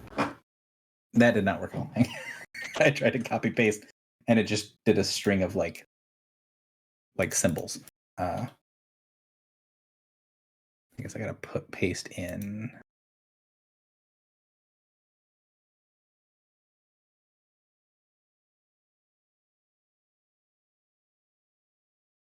Will this let me paste it in here? Let's see. Yes. Okay. So those are the answers. And you get the version of the question that he remembers. The Vanguard sire's heart.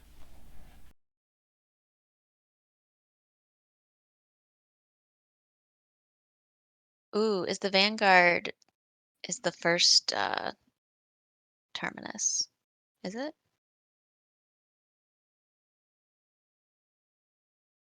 Or no, that's the Harbinger.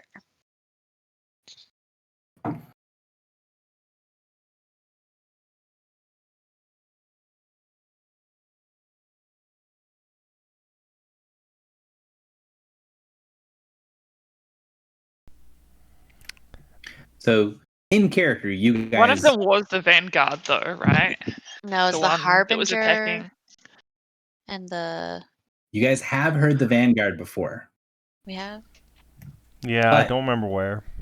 That's not one of the names of the enemy. That's not one of the walkers.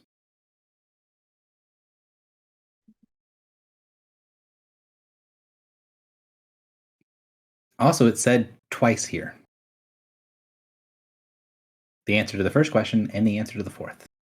Oh, the Flaming Vanguard who drank the heart's blood. Where have we heard Vanguard before, though?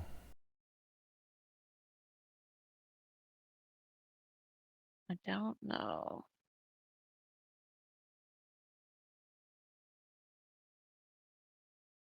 Anyways, so you guys can be aware that there was another, like a consult oracle that was cast. Mm-hmm. And we're presuming that because he said he can't forget that voice, that it's like Thuriel who replied. Yeah.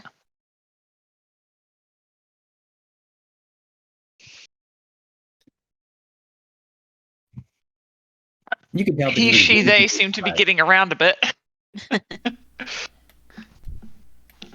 Sorry, Gary, I missed what you said.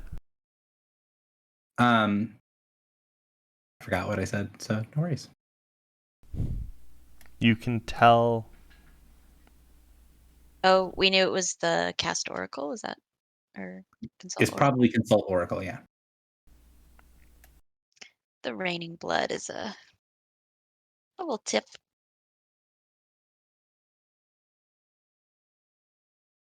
So yeah, he gave a Ayari's version of the adventure that they had in the wilds.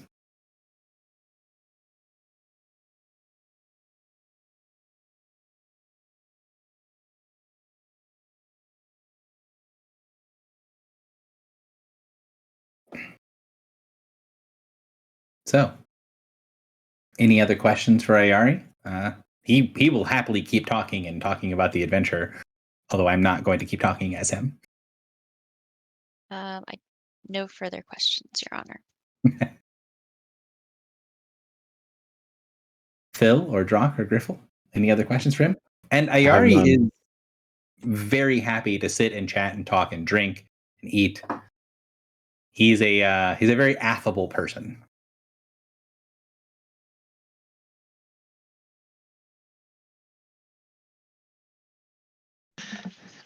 I feel like if we have any time left between, like, when Rinky comes back to talk to us, Griffle would probably like spend some time getting to know Ayari. Maybe like play some dice or.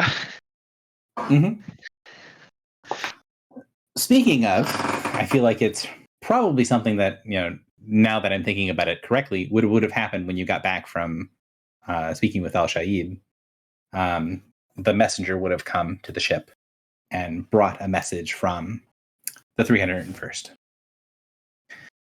letting you know that. So the question was basically, where's a safe place to go to help with time debt? Mm-hmm. And the answers given were the Pillars of Creation is a great spot for losing time debt if you have basically positive charge. It is severely negative. It can be dangerous depending, so it's not super safe. And then would say that the nearby location, so Rusted Bone, is much safer but much less negative. But it's more negative than here. So the War Mage would give you the equivalent of an explanation that Rusted Bone is at -3, and the pillars are at -10. Oh, wow. So super negative. Yes.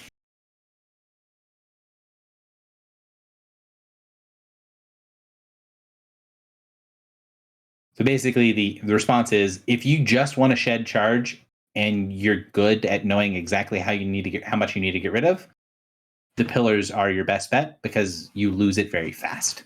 Mm-hmm. Other than that, if you want someplace that's still more negative and also isn't as dangerous as the pillars for multiple reasons, Rusted Bone is a good choice. Okay. And do we infer dangerous meaning like we could get attacked by stuff, or dangerous just because time moves so fast? Yes. Okay, great. Time moves has such a large absolute value. So it's either very high positive, very high negative. Mm-hmm. So a minor error in when you leave the plane can have really bad effects. So that is dangerous in and of itself. And then the other piece is that it's to let you know that like the pillars are not safe. Like there are things down there that would attack you.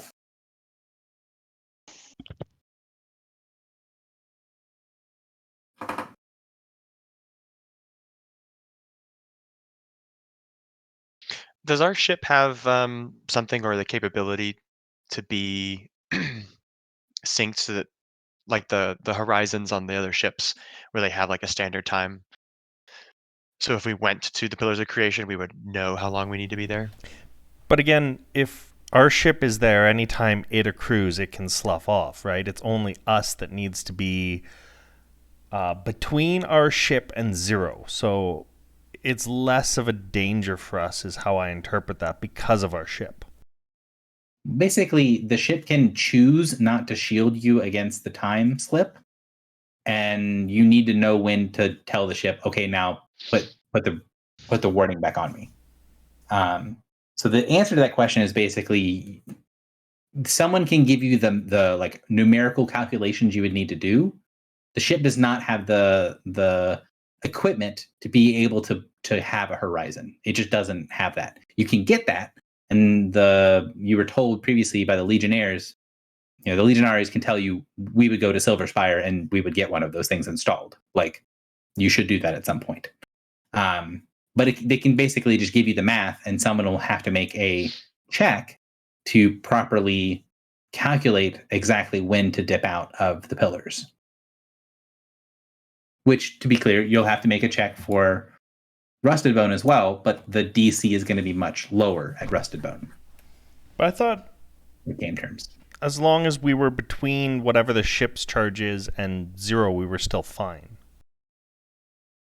Via some definitions of fine. It is unlikely to be fatal. That's not the same as fine. Got it.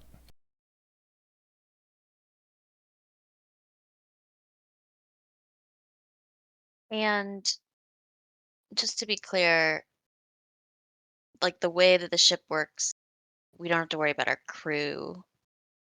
Correct. Okay.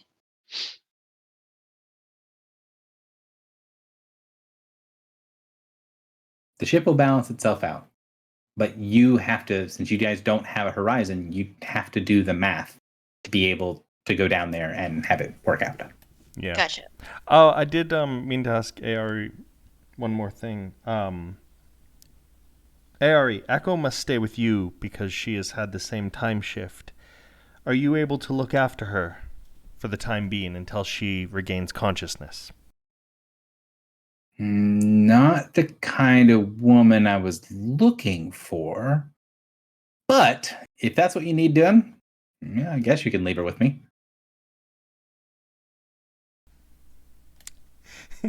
I don't know why, but every time he talks about women, yeah, just, yeah.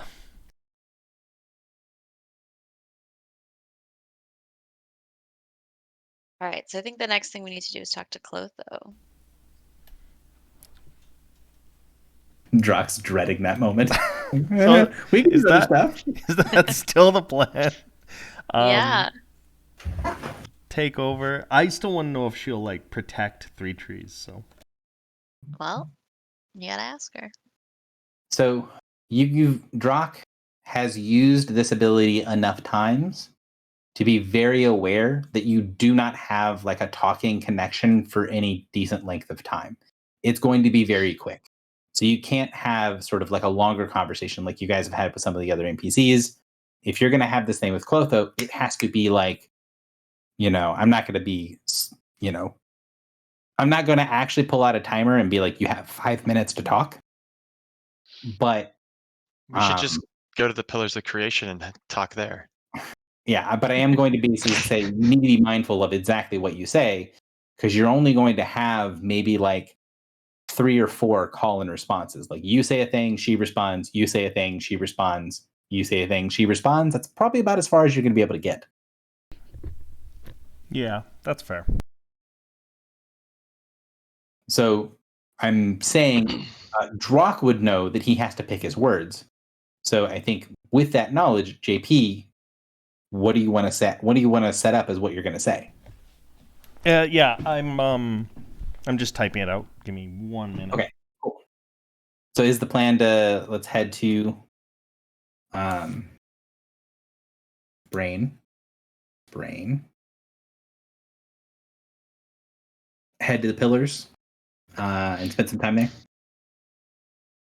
Well, my thought is we should talk to Clotho first because depending on how that goes, maybe we don't even need to go to Three Trees.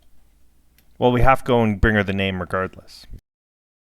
Yeah, but when she's like in her full form, can't she just like pop anywhere she wants to? She could just come here.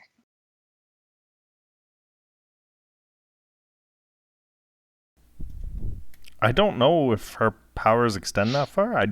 We don't really know her powers, do we? Yeah, I mean that's what I'm saying. Like talk to her first. So in the conversation, we need to tell her to take over. We need to ask about Three Trees and ask how to get her the name. I think are kind of the biggies.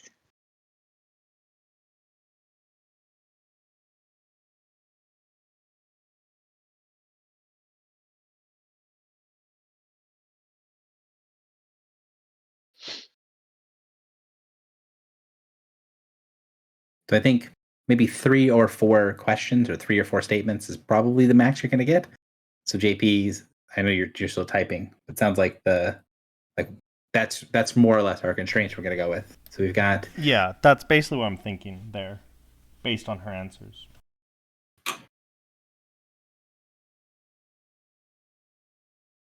Okay. And this doesn't have to be like you pre-do this, but I just want you to kind of go into the conversation knowing that it's short-lived and knowing what you want to say. Yeah, that's basically what I want to say. Okay. So do you want to do that? Yeah, sure. I will contact Clotho. So you take on the mantle of the summer night, and Clotho is able to see through your eyes for a minute. Question as well: is there anything that you want Clotho's opinion on with the power that actually comes with the moment that she connects with you, where she can see through your eyes for a second? Is that something that you want to have happen? Like, is that a power you want to use, or is that going to be expended for the day so that you can talk to her? I don't think there's anything I directly need answers on right now. So, yeah, just the conversation. Okay. So, as soon as you turn it on, she says, "How can I help you, my knight?" Clotho, we believe there is an attack on Three Trees, either imminent or in progress. Have you seen any evidence of this yet? My host does not know, and what limited things I can feel, I see nothing.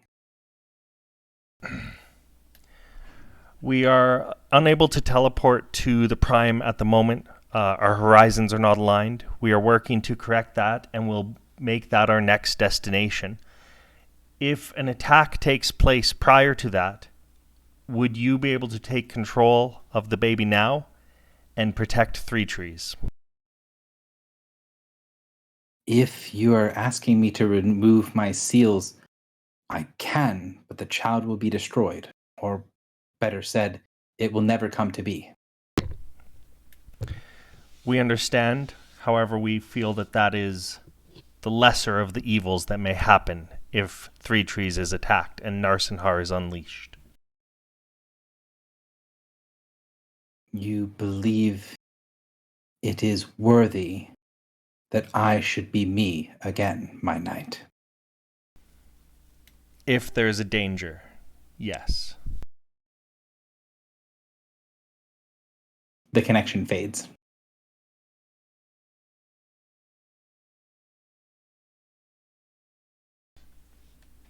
I will relay that to the party.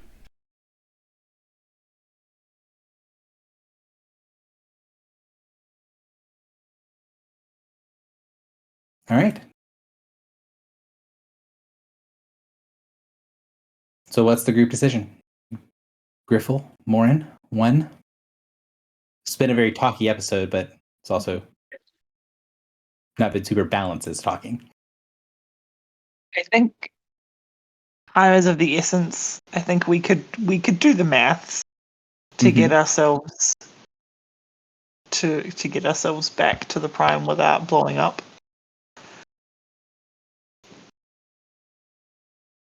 Okay. I mean, not Griffle, but Marin and one seem pretty smart.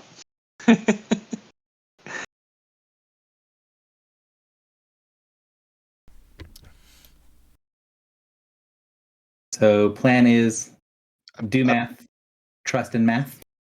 Go to the Pillars of Creation, right? Yep. Yeah, I think so. All right. So this is a group check. And the key skill is history for doing the maths required. And the default things, the default thing you can use to assist is you can either use history or dungeoneering, because the dungeoneering is sort of helping translate the script, translating the rules from technobabble to just the raw math. So who's going to be leading our check? Who's going to be our history person? I have a 15 in history. I also have an 11. Yeah, I'm at a solid 6, guys, so not me. Yeah, my history is 8. So I guess it's me.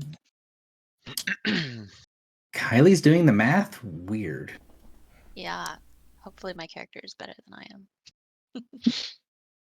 All right. So who would like to assist? So we'll stop. We'll start at the top of the Discord from ease of my life. Griffle, do you want to do something to assist in the calculations? I have a plus 15 in Dungeoneering. I'm not currently at my PC. If you got a plus 15, so you guys are now level 10. Assist is you need to get 15 or higher. So you say I assist, and you now have a plus 2. Oh, cool. So Griffle assists. That's total plus 2. Morin? My sheet still says we're level 8, so it's actually 17. Even better. Morin? Yeah, I can try to assist. Okay, so are you using the default of Dungeoneering or using something else? I was going to use history. Okay, yeah. I can also see just helping doing the raw math as well. Right? Okay. So history, you need against DC 15. Total plus 4. Is Drock attempting to help, or is he attempting to stay out of the way? I have 5 Dungeoneering and 6 history. I'd have to roll a 9 or a 10 or better, so... Thoughts, team? That's a 50-50. Yeah, but it's a Drock 50-50, so 70-30. Your guys' call. No, it's literally your call. So Let's do it. What's the worst that could happen? All right. -1 is the answer. Oh, exactly. I will do. You said Dungeoneering is well. Yeah, my history's better. I'll try and help with the math with what I remember from how long we were in places. Sorry, I gotta find buttons. Whew! Look at that. Rolls a 19. Nice. Filibuster. Are you helping? I or staying will. away? I will attempt to help. I will click the button. There we go. 2, 4, 6, 8. One of many. Please make your history check with a plus 8. Right. We're looking at Plus 7, right? Because I'm recently dead. yeah. Sorry.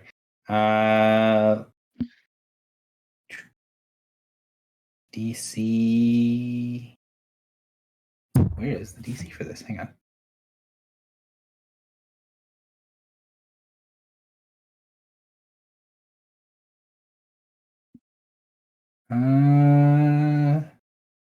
For DC 30 is what we're looking for. Yeah, 33. 33. Well done. So the time feels like it passes fast down here, but you know from the explanations given that the time down here actually flows significantly slower than it does in the higher planes. And gonna do, let's see, everyone assisted, so I'll roll. Sorry.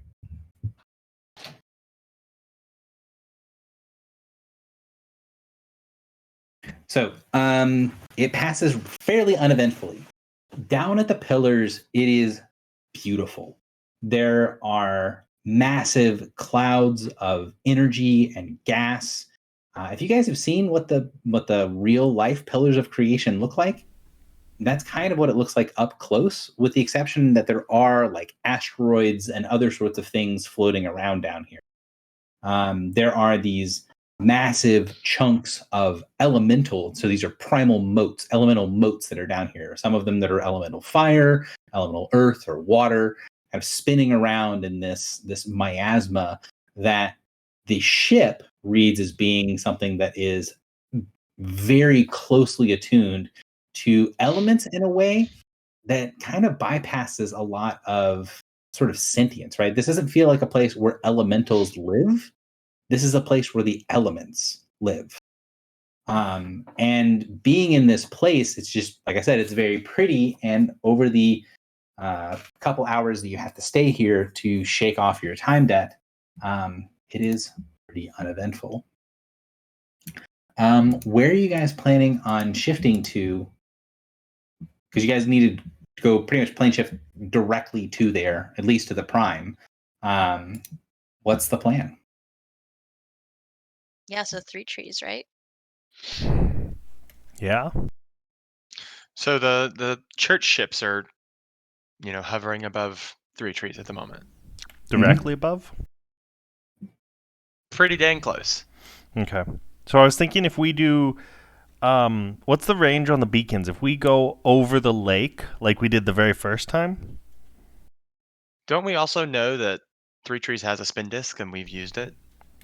Exactly. Yeah, well, but I want the ship close in case there's a battle, right? I want to be like just out of range. The beacon range is quite far. Like, 50 miles. yeah. We could do like last time and go over the lake and then fly, like scan and then fly closer.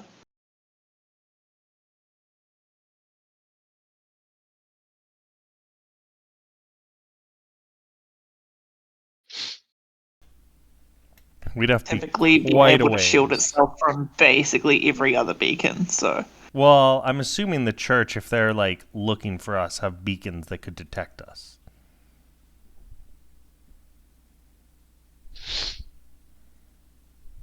Would that not be the case? it's possible.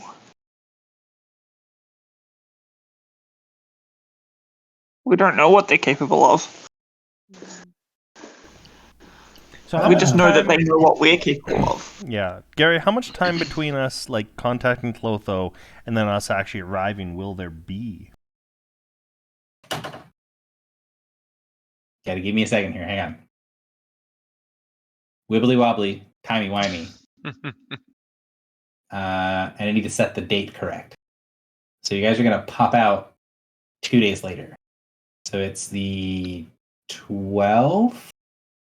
That seems wrong. Where's actually where's my calendar?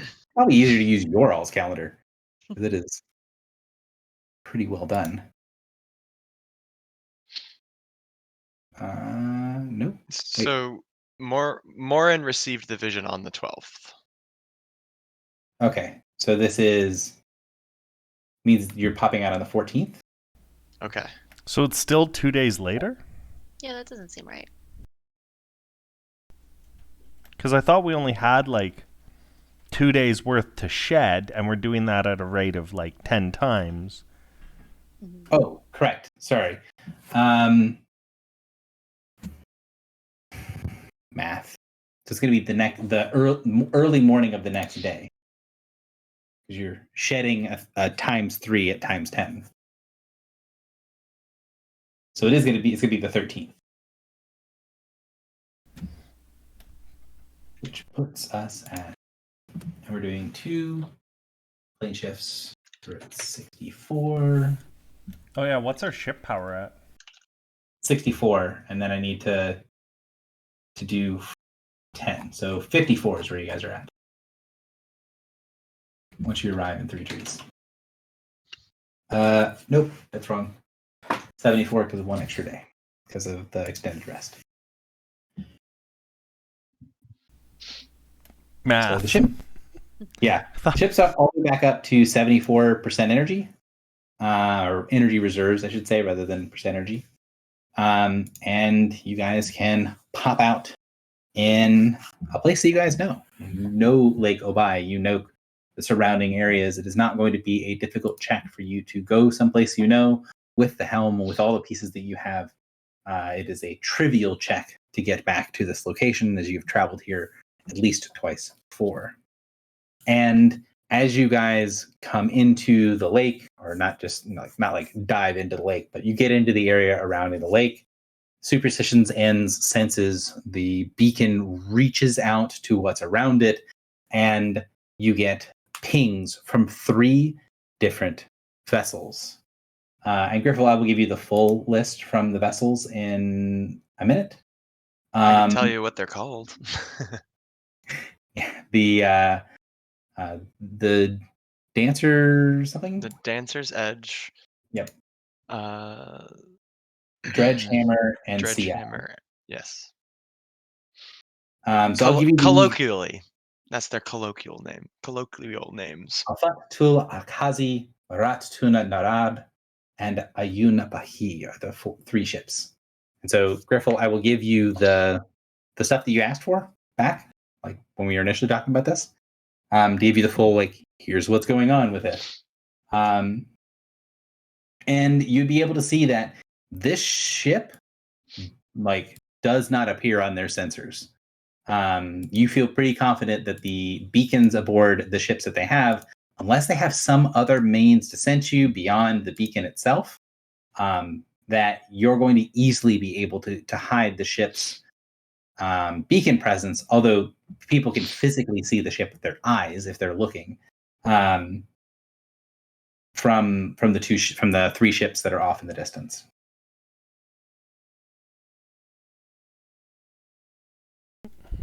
So, how far out are these ships? So the three ships are also over the lake, but they're very close to the city. And does it look like fighting is happening in the city? Nope. Okay. It does not. Should we do ascending to Lord Stonetree, and now that we're here, and ask if it's safe to spin in, maybe? Yeah.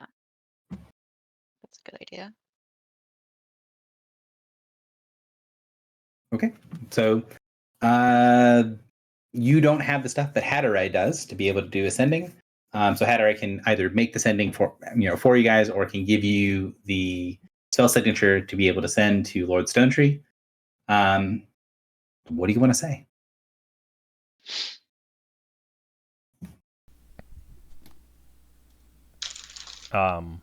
One or Philly, as you're the ones going to be doing the sending. Any input?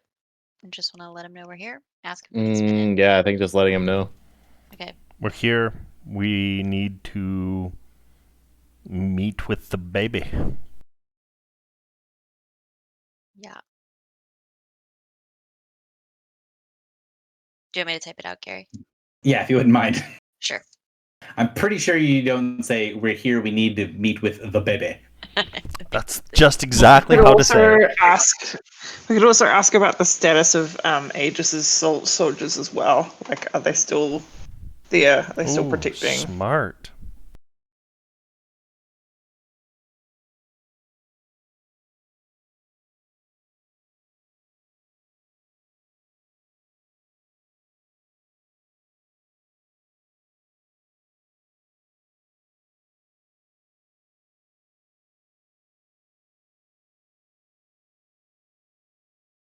Something like that. I didn't count it. I don't care about counting it so much as just having it be relatively short. Okay.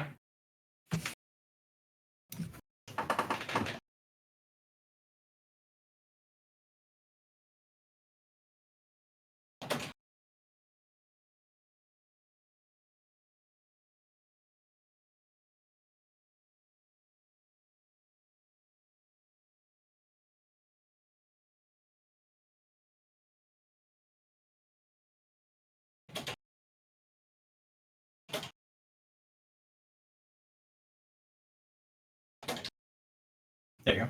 So the spin disc has been captured by the church. The soldiers you sent have warded my home and have remained hidden.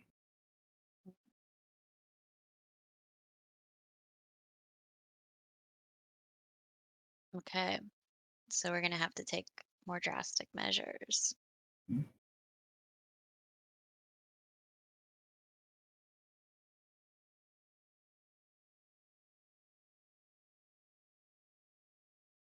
So what's the group want to do? Ship can become invisible for a time. We could sneak in, extricate the family, and leave. That would keep Clotho safe, but perhaps doom the rest of Three Trees and more. Or we could use our stealth to our advantage and strike preemptively. Kill all three at once. How long can the ship be invisible? I think it's like 10 minutes. I think it's 5 minutes. It might be 10 minutes. I thought it was 5. It's not long. It's not a long invisibility.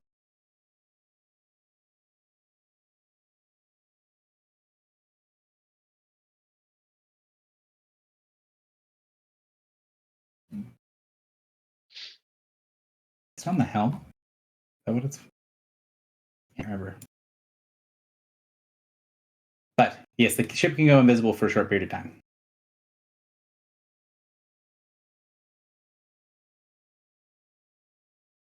An open conflict with these 3 ships is not going to accomplish anything, but merely delay the church destroying this entire city.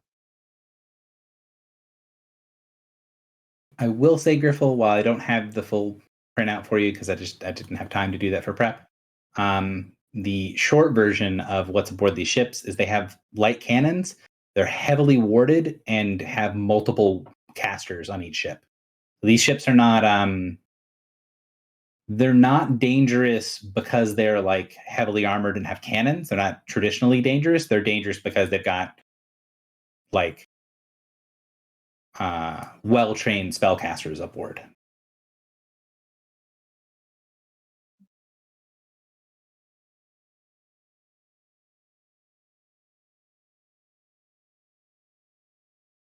We could make an appearance, try to get them to chase us, and then ease that away, but then they would just come back here again. If we destroy all 3 of these ships, more ships will come to destroy 3 trees.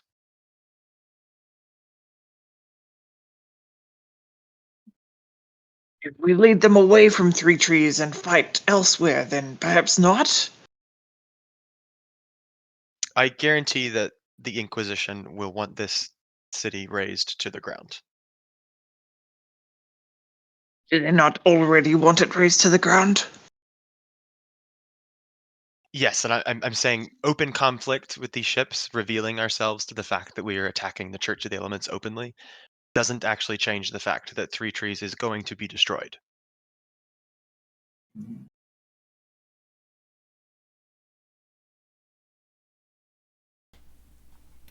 Are sendings pretty cheap, Gary? Or Are sendings cheap? yeah, Yeah, very cheap. They're basically negligible cost to you guys at level 10. I think we have to tell Lord Stonetree that Clotho's presence is drawing the church because it is assumed her presence is assumed to be from our ship. I.e., things are getting confused. I don't know how to say that. Words are hard. It's not Clotho. Clotho leaving the city will not save 3 trees. But I thought you said that the growth of the city is what's causing them to, or the growth in the city is causing them to think that we had an influence. Is that growth not from Clotho? It might be, but the growth has already happened. So her leaving won't do in the anything. eyes of the church, this city is contaminated with a plague that they are creating, and they don't want that plague to get out. So we could do a sending to Stonetree and ask what he would like us to do. This is a out of game thing. Is the group going to take what he wants you guys to do into account? Like, I'm not saying don't send, but is whatever he's going to say going to likely change your all's mind? And also, what do you want to do? So, Morin's position is this place is doomed. Are you going to fight anyway? Are you going to try to sneak out and just let the doom happen? What is the group's plan?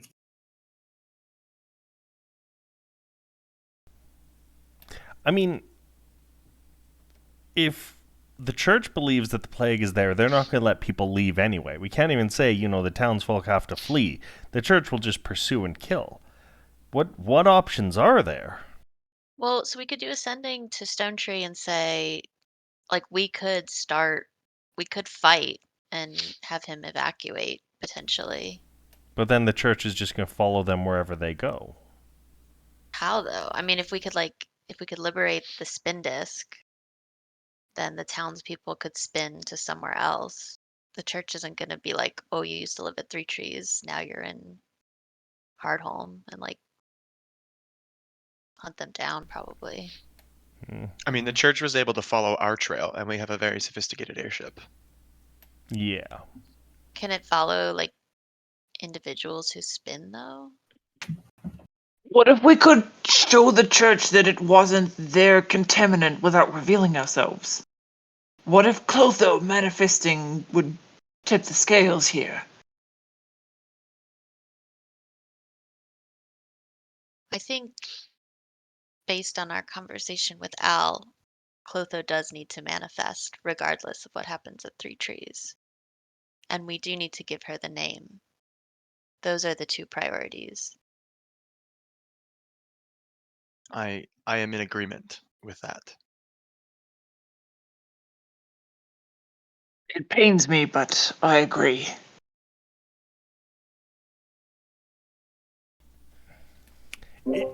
Is there at this point any way to safely get to Clotho without giving ourselves away? I think the invisibility. Invisibility might be able to get you, if not there, get you close. But the other thing is that if the decision is made, right? If you're saying, "Cool, we are deciding to do this with Clotho," it's not going to be hard to do that. Like you could do ascending to Clotho. You're close enough physically to do that. Oh, that's true.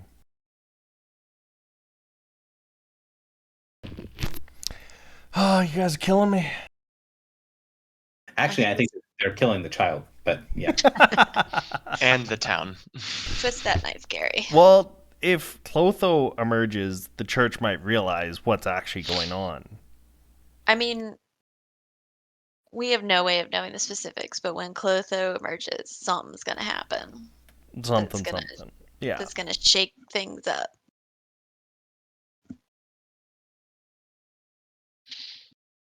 So as you guys are sitting here talking, debating, you see the iridescence of the shield, the superstitions, then shedding the time slip of being in the deep pocket in the Pillars of Eternity, protecting itself and the other members of the crew that were not using that to remove their time slip. And as it's sort of shedding this energy, as it's fading away, as you're locking yourself into this time, things start to snap together, and each of you feels something strong pulse from the rods. A vision happens as you guys snap to this point in reality. The vision is almost hard to understand at times because it's like a vision you've seen before. When you guys were in Hardholm, there was a vision that you had that felt wrong. It felt too close, too near. The paint was flowing one into the other. It was like having your face immersed in a paint that was not yet dry. And that's what you get here. An event that feels so close that it's uncomfortable. A vision of what is to come. And that's where we'll end session. Because that's time, right? Yeah. Yep. So now I've sat on the moral dilemma for another 2 weeks. But the good news is, you'll see what I've seen. Maybe. You guys get the Morin got. Yeah. No, it's. I guess we have to call ourselves the baby killers now. We're not, though. We're New team group name. like, does Pikachu... 2 down, countless to go. Pikachu killing whatever little Pikachu is. Pichu? Oh, yeah. We can be the. Oh no, I've got a really bad joke. We can be the KKK, the Kid Killer Clan. Oh my god. That's so bad. I'm sorry. Not that sorry. All right, so I sent you guys the vision, and that is where we're going to end session for today. Is that sort of moment of the time is sloughing off the ship. You guys get brought back into sync with time, and as soon as you do, the vision that made its way to Morin hits you all. And then we'll kind of pick up from there next time to see what happens to Three Trees. I don't have to go right this second, so if you guys want to stay and read and keep talking and chatting, you can definitely do so. If you guys need to leave, you can definitely do so. But before you guys head off, Morin, do you want to share anything about this vision for their context, or are you gonna just not worry about it / leave it to next session? I want to leave it to next session because I want them to be able to ask questions of you. Cool. Either next time or I guess now, but I So- think that Morin will have more to say once he learns that everyone else has also gotten this vision. Mhm.